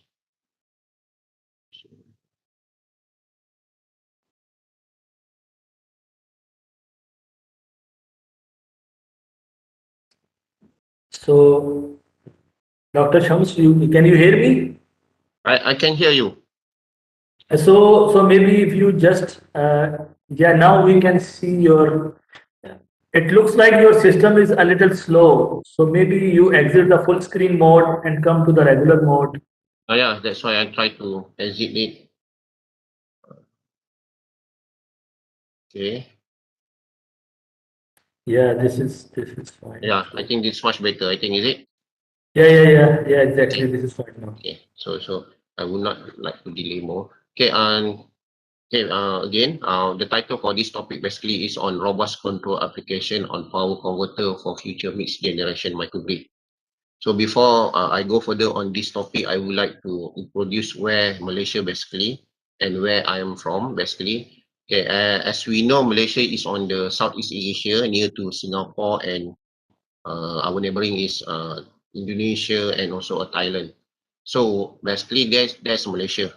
So where's basically UTHM, or I call it as a University to National On. This is the university is located near to Singapore, which it is located at the state of Johor.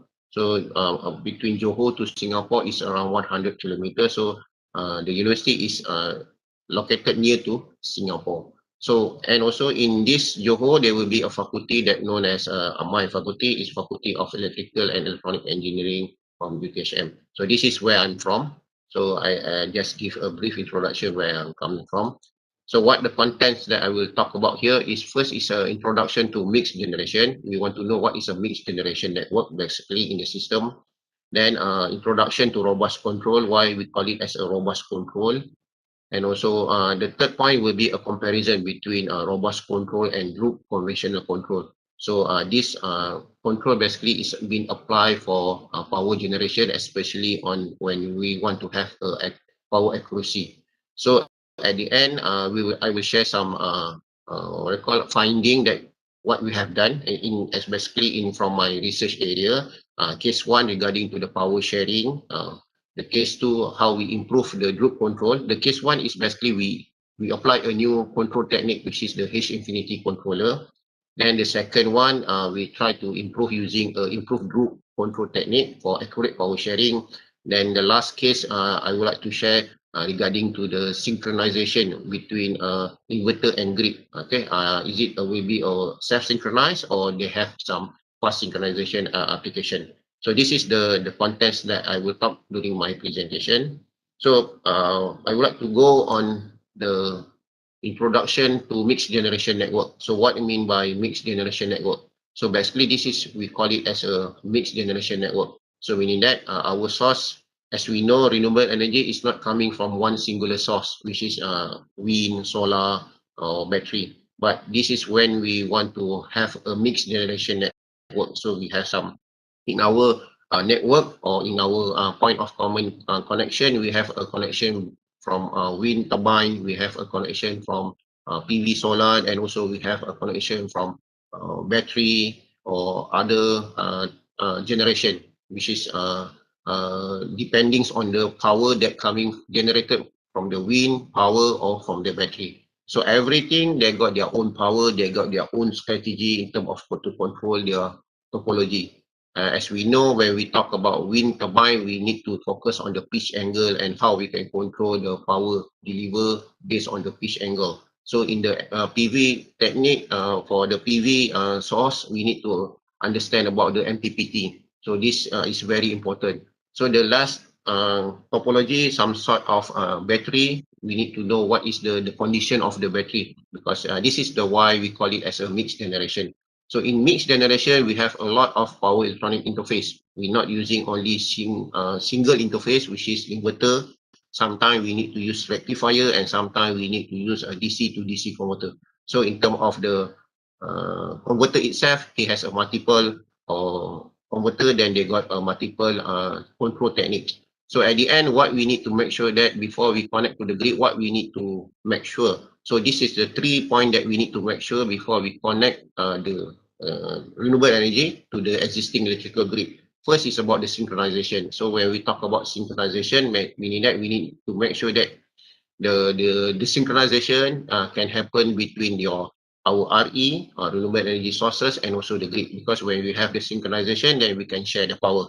So at the same time, we need to have a balanced PCC, so we cannot have any interruption on the PCC. So the voltage should be there, and also the frequency control should be there. So this is the idea basically why we need to have a mixed generation, because nowadays everyone are talking about renewable energy. So the mixed generation will be a new trend for the future.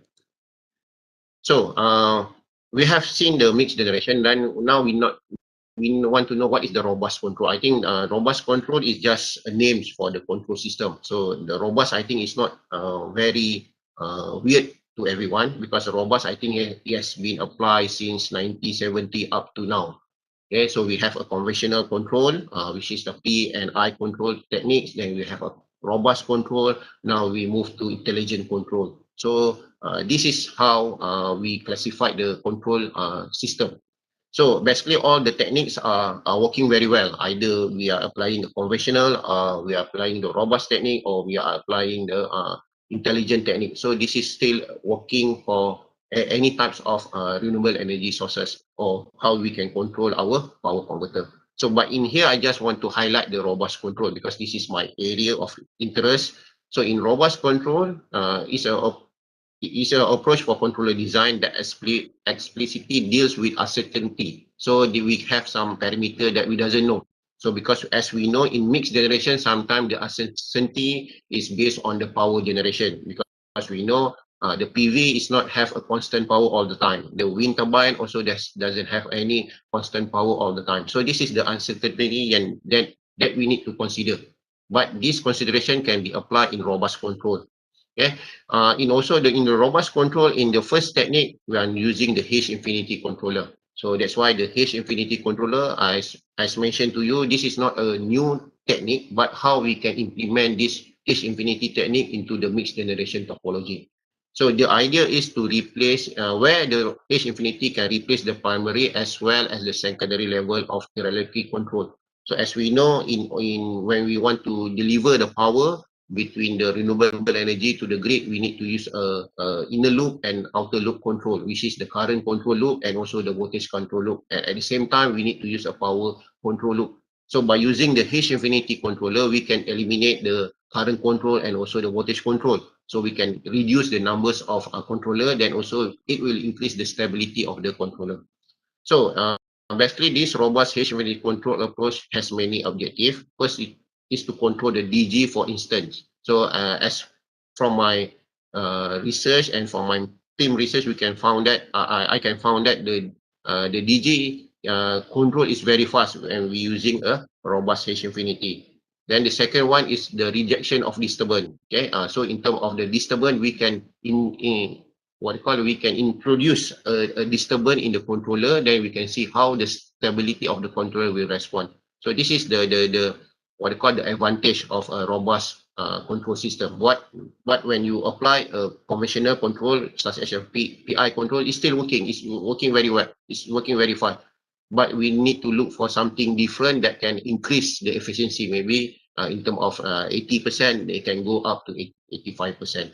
So this is only the structure for the robust control. So when we talk about robust control, okay, for the robust control, that's why we can see some disturbance. We can inject a disturbance, then we can inject the uncertainty, and also we can inject some noise parameter.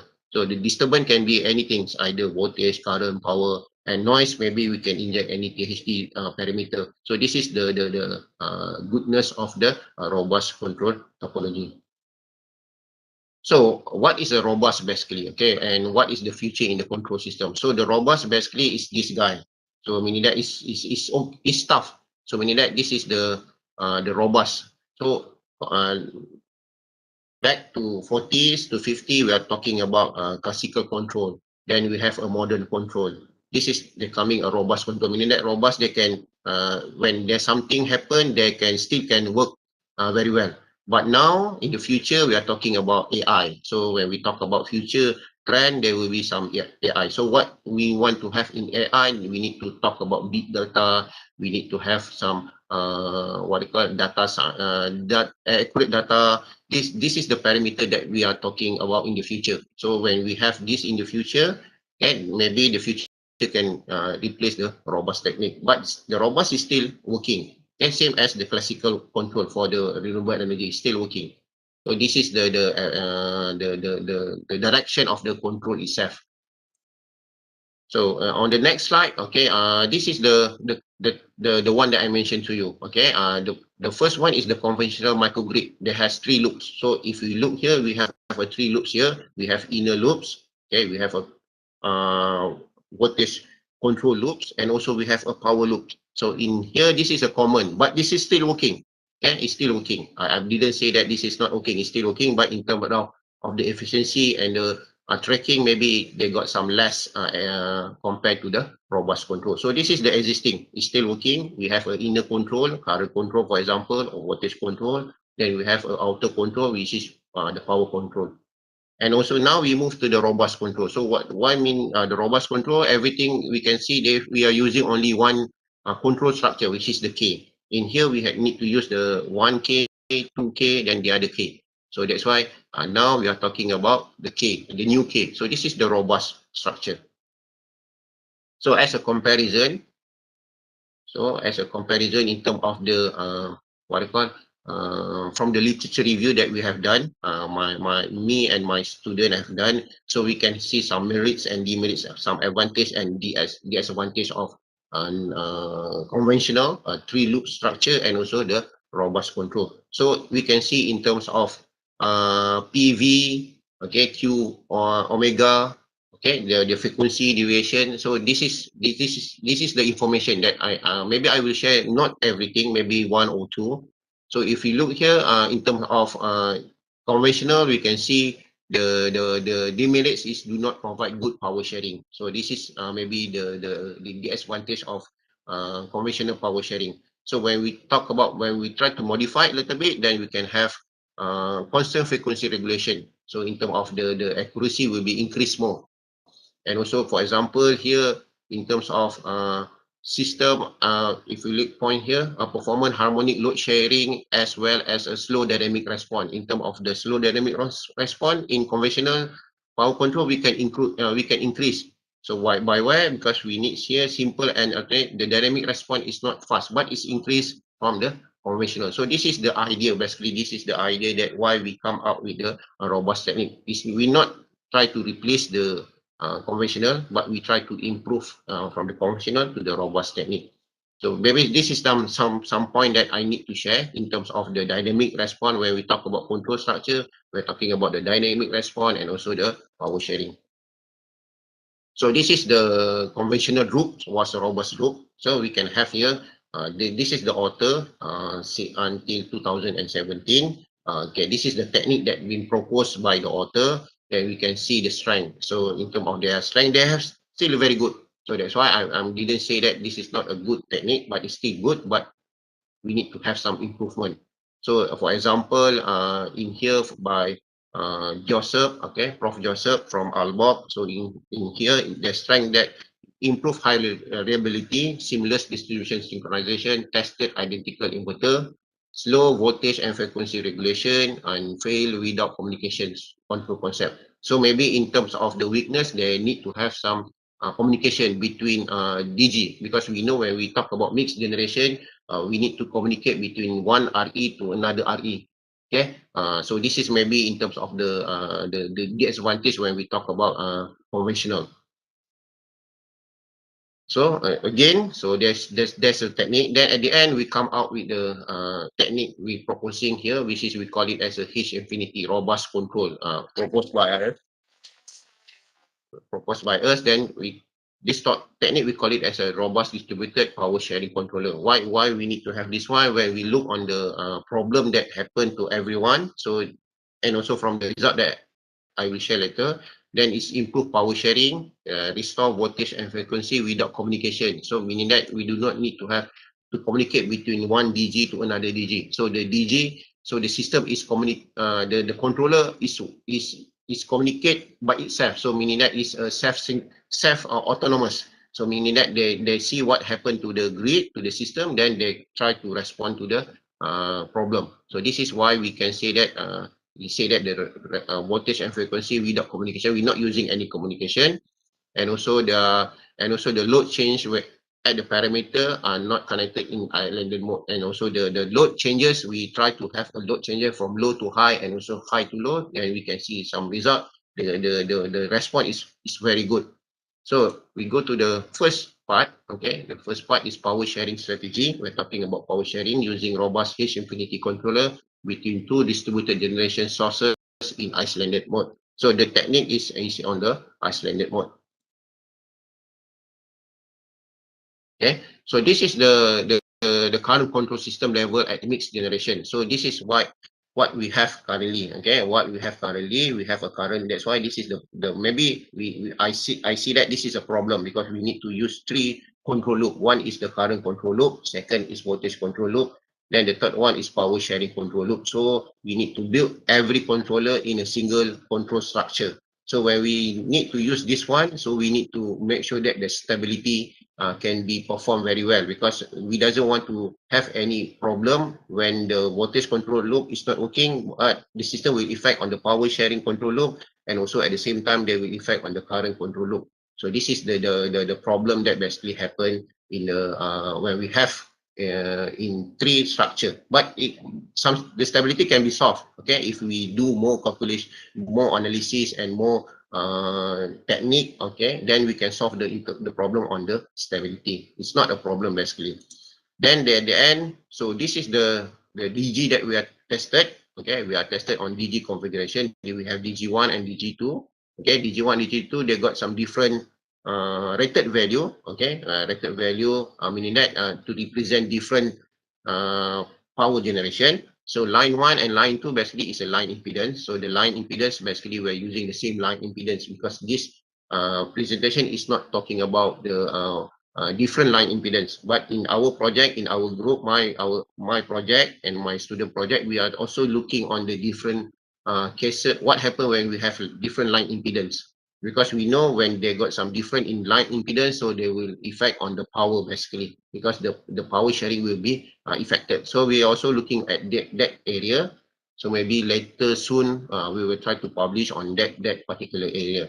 So in this case, by using this one, we try to have a one just control structure. We call it as a H infinity controller.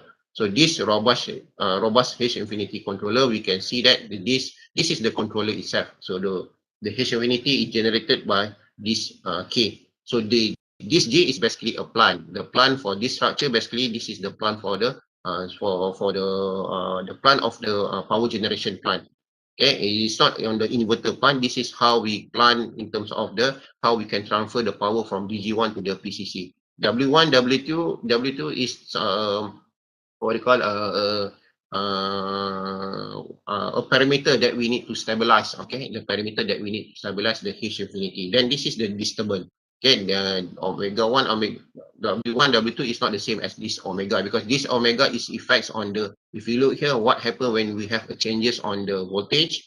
Okay, delta V, and also what happens when we have changes on the data queue on terms of the reactive power, because these two will affect on our frequency. So this is the proposed technique. So we go further. So at the end, from the top here, at the end we can have a simple configuration for the controller structure. They call it as a robust HFND control. From the 3-loop structure, we can have a single loop structure. So at the end, in terms of the stability, also it's easy to calculate and also to determine rather than when we talk about these 3 loops.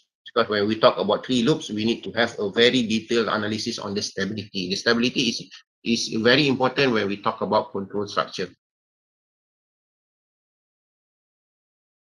Okay, move to program formulation. So this is the basically I try to what they call to expand in terms of the formulation. There are primarily 3 objectives of following. So that's why we're talking about frequency. That's why we're talking about frequency deviation. It's very important because when we want to have a synchronization, this is a very important in terms of the frequency deviation and also the voltage deviation. So the voltage deviation basically happen when we have a load changes. So this is what we need to consider, and also when we have this 1 and 2 are able to be controlled, and at the end the third objective can be generated or is self-generated, because then we can have the power sharing. So this is the robust. I think I will not explain too details on the robust technique. So in terms of if you are familiar with the robust control H infinity, then I think you are familiar what mean by the augmented plan, what augmented plan for the frequency active power. Then also you also will be understand what is the augmented plan for voltage reactive power. So this is the plan that we try I and my team developed basically for this case. So in that case, we need to have the H infinity methodology. Okay, basically the H infinity methodology, basically they play with the matrices. So the matrices, we need to use the matrices that respond to the disturbance. Basically, in my talk, I mentioned in beginning the disturbance about the frequency deviation and also the voltage. So that's why we can need to have some parameter that related to the frequency and also related to the voltage and also related to the, if you look here, this is the frequency, power, and also in here we have the voltage and also the Q. So this is the structure basically. Okay, then when we do the formulation, then at the end we can generate the K. This is the H infinity control structure. Okay, now we go to the case how we can exploit the control structure. We do some comparison. So if you look here, this is the case 1, time domain analysis of DG sharing power. We need to look on the sharing power. So if you look here, we have DG1, we have DG2, meaning that the first DG and second DG. H is a hierarchical controller. So we can have a secondary controller, then we can have a if you look here, H is a robust H infinity controller as a secondary hierarchical controller. So meaning that you need to use 2 loops, then we have a conventional control loop. So if you look here from this result, okay, if you look here from this result, basically every controller are working very well. So it's not, there's no what you call it in terms of who's the best, who's not the best. But in terms of the efficiency, we try, when we talk about control structure, we try to look for the efficiency. So how we can look for the efficiency? If you look here from this small zoom area, we can see in terms of the power generation, okay, in terms of the response, okay, if you look at you can see the conventional, we can have around 181 watt. Then for the secondary and also the H infinity, we can increase a little bit on 182.489. So that's why I'm talking about just the efficiency. But if you look from this analysis, it's almost the the response is almost there as on active sharing, power sharing. Okay, when we talk about active power sharing, then the second test also on the active time domain analysis for DG microgrid. Okay, if you look here, same, H is the robust, as the secondary, C the conventional. So everything is look very well. So in term of the secondary, they got some spike. Okay, meaning that this is the response is quite it's not too they got some what they call overshoot. So they got some overshoot at the beginning for the secondary part. So but the rest, by using the H infinity and also the conventional, we can have a faster response. Dr. Shamsul, sorry to interrupt you. I just wanted to remind you that we have around 10 minutes left actually. Yeah. So because the next invited speaker is from Europe and she may be waiting for that. So I may request you to please take care of the time. Thank you very much. Okay. Okay, thank you for the reminder. Okay, then case one, time domain frequency. This is also the most important part, which is the frequency.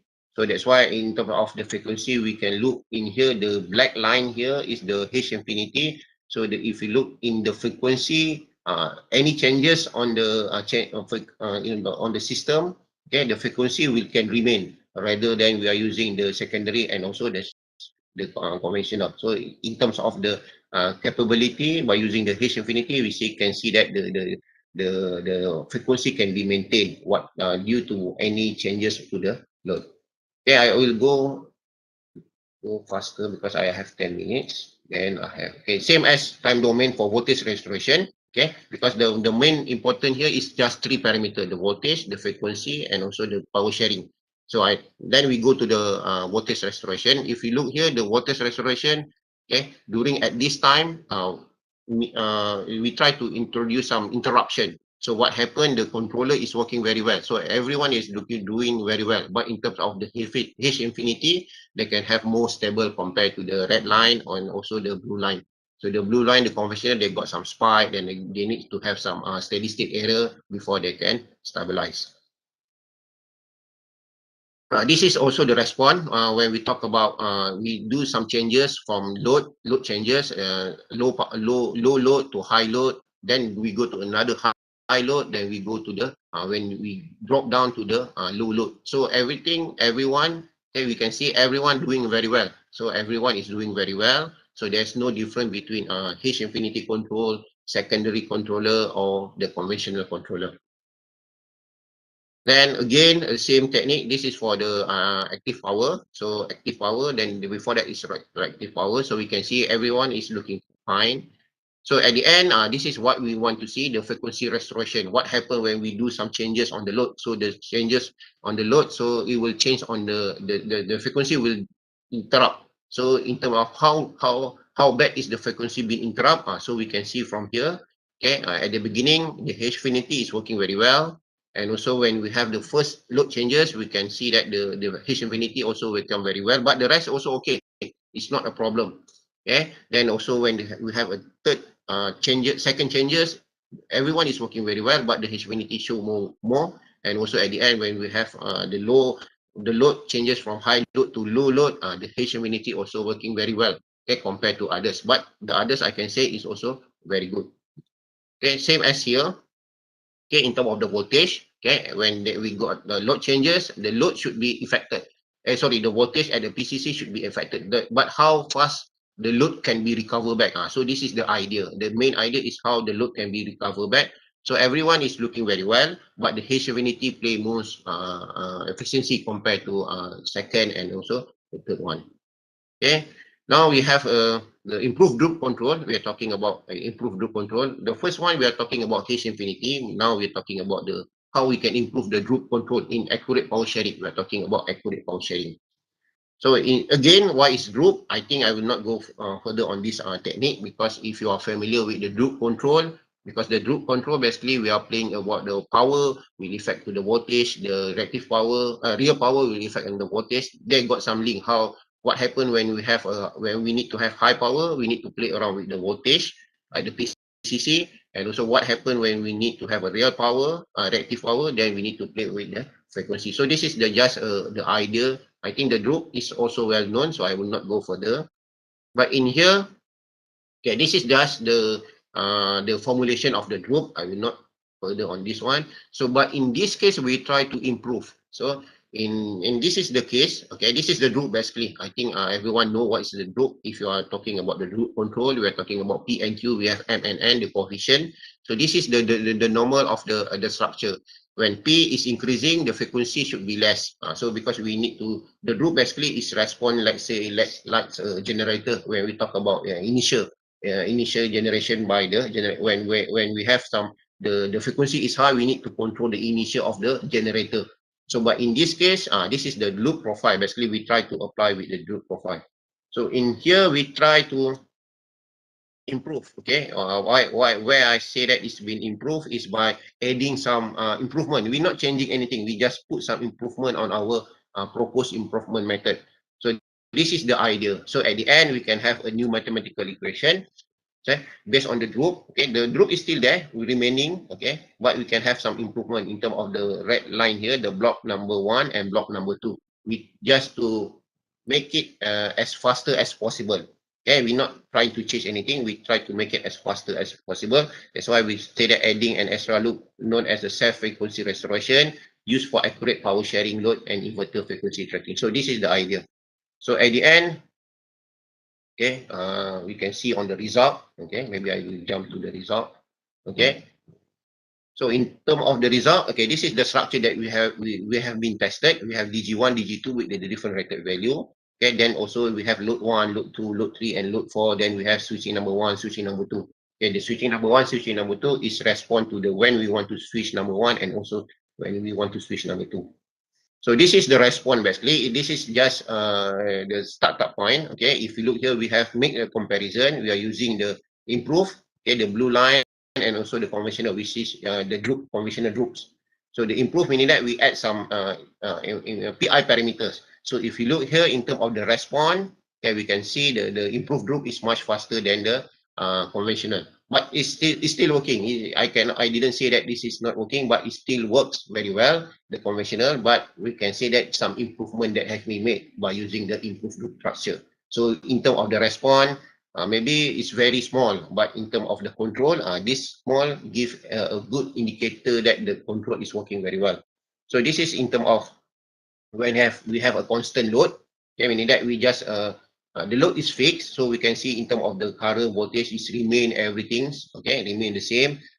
So the idea is what happen when we do some changes. Okay, there's some changes. Okay, so in here we can see in terms of without frequency restoration, without the maybe we are using the group of controller. So in terms of the restoration is restore back, but in terms of how long it will take compared to here, you can see the drop. Okay, the drop is very less. Okay, in here is just 49.87. In here we can do 49.86.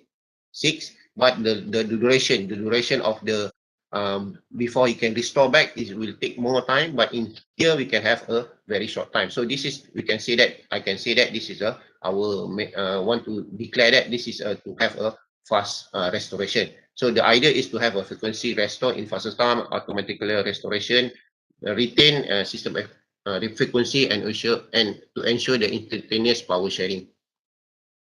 So same happen, okay, when we do some another case, okay, we can see in terms of the restoration is quite fast, okay, compared to the conventional. So in terms of the steady state, we can see the steady state, because we are talking about the synchronization. So we need to make sure that the synchronization is between DG1 and DG2 will be there. So that why we can see some synchronization is also coming to the system. So at the end, we try also see what happened when we talk about the power sharing. So we can see the power sharing, okay, and for 120 volt and also for the 230 volt RMS system. So in terms of the power sharing, we can see the power sharing is I think it will be the same, okay, because in here the black line is the same as when you use a propose or you use the group, normal group. So the power sharing is still there. So everyone are looking, give the same indication that the power sharing are working very well for the topology, for both topology. Okay, and this is some transient response. So the proposed, I think, is improving. So this is the we can say that the transient response in terms of the active power can be increased. Okay, I will skip this one. Okay. Okay, this is for the 120 volt, how we can share power. So if we can say, we can see here the sharing power is equally. So there's no DG1 and DG2 with different rated value. But at the end, when we apply the control, then it can share equally. So meaning that we doesn't have any losses. Let's say DG1, we didn't burden the DG1 or we didn't burden the DG2. So everyone share the same power. Because the requirement from the load, they ask you 100, for example, 100 watt. DG1 give you 50, DG2 give you 50, not DG1 give you 70, DG2 give you 30. So meaning that when we have this 70 and 30, maybe it will burden one DG, but unburden the another DG. But in this case, we try to share the power, so we can call it as we share equally. So everything is working very well for the sharing. So same and here, 120 volt, we try with the 120 volt system, the PCC, and also we try with the 230 volt PCC. So everything is looking very well.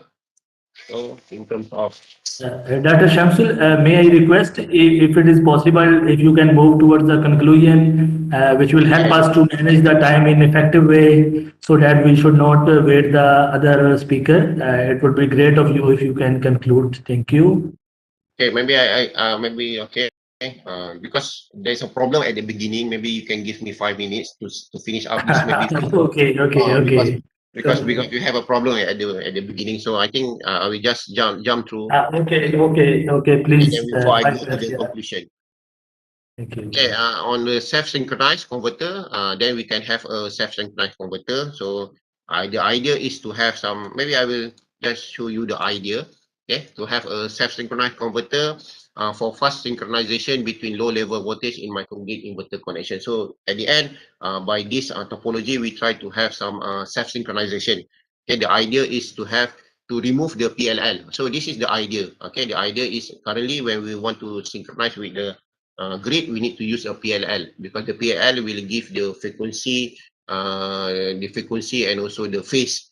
Okay, so in this case, we try to remove this one in order to make sure that this move faster. So this is the structure that we try to propose. And we skip this one. Okay, so in terms of the proposed, we are trying to use some equation that based from the generator. We are using the generator swing equation. So in this swing equation, basically we try to improve. Okay, we try to improve in terms of the control structure.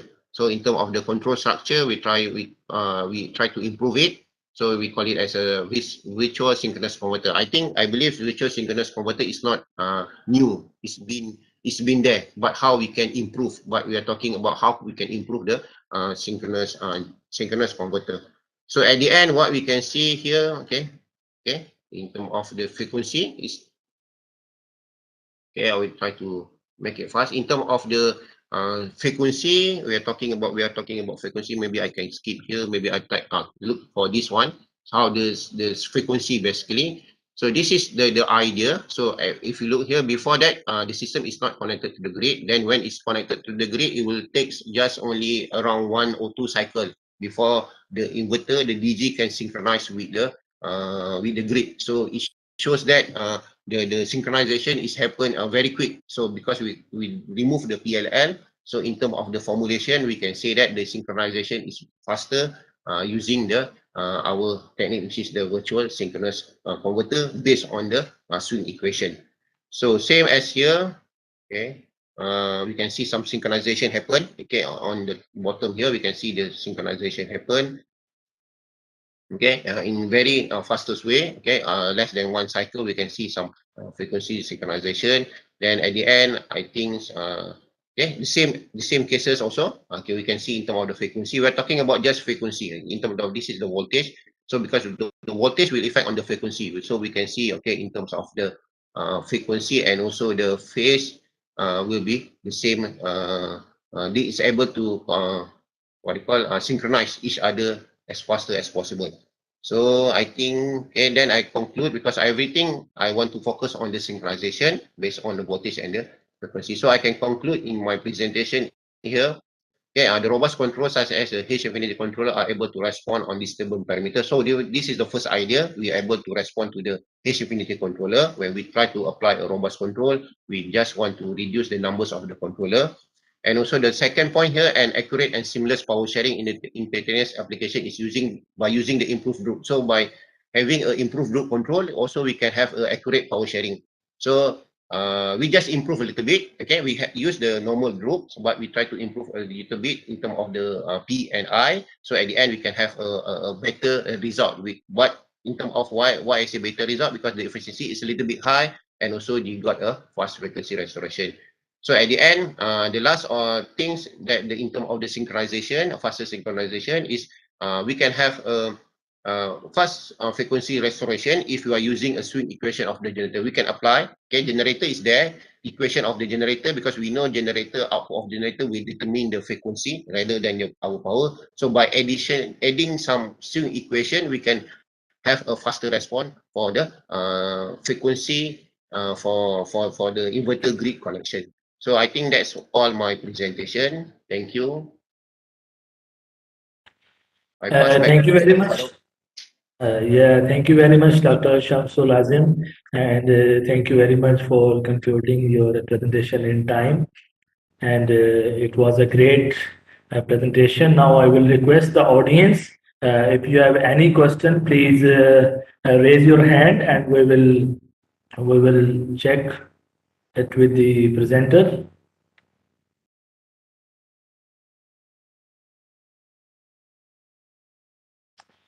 So it seems that there might be no question, and maybe it will be appropriate that we can move towards the next presentation.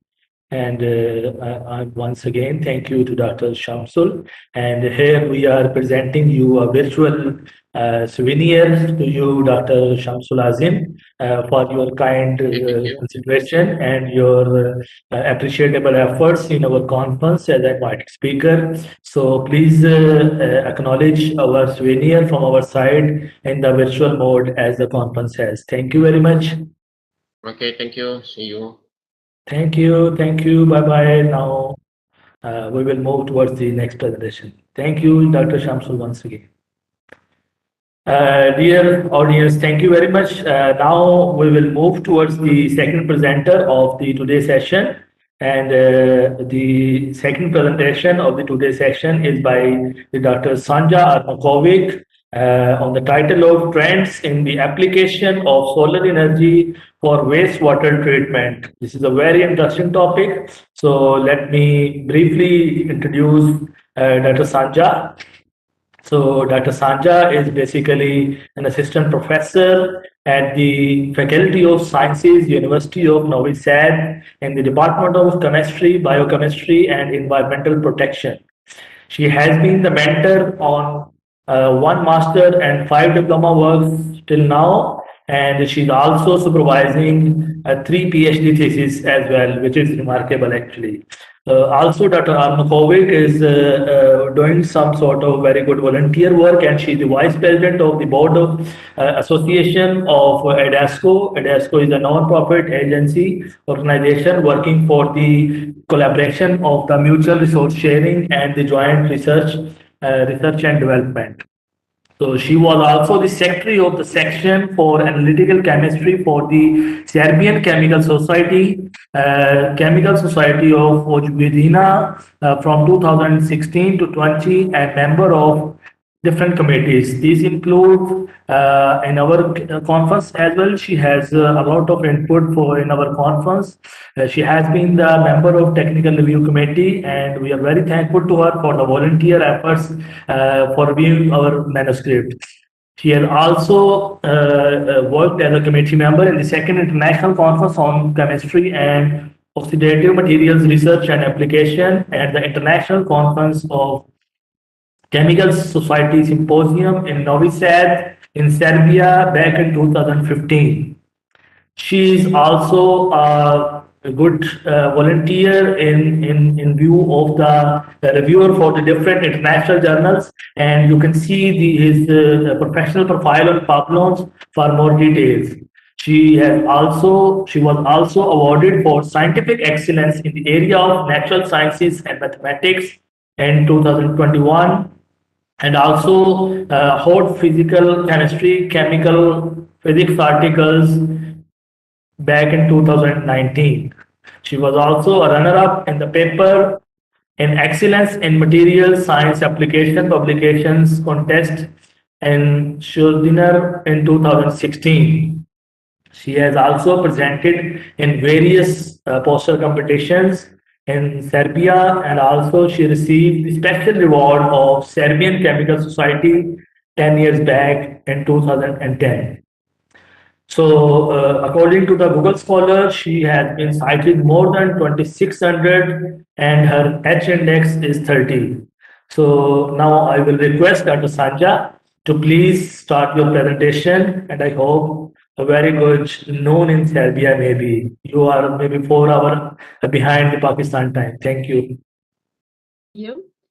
I will start sharing my screen.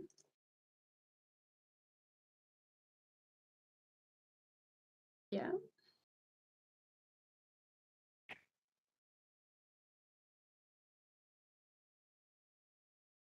Okay, thank you, Dr. Farooq. Can you see my screen? Yes, it is perfect. Your video and your share screen is perfect. Thank you. Thank you. Thank you. Thank you very much for the kind words and for the announcement. I'm using this opportunity to sincerely thank the organizers of the 5th International Conference on Energy Conservation and Efficiency for organizing this great event. The topic of this conference is essential for the scientific community, and we are all now more than ever dedicated to solving challenges related to energy and the environment. Therefore, it is my great pleasure and honor to participate in this event. Today's talk will be related to the application of solar energy for wastewater treatment. Wastewater actually can be formed in numerous ways. In households, for example, wastewater is formed by activities such as washing or toilet usage. In industrial facilities, wastewater is formed during production processes that frequently involve filthy chemicals. Wastewater cannot be reused without adequate treatments. This treated water later can be directly used in some way. For example, it could be like technical water, or it can be discharged back to the environment. Different wastewaters have different potential to be purified. For example, wastewater generated by households is relatively easy treated, while wastewater generated by industrial facilities is difficult for treatment and purification. There are also numerous ways how wastewater can harm the environment. The most frequent way is by dumping wastewater directly into waters, such as rivers, lakes, seas, oceans, and it is usually without treatment. Many cities are dealing with this challenge, and the consequences are terrible, actually. Combined sewage systems are also frequent in cities. This sewage system collects sewage and water runoff in the same pipes. Therefore, in cases of heavy rains or storms, for example, such a sewer system becomes overloaded, leading to the release of raw sewage to the environment. And what is wastewater treatment? That is actually treatment when we do conversion of wastewater into clean water. Drinking water is precious and limited resources, so there is obvious need to purify wastewater and return at least a part of into the environment. So, why do we have so many cities without adequate facilities for wastewater treatment? Well, as we can see in this slide, wastewater facilities are complex and expensive. Of course, nothing is more expensive than an unhealthy environment. But the fact is that many cities don't have adequate wastewater facilities because there are no financial resources. We always have problem with financial resources. Fortunately, wastewater ends up directly in natural water, resources such as I mentioned, rivers, lakes in many cities. What are the stages of wastewater treatments?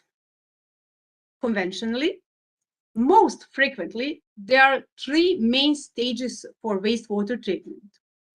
Of course, three stages, of course, these stages have or can have multiple sub-stages, depending on the type of wastewater that is treated.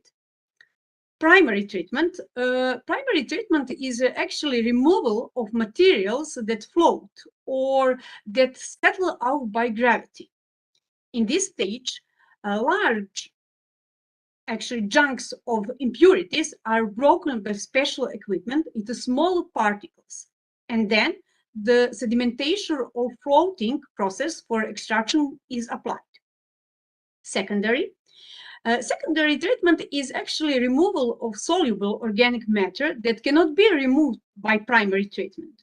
Regarding filtration, usually biofiltration with filters with sand, contact filters or tricking filters are used. Also, it is very important to mention aeration. What is the aeration actually? That is the process of mixing water with microorganism solution. In this process, wastewater treatment occurs via the biological process. In this process, impurities are actually consumed by microbes.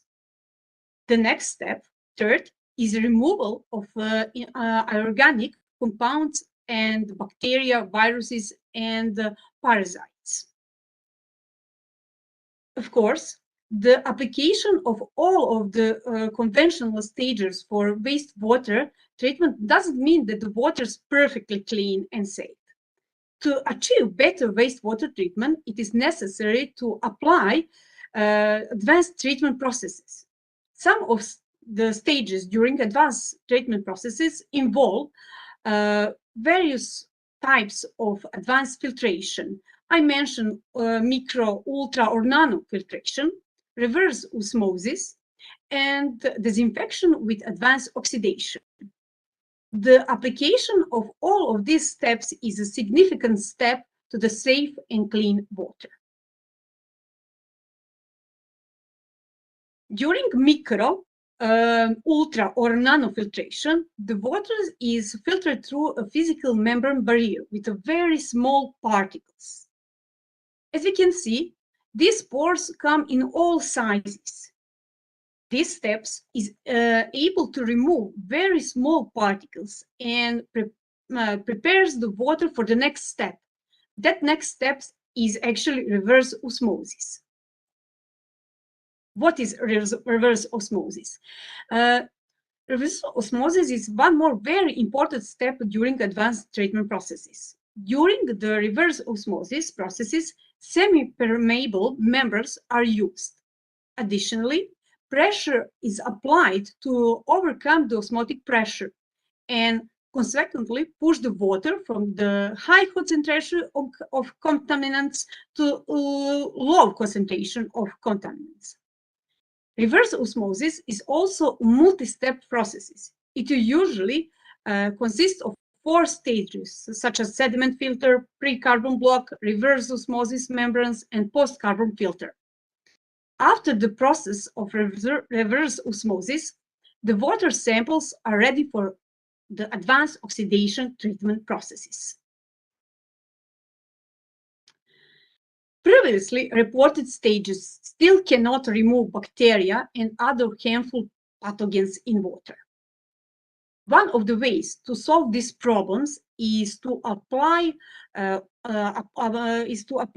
violet disinfection with advanced oxidation.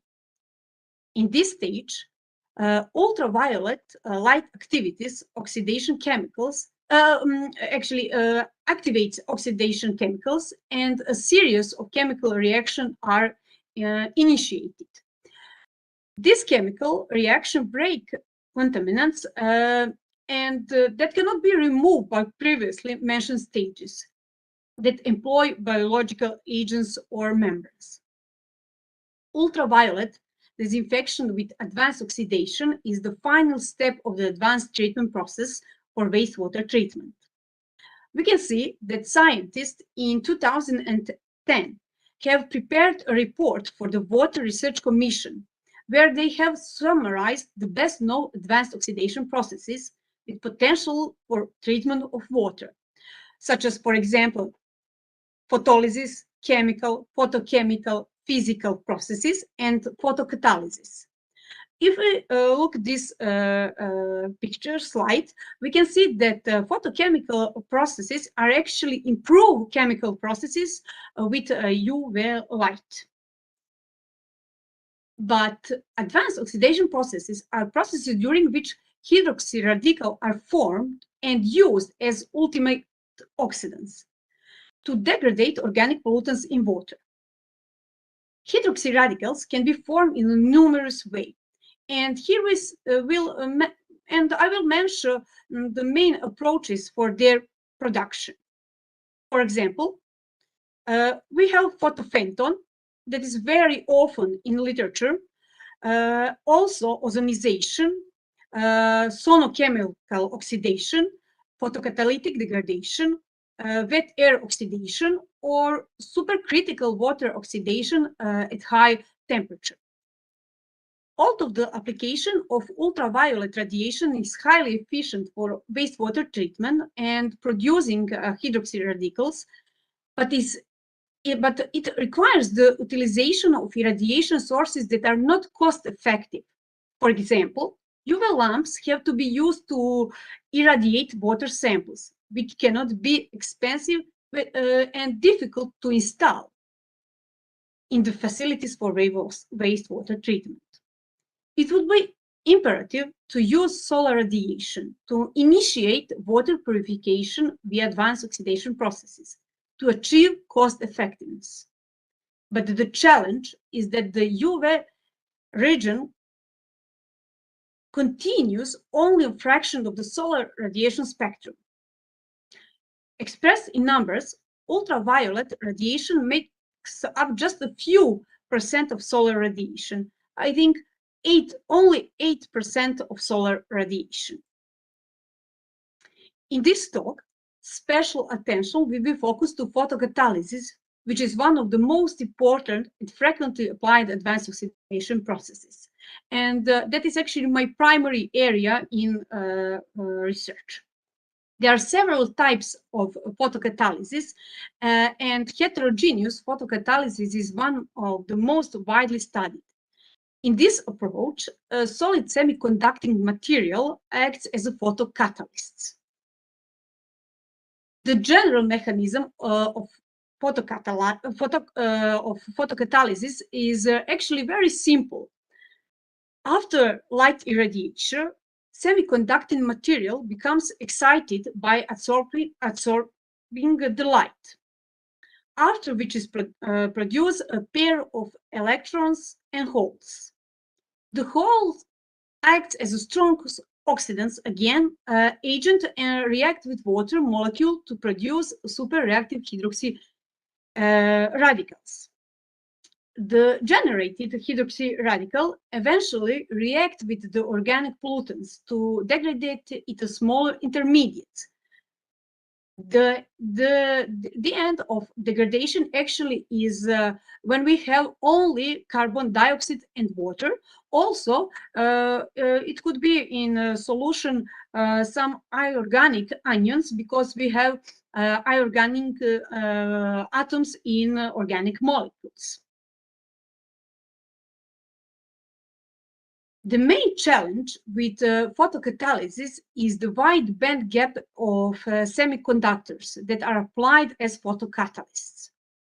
Therefore, they require radiation by the UV light to be excited and able to produce hydroxy radicals. In practice, this means that only a fraction of the solar spectrum can be used to activate the photocatalysts. The figure presented in the slide contains band age position and band gaps of the best known semiconducting photocatalysts. I mark the best known photocatalyst, that is actually titanium dioxide and zinc oxide. They are probably the best known semiconductor photocatalysts, although they have a wide band gap, because of which is highly necessary to apply UV light for activation. They are popular in research because they have high enough stability and are readily modified by various experimental approaches. To make the process of photocatalysis cost-effective, it is required to enable photocatalysis to be achieved with solar spectrum. Most of the solar radiation that reaches Earth is made up of visible or actually and irradiated infrared light. We can see that in this on this slide. Only small amount of ultraviolet radiation reaches the surface actually. This means that the band gap of photocatalytic semiconductors should be decreased. And that can be achieved, for example, by doping with metals. It is only one solution. In general, manipulation of the band gap is called band gap engineering. And there is a whole research area dedicated to finding an efficient way how to adjust the band gap of various materials. On the other side, while the band gap of semiconducting photocatalysts can be readily manipulated, there is another challenge with the efficiency of activation, and that is the recombination of electrons and holes. I explained in a few steps the mechanism of producing reactive radicals. However, a certain amount of electrons will return to VB zone and in that way recombine with the holes, thus reducing the efficiency of catalytic activation. In principle, there are few main ways to reduce the recombination. Use semiconductors with indirect band gap. This is actually showing this slide, and use, for example, heterojunctions, doping, or use some special chemicals for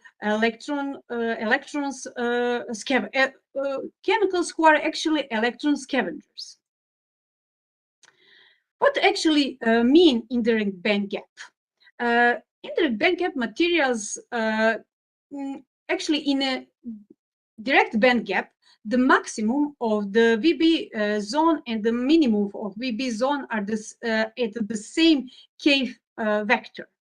The situation is opposite in the case of the indirect band gap materials. It is harder for electrons to return from CB zone to VB zone. Because of that, the recombination rate in photocatalysts with an indirect band gap is much slower. Another way to prevent or completely reduce the recombination is by separating the electrons and holes spatially. That can be achieved by heterojunctions. The narrow band gap material is in close contact with the wide band gap materials. Once the narrow band gap material is excited, the electrons are promoted to the CB zone.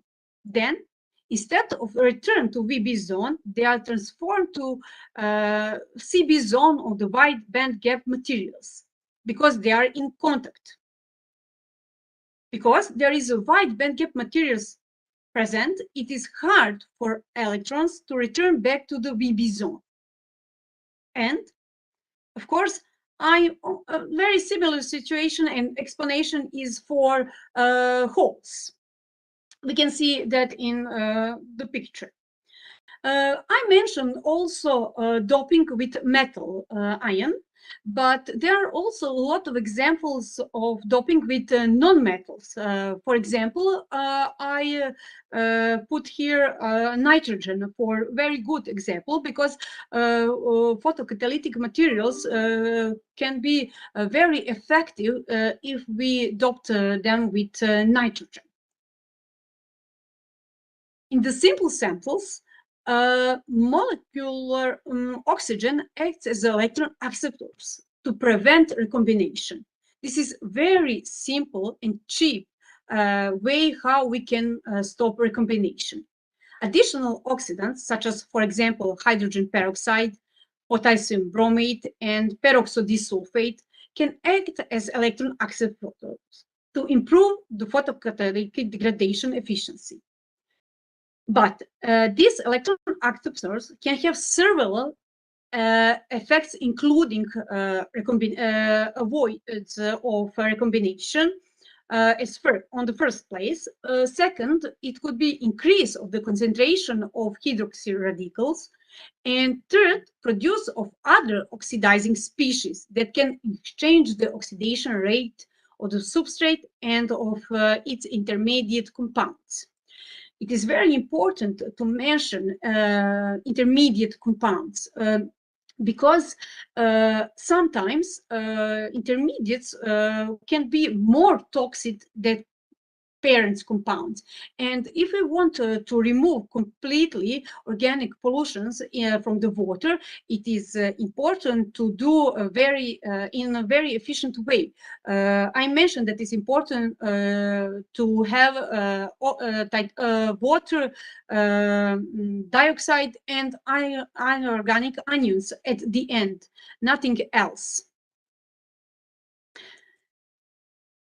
Band gap engineering and the reduction of the recombination are just some challenges for the production of photocatalysts with target properties. There are numerous technical and other challenges when applying wastewater treatments, actually. In a recent publication, Pandey and co-workers have summarized the most important challenges related to wastewater management in the actual facility. But it isn't important only say what is challenges. They did very good job because they gave for each of the challenges they have mentioned, they have also proposed the key of solutions. For example, if we don't want to use UV light, we can use thermal energy or storage units. Thanks to the development of advanced oxidation processes utilizing photocatalysts and solar radiation, solar pilot plants have been frequently installed.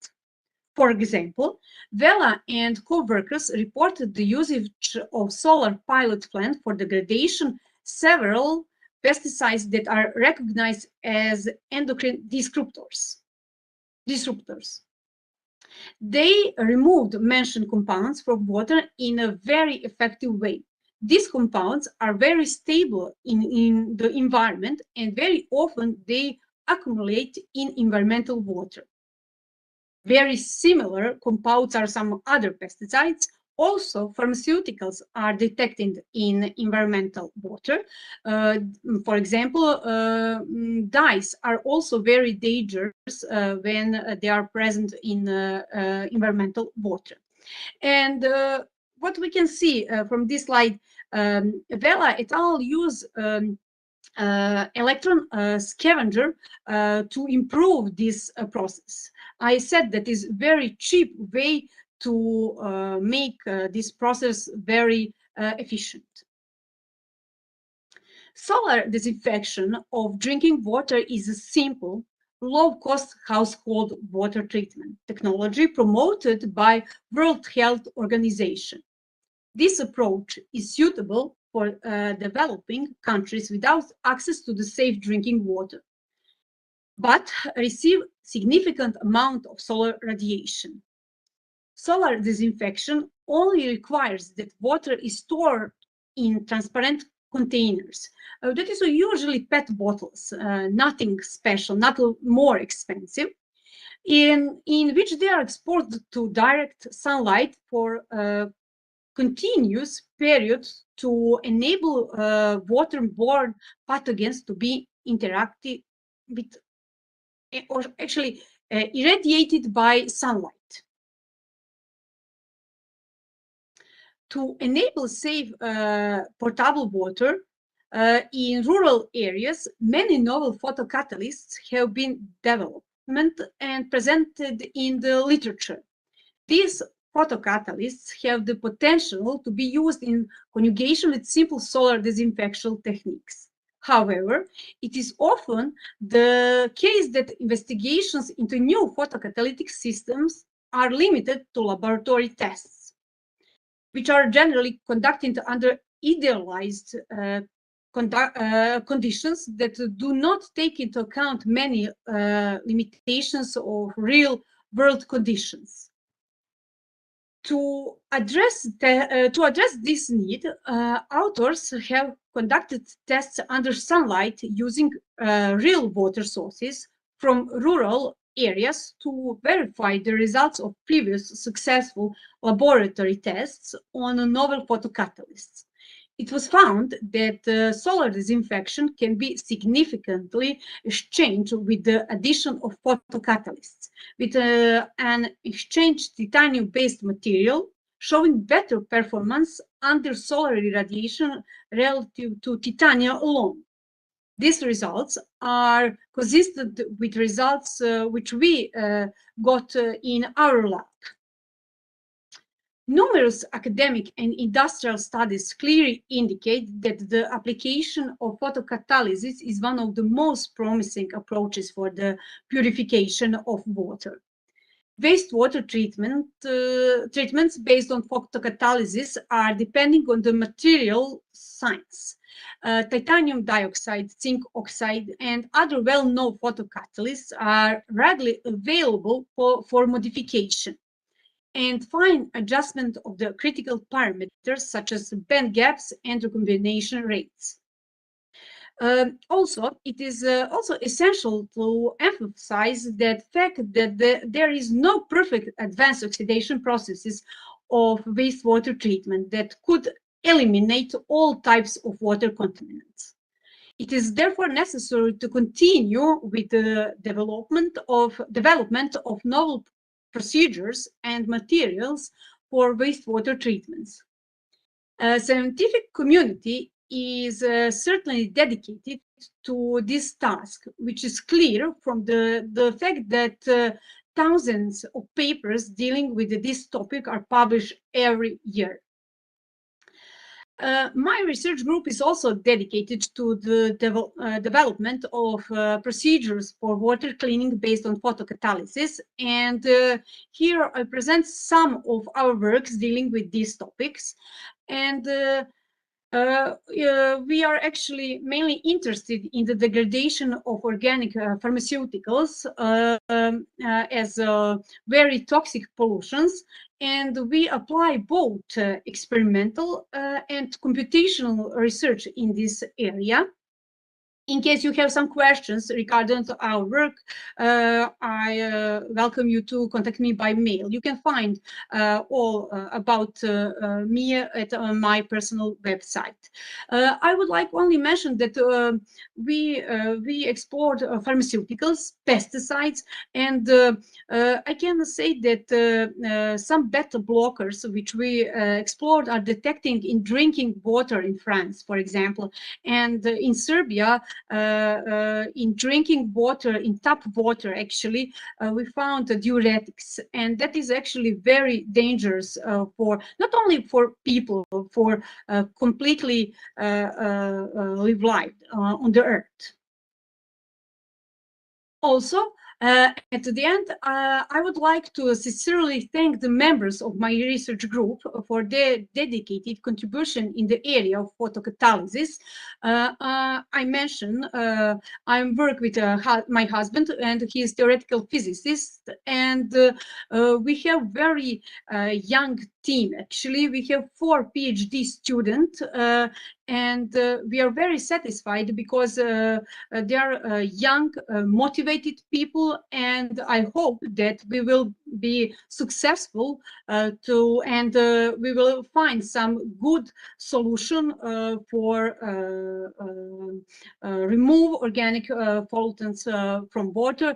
On the primary place, it is pharmaceuticals, because people actually don't expect pharmaceuticals as organic pollutions in the environment, because pharmaceuticals are actually produced to help people, not as pollutions, and people don't think about pharmaceuticals as organic pollutions in the environment. Thank you. This is end of my talk. Thank you very much, Dr. Sanja, for the nice presentation. And it was really very interested. And you can say today era is the most important, one of the most important topic, because the water scarcity is all around in the world, and especially in the developing region. So this is a great presentation indeed, and you have very good way to highlight all the things, especially with the graphics and all the stuff. So now moving towards the question and answer session, maybe I have some queries from you regarding this thing. So as you know that the world is basically divided in the developed and the developing regions, and some of those which are underdeveloped region. So how do you think that what is the responsibility you think so that the developed region of the world can put to bring the problems, the solutions of the water problem for the developing or the underdeveloped region of the world? So what do you think the developed region should do for this? Well, I think that when we talk about science, we can improve materials, we can improve techniques for removing organic pollutions from the water. But I think that it is important to talk about that, to have prevention, and people don't have conscience about pollutions in the nature. And when we talk about that, I think that is the best way to solve this problem. But of course, I think that it is important to improve different way for removing organic pollutions. And for example, I mentioned photocatalysis, but it is important to talk about photophantom also. It is very cheap and good way for removing organic pollutions from the water. Yeah, also I was thinking about that our sustainable development goals, which are fully basically implement, or like the UNESCO is actually trying to implement those. So this is one of the most important area of the SDGs as well. So like the facilitation through the renewable and the water resources as well. But do you think that how, like we see every year that the SDG conference held every year, and this year it held last 2-3 months before in the Glasgow in the Scotland, United Kingdom. So where they invite the most prestigious personalities related to SDGs in different countries. So but what is my perspective is that we are moving very slow. That how you think that we can accommodate this problem through the SDGs in a practical way? What is your opinion? Maybe it does matter, because you are sitting in the European region and we are sitting in the Asian region.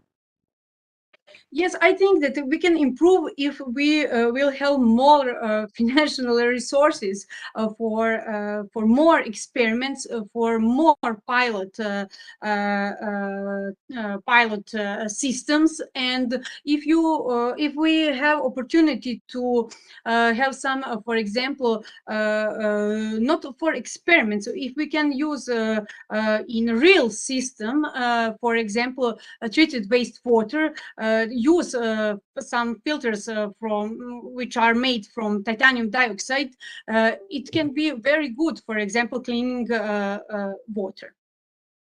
Okay, and at the light, I would like to say thank you to you because I have seen that EDASCO is also working very good in terms of the building the professional and research relationship between the developed and developing region, and which is actually the demand of the current era as well. That how we can build a team consortium from the interdisciplinary and from the multicultural dimension and different nationalities, and that's really awesome work from your EDESCO organization. So I'm just looking towards that if there is any question in the chat section. So I don't find any. So Dr. Sanja, once again, I'm very much thankful to you for your nice presentation and accepting our request for the invited talk. Now I will request Mr. Farooq Ali to please present the virtual sheet to Dr. Sanja. So, Dr. Sanja, as you know, this is the virtual reality. So this is a token of acknowledgement and appreciation for you to help out being a guest editor as well as the technical review committee member. So this is a virtual sheet. Please accept this from our side and have a lovely day at the Serbia. Thank you very much. Thank you very much. Thank you. Thank you very much. This was Dr. Sanja.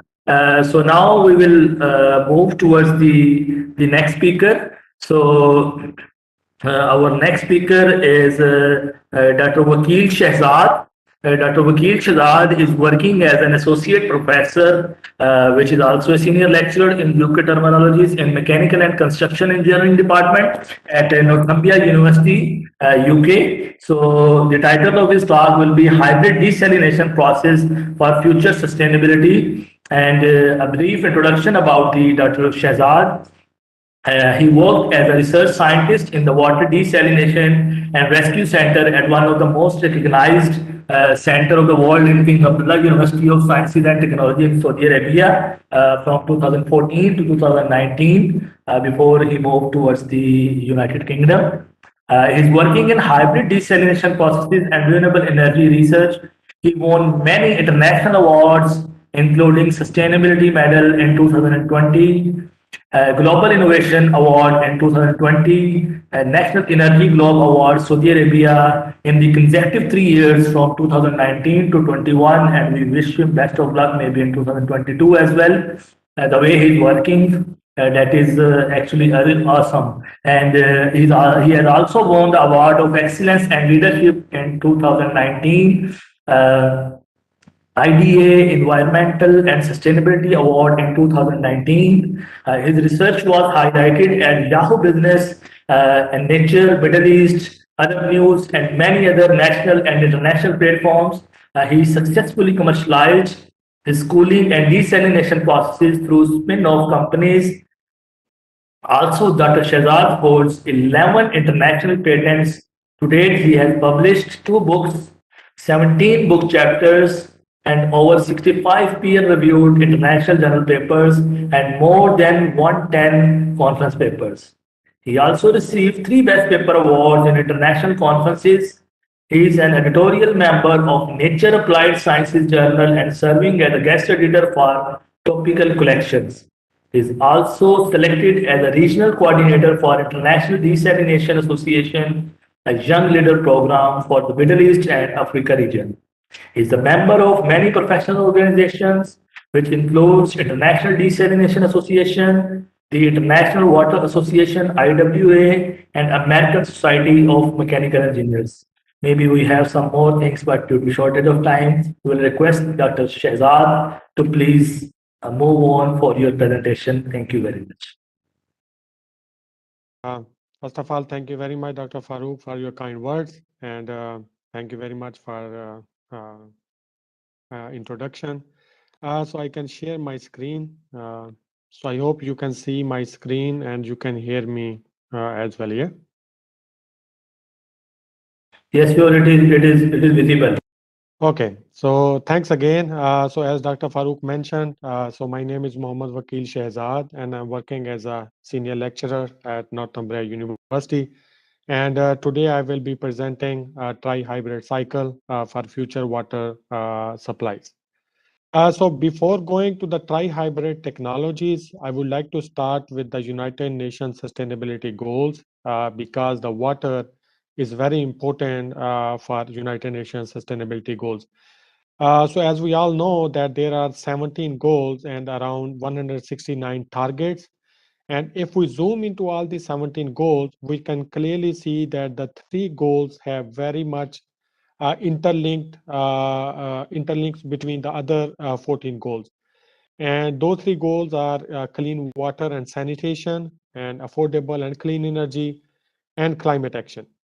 And within these three goals, we can clearly see that the water has very clear and very strong link with energy and climate action because most of the energy production systems, they use water either for production or for cooling. And water cycle is also very important for climate action because as we know, the evaporation and then the rainfall, the whole cycle actually control the environmental cycle. So we can clearly see that the water has very strong link within the United Nations sustainability goals. But unfortunately, if we look into the water scarcity, we can see that the most of the countries, they are either under water scarcity region or they are water stressed. So what I mean by the water scarcity, it means that any country that has a water availability less than 1,000 cubic meter per capita per year. And this 1,000, it include the human consumption plus their proportion in the industry. So it means everything related to one person is included in 1,000 cubic meter per year water consumption. And of course, there are many alternative sources like a water reuse, water reclamation. But unfortunately, all those resources are unable to fulfill the supply demand gap. And the only feasible and practical solution is water desalination because seawater is available and desalination process will be only feasible and practical solution to fulfill the supply demand gap even in future. But that's also not new. So desalination process, they are operating since long, and today over 2,000 plants operating all around the world and producing around 28,000 million gallon water per day. And most of the capacities are installed in GCC countries. And one of the reasons is that we know that there's a very low rainfall in the Middle East region, and also the water table is very low. So that's why over 65% desalination capacities are installed in GCC countries. Mhm. Okay. So now coming back to the desalination. So now, as we know, so I skipped the 2-3 slides because just because of the time limitations. So as we know that the two major desalination process, those are operating all around the world. So the one is a seawater reverse osmosis and the other is a thermal desalination process. So the both process, they claim that they are very efficient. So for example, the reverse osmosis process, if we see in the literature, there are a lot of reports and the publications are available, and they claim that they are the most efficient desalination process in the world. On the other hand, the thermal desalination process, they also claim the same because there are a lot of reports and papers are available, and they also claim that they are very efficient process. So now the question is that which process is very efficient, because if we don't see the process efficiency level, it's very difficult to predict the improvement required for the sustainable water production. So this thing we can see from the history. So we can see that the desalination, as I mentioned, is not new. It's running in the world since 15th century, because when the ship was sailing in the sea, the people were using the water for drinking on the ships, and they used the open distiller, and the performance was very low because it's an open fire and there's a lot of losses. And the jump in the performance was observed when the boiler technology was came into the market because of the efficient burning process. And the second jump was observed when the multi-effect distillation and multi-stage flushing thermal technologies was introduced. And the reason was because this multi-effect distillation or multi-stage flushing, they can really utilize the vapor condensation energy in a multi-effects. So that's why the performance was improved. And the last jump was observed in 1985 when the reverse osmosis technology were commercially available in the market, and also the integration of desalination process with the power plants was introduced, because the power plant, they have very good synergy between the desalination plants operation. So normally the desalination and the power plants, they are operating together to share the utilities. So after 1985 until today, we can see there's a very gradual change in the performance, and there's no big jump. And the one reason is that if we see from the history that I explained, the big jump can only be achieved if we change the technology. By keeping the same technology, by improvement of the material and the process, will not give the high jump in the performance. So that is a main cap since 1985 until today, because we are keep using the same three technologies, and that's why there's a gradual change in the performance, not the big jump. So today we are at the point that we have to break through these three technologies so to get the higher jump in the performance. And so I also would like to highlight that the gradual change is capped or is limited by their operational limitations. So in terms of thermal desalination process, the operational limitation is the high temperature and the low temperature. And of course, the high temperature is because of the salt scaling on the surfaces of the tubes. And the low temperature is controlled by the seawater temperature because the last condenser is cooled by the seawater. And similarly, the membranes, they have the operational limitations in terms of water quality, because we know that the seawater quality is keep changing throughout the year, like red tides, algae blooms, and the sea foam. And so also sometimes the marine, the transportation also change the water quality, and that can easily fall the membranes and block the membrane pore surface area and also affect the performance. But if we look carefully at the thermal process, they are more favorable for seawater desalination because they are very robust, and also they have a chance to integrate with the renewable energy like a solar thermal. So that's why we started working on a MED and multi-effect distillation system to improve the performance to overcome their limitations.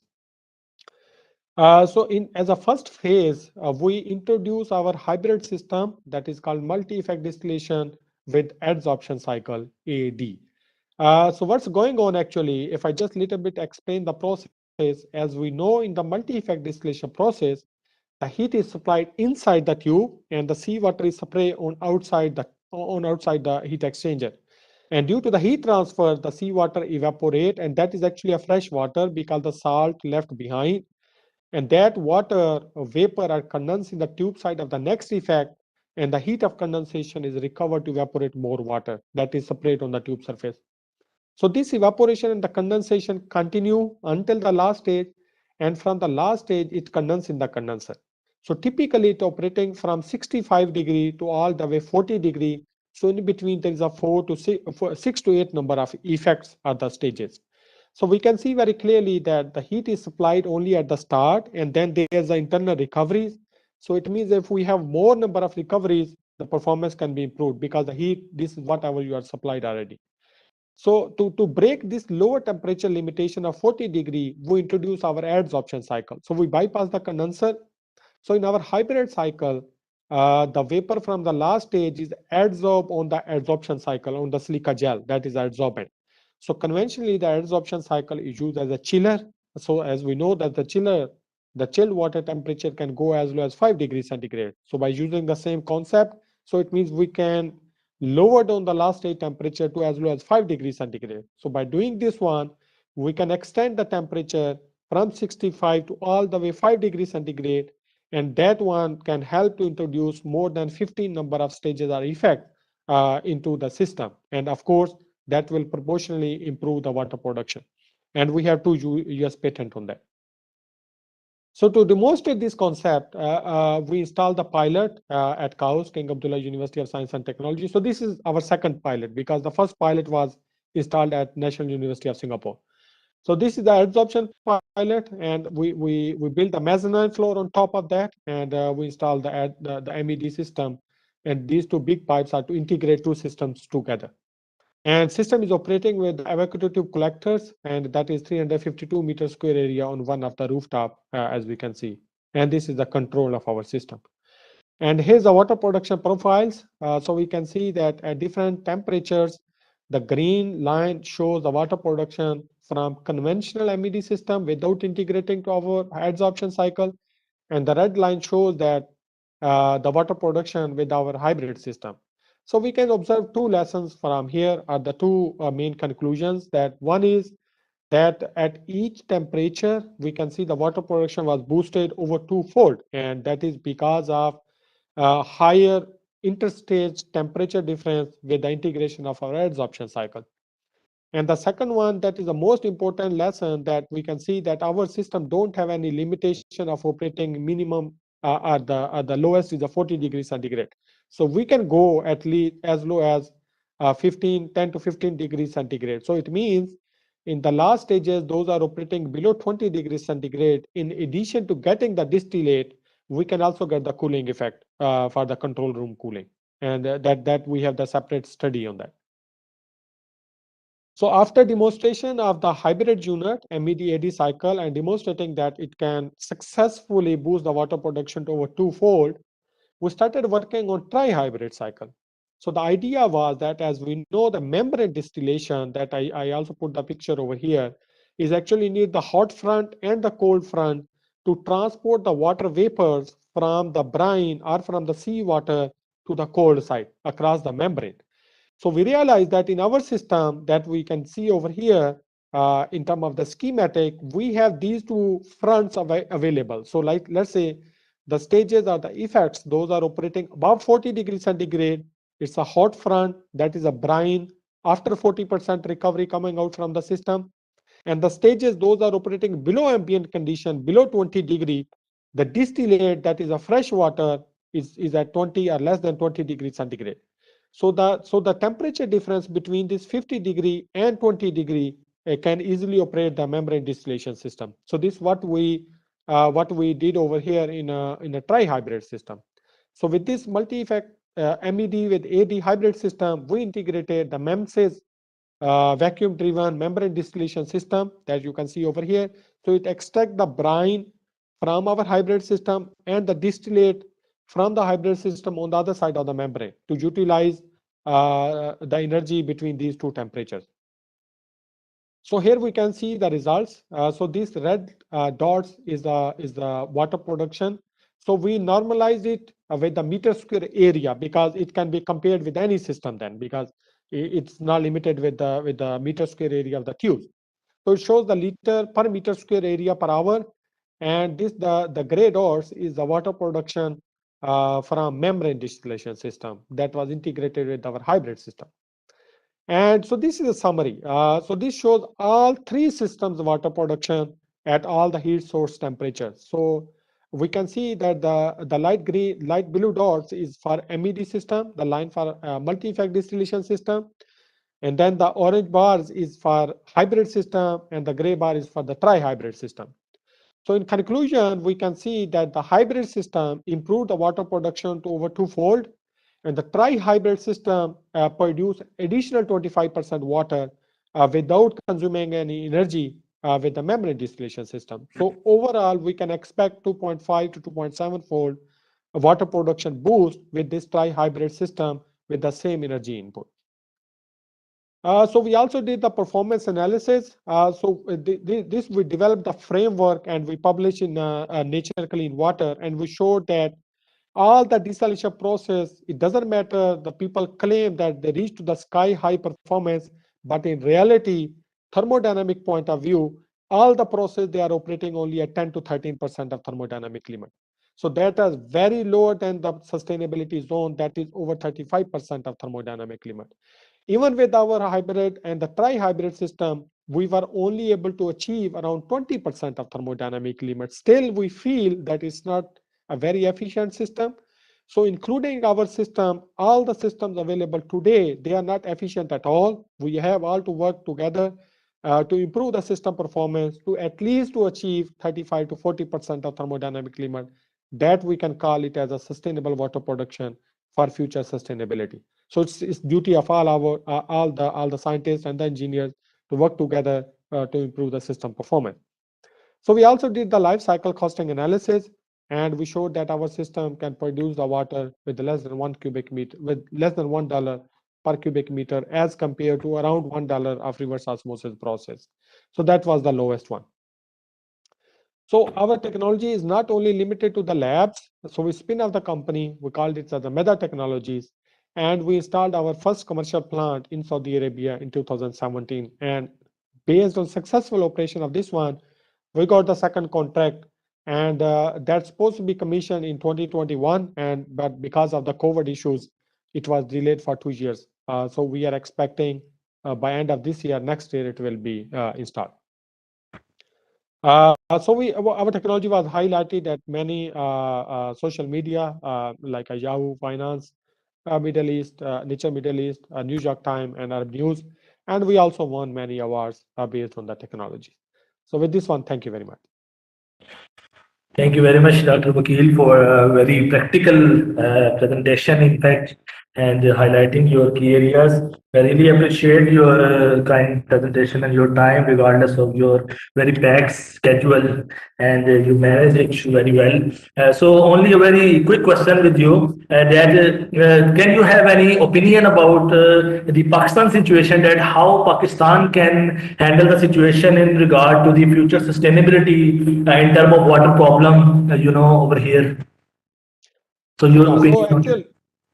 So this is a very good question. So technology don't have the limitation in geographical point of view. So actually, the Pakistan have that the slides too I missed. Very sorry for that because of the time limitation. Over there, I showed that it's a very good match between the solar energy availability and the system integration in Pakistan region. So it has a very good potential that we can use the solar evacuative collector operating with the solar energy, 100% solar energy, and it can it can clean the water. Even in Pakistan, the groundwater is quality in some places not drinkable, so still we have to treat.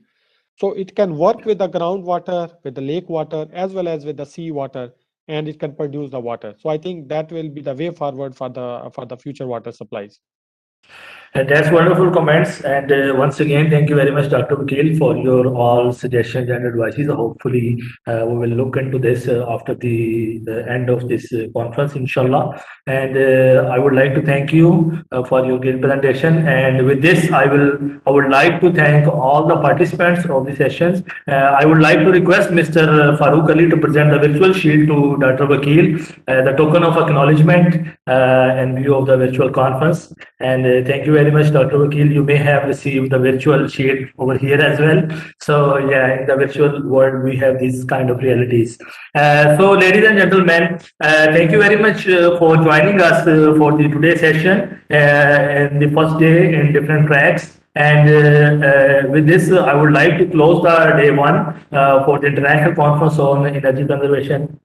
And just would like to remind you that tomorrow we have the second day, which will start at 10 a.m. Pakistan Standard Time. And we have the similar routine as the day one. So we have main track. Tomorrow we have some more invited speakers from different parts of the world. And then we have panel. In the panel, we have different track as well. Thank you very much, everyone. And good evening, good noon, and good afternoon from whatever the part of the world you belong. Thank you very much and have a lovely day.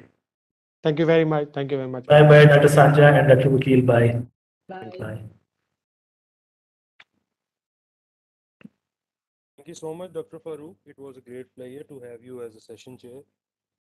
I would like to present you the virtual sheet on the behalf of ICEC team. Thank you so much, and thank you everyone else. Looking forward to Thank you very much. second day of the conference. Thank you.